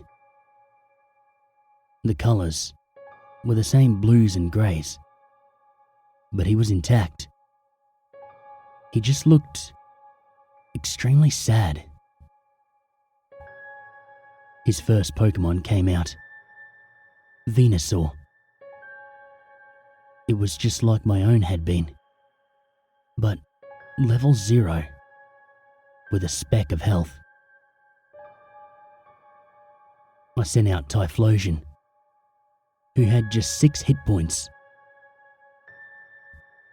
No Pokemon made a sound when they were brought into battle. Venusaur used Struggle. There was no animation, just a single point of damage done to Typhlosion. And then the opposing sprite dropped off the screen. Venusaur has died. There was no text asking me to switch out. Instead, there was just what I took to be dialogue from Red. ...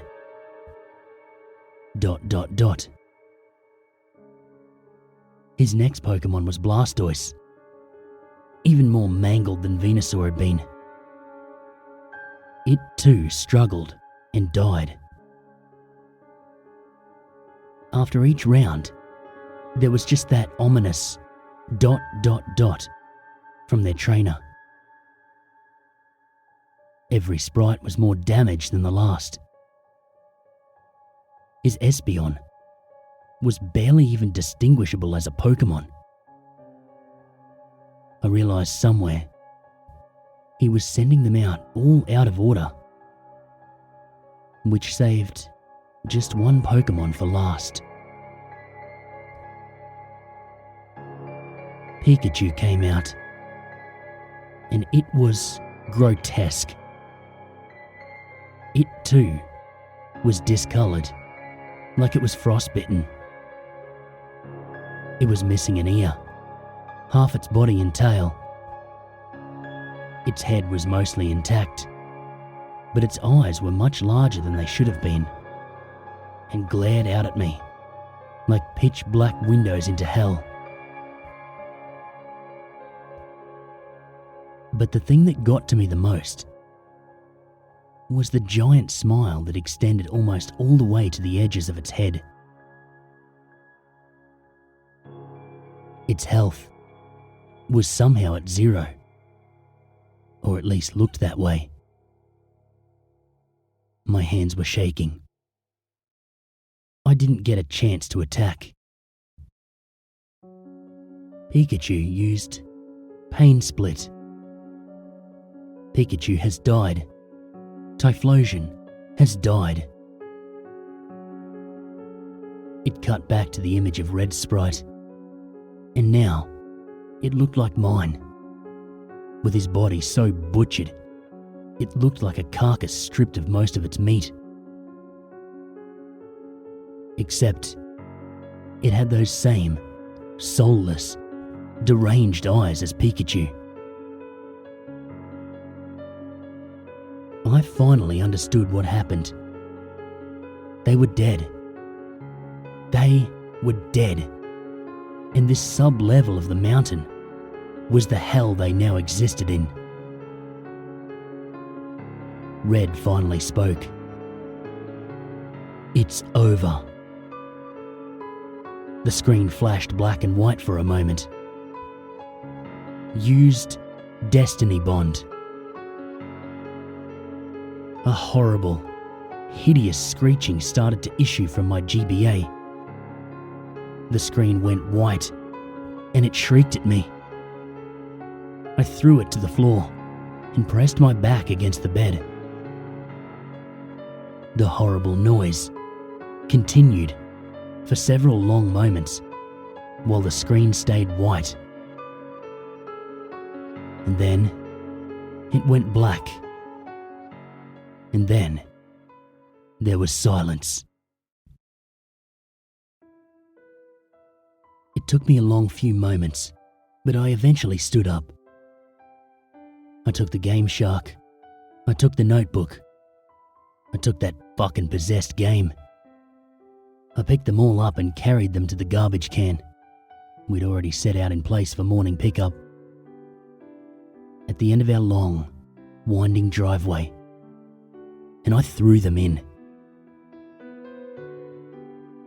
When I got back to the house, I don't know what made me do it, but I picked up Yellow version and put it in my Game Boy.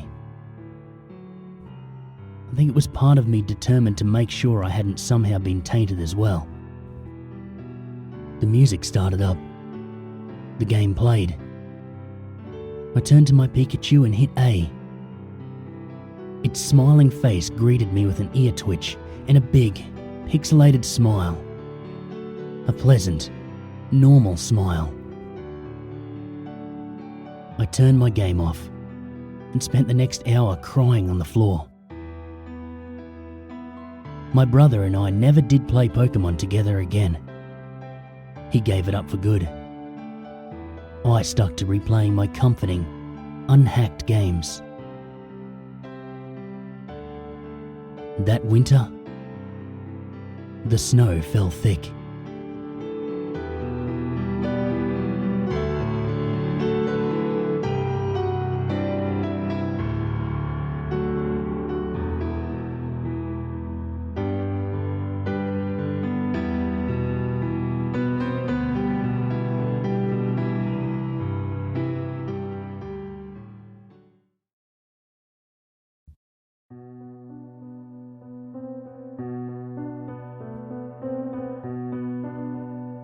There are tons of stories out there about hacked Pokemon games. Some of them are really quite neat, such as the one about a version where you get a ghost as a starter.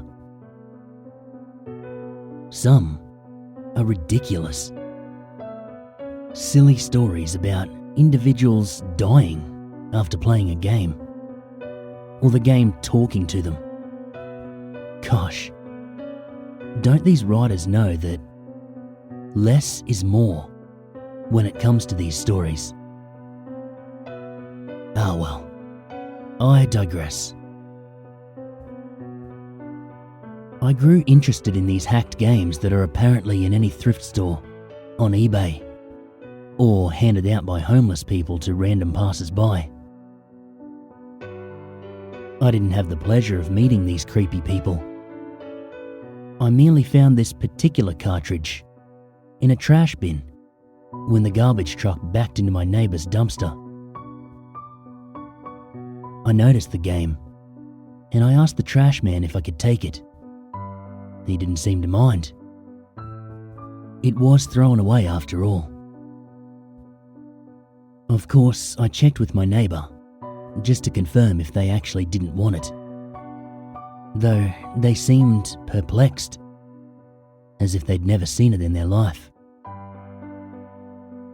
Their son made a grab for it, a little boy who saw the Charizard on the cover, crying out, "Pokemon, I want, Mummy!" But his mother told him no, seeing as though I had found it. He didn't even have a Game Boy anyway. He just liked Pokemon. Thinking nothing more, I simply went home, looking at the cartridge's sticker on the way. Just a plain old red version, the sticker torn slightly across the Charizard's neck. But that was expected with such an old game.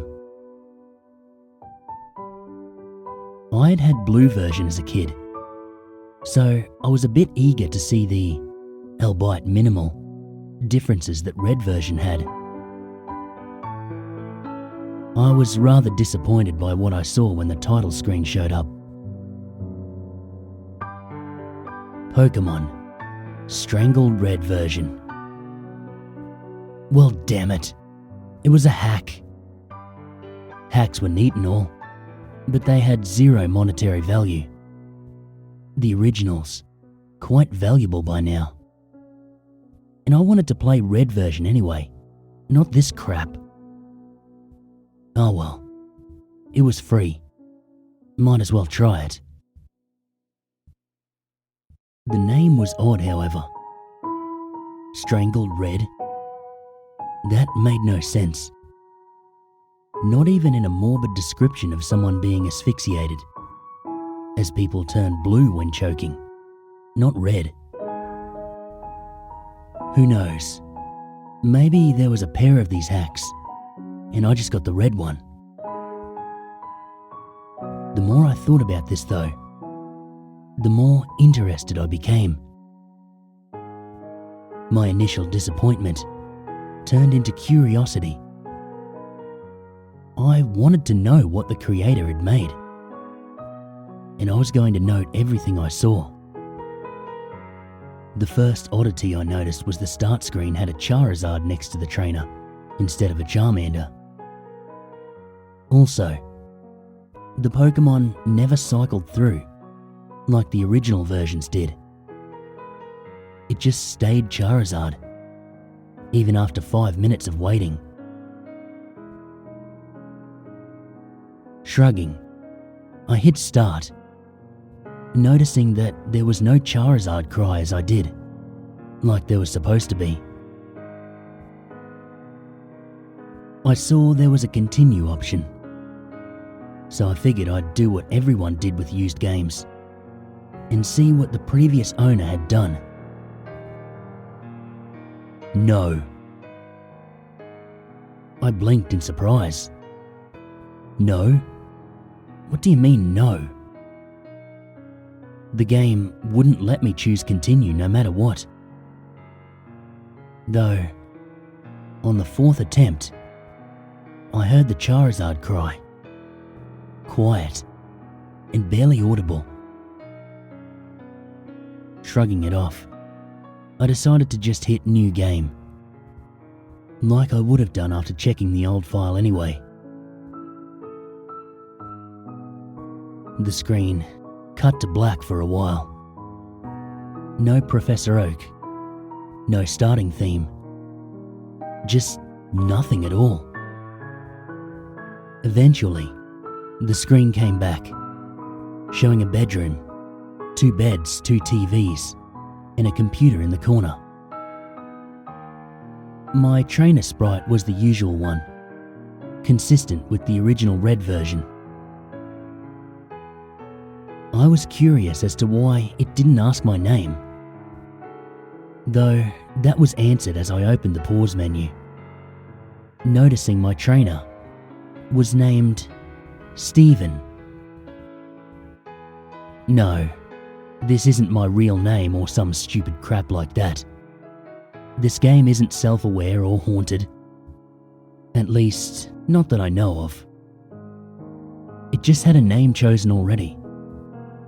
Curious, I saw he had the starter amount of money.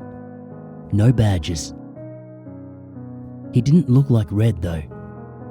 His hair was longer, almost reaching halfway down his back. Red's usual smile replaced with a confident smirk. Honestly, I found this sprite much cooler than Red. Next, I checked out his Pokémon. A single Charmander, level 5 named Miki. Nothing was odd about it. Or should I say her, with the name and all. She had beginning Charmander stats. Only knew Scratch and Tail Whip. Basic stuff. The game seemed relatively normal. Returning to the game, I walked about the room, noticing that Steven's long hair was present on the back of my trainer when my back was turned to the camera. I didn't recognize the house, but I descended the stairs to see more. Downstairs was another trainer who spoke to me the instant I came down. Mike. Ready yet? Steven. Yeah. I assumed this Mike was my rival, pre-decided for me. A replacement of Blue most likely. Though, I then thought back to the bedroom having 2 beds, realizing they weren't just rivals, they were brothers. They talked back and forth. Basic Pokemon dialogue. Become a Pokemon master, catch 'em all, stuff like that. Before having a little argument over which is better, Charmander or Squirtle. Which, of course, led to the introduction battle, like the one versus Blue in the lab. Simple enough. Scratch, tackle, scratch, tackle. Until I won, purely for having the first turn. I took notice of how much better Steven's sprite looked in combat than Red's. A different pose. His hair, looking like it was blowing in the wind. A brief, minor upgrade, but still much nicer. I left the house after some more banter with my brother. stepping out to the Pallet Town theme. Going to the east, I found this was indeed Pallet Town. The house was simply on the outskirts to the west. I noted that there was no mysterious grassy field like in normal Pallet Town. Wandering about, I decided to check in on Red's home. His mother was inside, and when I talked to her, she commented on how handsome Stephen looked, hoping that her own son would look up to him as a role model for when he became a trainer himself next year. This, of course, led me to realise this game took place a year before the original Pokémon. Red was even upstairs, playing on the SNES in his room, commenting, "I'm going to be the best too, when it's my turn." I was starting to like this hack. It was interesting. A completely new adventure. A different character. Stephen even seemed to have a history with the people in his town. A reputation. A personality beyond a silent protagonist. The people in town talked to him as a person, making conversation, not just spouting tutorial crap. Even Blue's sister had new dialogue. They seemed to be in a relationship too, as the dialogue ended with a kiss and a heart over her head. Professor Oak simply wished me well, giving me a Pokédex to aid my adventure. He wasn't giving it to me to be the reason behind the adventure, like every other Pokémon game out there.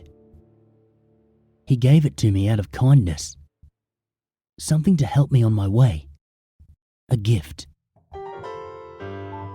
I was liking this more and more with each second. The game seemed to have an actual story now. I was somebody, not just a cookie-cutter protagonist anyone could be. Not some blank sheet that could be replaced without notice. The story was different, though the actual gameplay remained unchanged. I went north, like I was supposed to. Went from town to town, collected badges, received the praise of the leaders. Stephen's fame even seemed to spread, as some NPCs would talk like they knew him. I used Miki for every battle, and she was growing surprisingly fast. She handled Brock with ease, even pounded Misty with no trouble at all. She wasn't as adversely affected by super effective attacks as others. Did more damage than a regular Charmander. She was a veritable powerhouse. She even became a Charizard at the mere level of 25. Not bad at all, I must say. Things started to get weird though. As soon as I reached Lavender Town. I know. Lavender Town is the focus behind every creepy story and the like. But it was the only place that was noticeably different. There was no Team Rocket invasion, which I found odd. Though I did then remember this was a year in the past, so the invasion wouldn't occur until Red's time. I tried to enter Pokemon Tower, aiming to get a Ghastly. But that's when it got odd. Stephen, I have no reason to be here. Stephen wouldn't go into Pokemon Tower no matter what I did. This was weird. I mean, hell, there are a million places in Kanto you really have no need to be. Little random houses with nothing but children NPCs, for example. Why was it here that Stephen wouldn't enter. With a shrug, I figured I wouldn't need a ghastly, seeing as Miki could handle anything. So I simply went on my way, Lavender Town serving no purpose other than a passageway with a Pokemon Center. The game progressed normally from there. The remaining gyms fell, and eventually I made my way to the Elite Four and defeated them.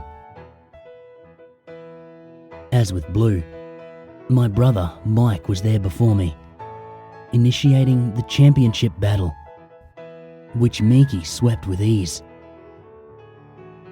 The aftermath of the battle was quite pleasant. None of the tension that was present between Red and Blue at the end of their match. The brothers congratulated each other on their progress and shook hands before the screen went to white. No Hall of Fame, nor any credits. When the screen came back, I was at the house again. The two brothers, sitting at the computer, conversing with each other. Stephen. I don't want to. Mike. Come on. I just gotta borrow her for a second to finish the Pokédex. The entry won't register unless she recognizes me as master for just a second. Stephen. But she's my Miki. Mike. I promise I'll give her back. Come on, please. Two options appeared. Yes or no. I was a bit perplexed, so I hit no to be cautious. Mike. Come on, please. No. Mike. Come on, please. I realized this would simply continue to loop until I hit yes. So I did, just to see what would happen. Alright, this'll just take a second. Then we'll both be Pokemon Masters. Stephen. ...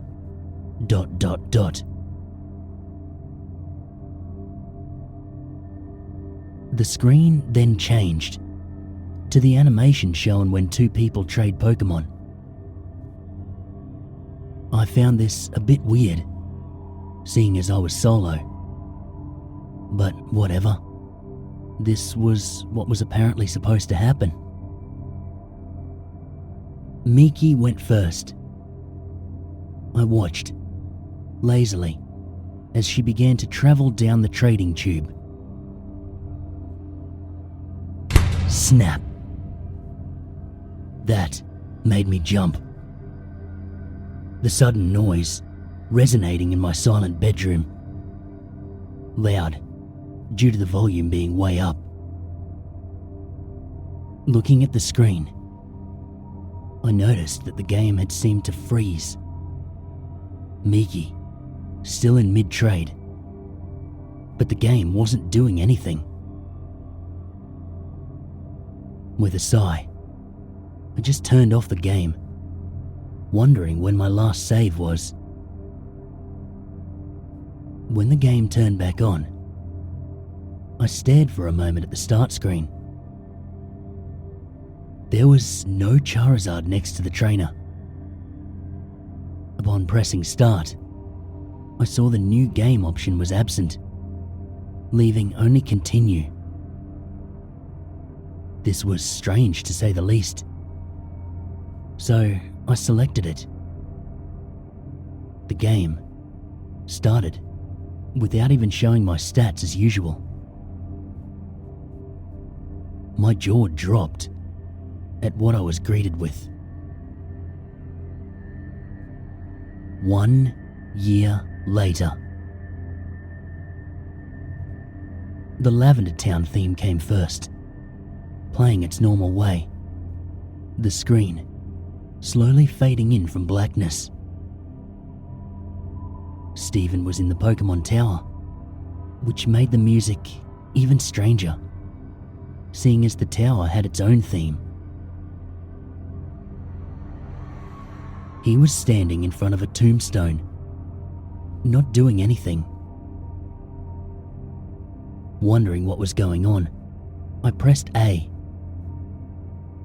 Steven. ...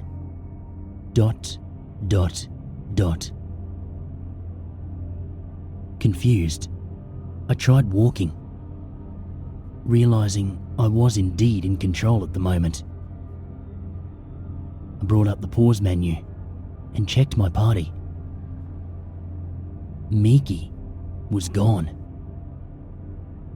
Not just Miki, all Pokemon. He had nothing. The Pokédex was absent from the menu. His bag was empty. Honestly concerned now, I checked his trainer card. He had no money. He had no badges. His playtime was 8795 hours, which was impossible, as I had only 30 logged in before. But that wasn't the strangest part. His picture. The picture of the handsome, confident young trainer was different. His eyes were blank. His face turned slightly down. That smirk of his was gone, replaced by a lack of any expression at all.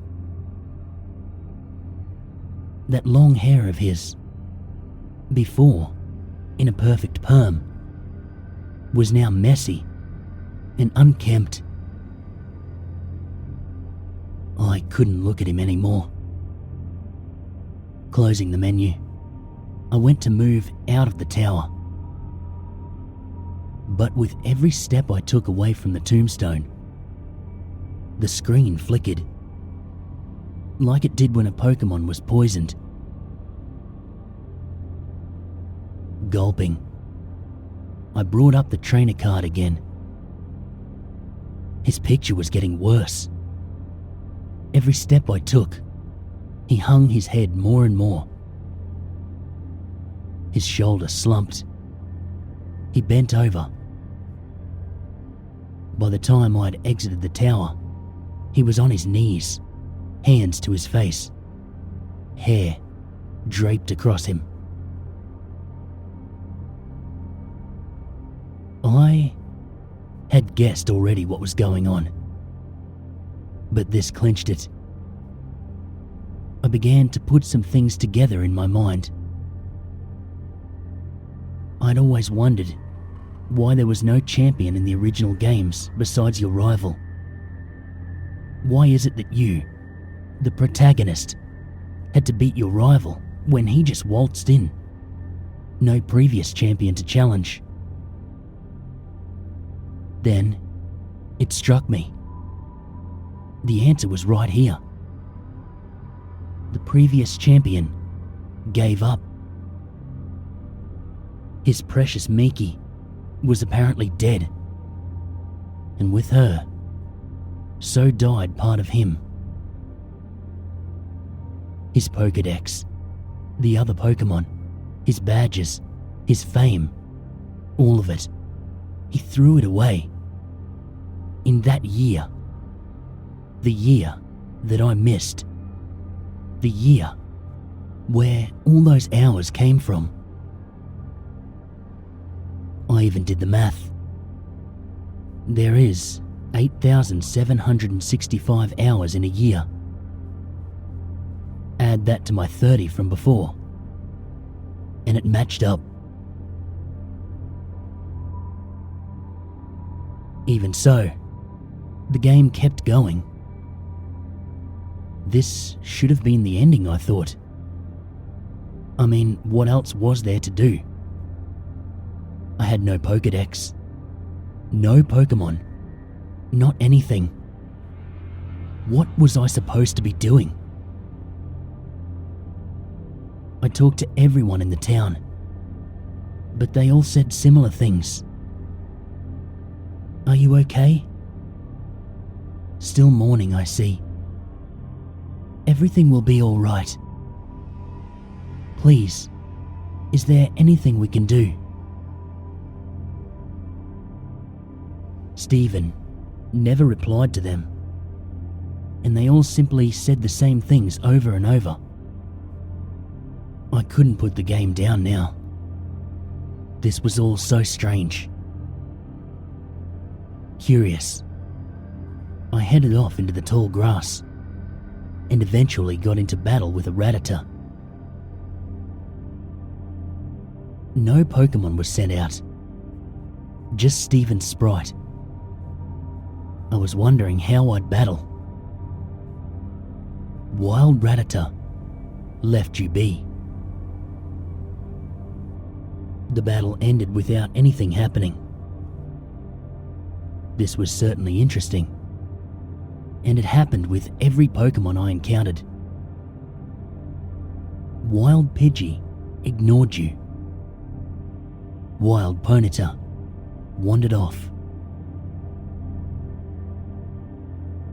The music never changed either. No matter where I went, Lavender Town came from the speakers, following me. Sometimes slowed down slightly, sometimes not. I searched everywhere, every town, talked to everybody, wondering just what the hell I needed to do. My frustration was mixing with the depressing atmosphere of all this, making the experience altogether unnerving and uncomfortable. But I couldn't tear myself away. I was starting to get a bit angry though.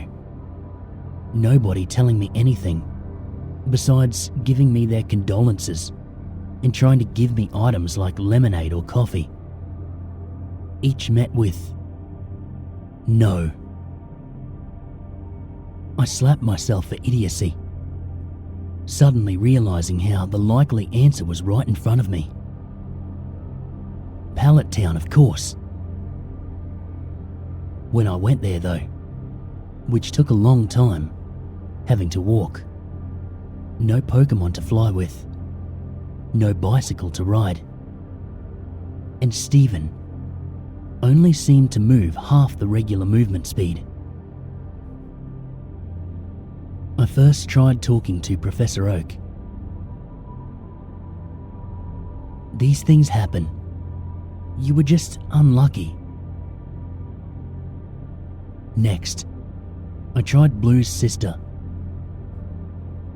Please, don't leave home again. Red's mum wouldn't even talk to me at all. With nowhere else in mind to go, I walked to the west, finding the house from the beginning, which I'd never entered since leaving Pallet Town. Inside was Mike, but talking to him was just as useless. I'm so sorry. I pondered for a moment if this really was the ending. Stephen, doomed to do nothing but roam Kanto in misery, haunted by the memories, forced to listen to everyone's concerns about him. As a last-ditch effort to do anything, I went to the bedroom and walked over to the bed. Stephen, I'm going to sleep. The screen faded to black for a moment, but then slowly faded back in. The world having a black tint to it. Mike's sprite laying on the other bed. I assumed this meant it was night. Stephen, I'm going to do it. Do what? Again, I had no idea. I tried inspecting everything in the room. Nothing happened. As soon as I left the house, another dialogue. Stephen. It can bring her back. It can do anything. What in the hell was it? Something that could do anything. I couldn't for the life of me figure it out. Wondering about, I tried to leave Pallet Town the usual way. Stephen. Not that way. He wouldn't go any further. I tried the homes. Stephen. Screw them. I quirked my eyebrow at that, forgetting for a moment that this was not a real Pokemon game. The vulgarity just took me off guard. I continued to look around, but there was nowhere I could go. Until I accidentally stepped on the ocean, and Stephen walked right in. Only the upper half of his sprite visible, like those swimmers you encounter in the Cerulean gym. I didn't know he could swim. Stephen. The missing one. Missing one? I paused for a moment. No, he couldn't possibly mean that. I had not tried the missing no trick on this hack yet, but it just fit too well. That had to be what he meant.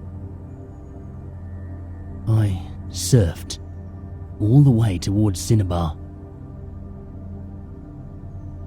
I began to feel something was off. More so than this already was. Silence. The Lavender Town theme had stopped. There was no noise at all. Nor were there any Pokemon. I just kept going, finding Cinnabar and surfing up and down the east coast. Lo and behold, Wild Missing No appeared. Stephen. Mine. Wild Missing No was caught. What the hell? Stephen didn't do anything. He just commanded that atrocity of broken data to join him. No, to become his possession. And it did. I was getting more and more disturbed by all this. Checking the start menu, I saw Missing No was not in my party, but instead an item, making things even stranger. I checked the trainer card as well. Stephen had his back to me, his long hair draped behind him, his hands in his pockets, nothing else.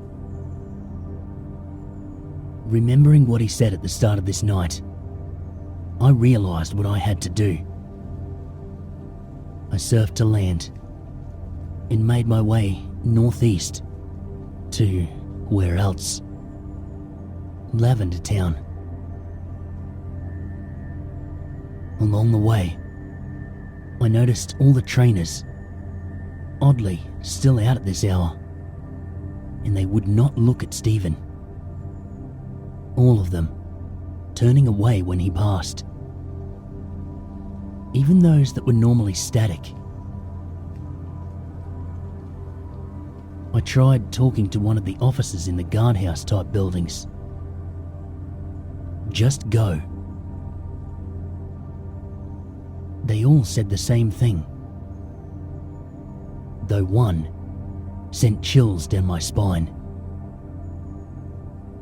Sometimes, dead is best. My hands were sweating at this point, Stephen was about to try the impossible.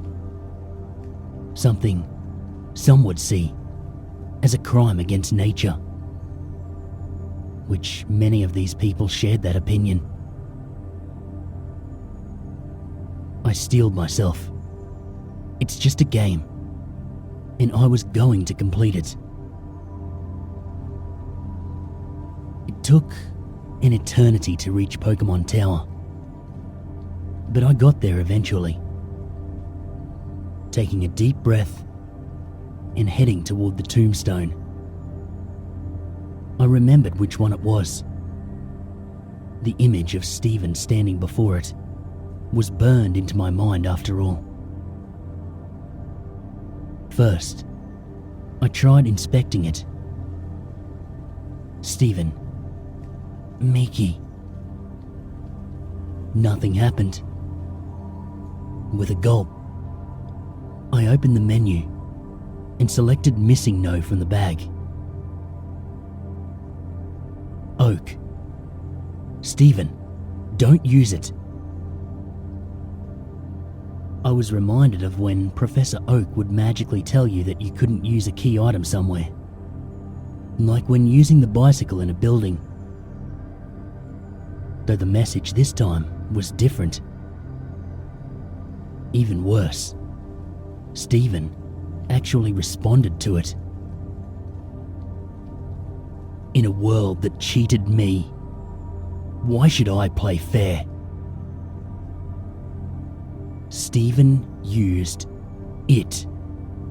Stephen obtained. What in God's name did I obtain? I couldn't tell you. Because the game took away my control. Without my input, Stephen began to leave the tower on his own. Walking, single step by single step. The Lavender Town theme started again as he left the tower and began his excruciatingly slow journey against my will.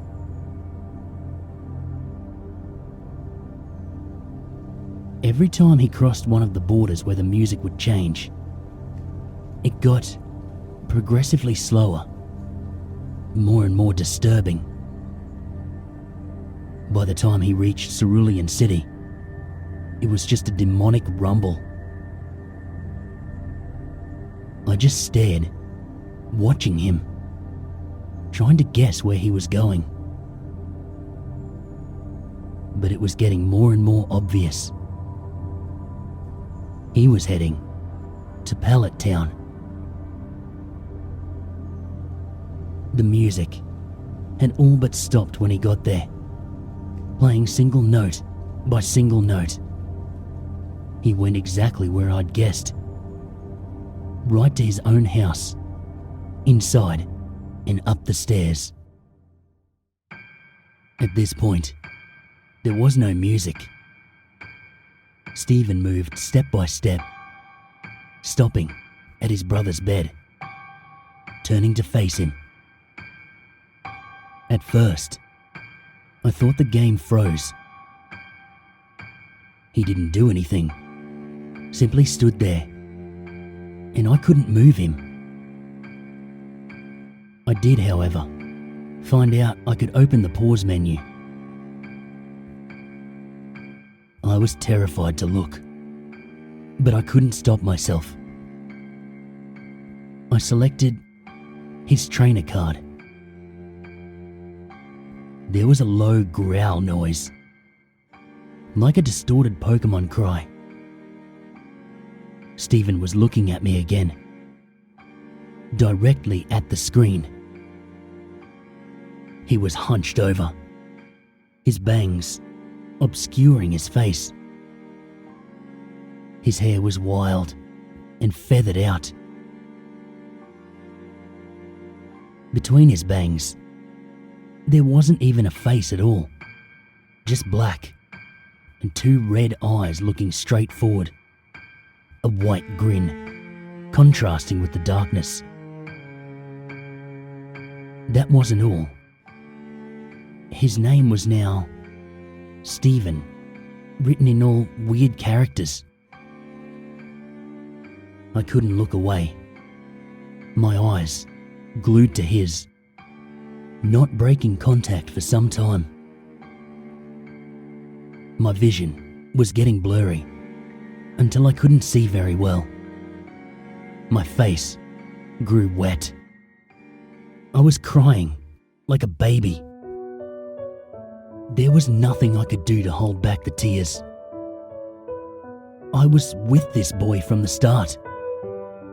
I built him up to greatness and was then forced to watch his decline after a tragic accident. And now, he was this thing, this abomination. I watched him go insane. Holding my tears, wiping my eyes, I closed out of the trainer card and tried to save the game, wanting to just quit. The game informed me that this was impossible. Nothing can be saved now. The pause menu wouldn't close no matter what I did. So with no other option, I checked the bag. Nothing happened. I checked Pokémon, and there was one. A single sprite met me. It had 0 HP. Its status, dead. Its name. I selected it, and I was greeted with 4 options. Status, it's her. Switch, never. Close, no. Strangle. My fingers shaking. I selected strangle, and the menu closed, showing Stephen in the room again. Stephen, goodbye. Snap. The game shut itself off. I was more dumbfounded than frightened.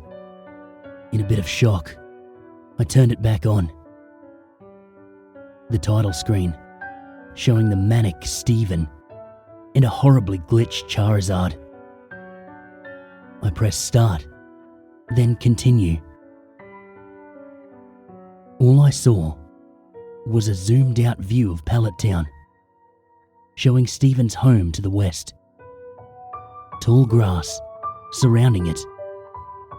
Those unmovable stones blocking it from the rest of the town. The image was completely static. No music, no movement.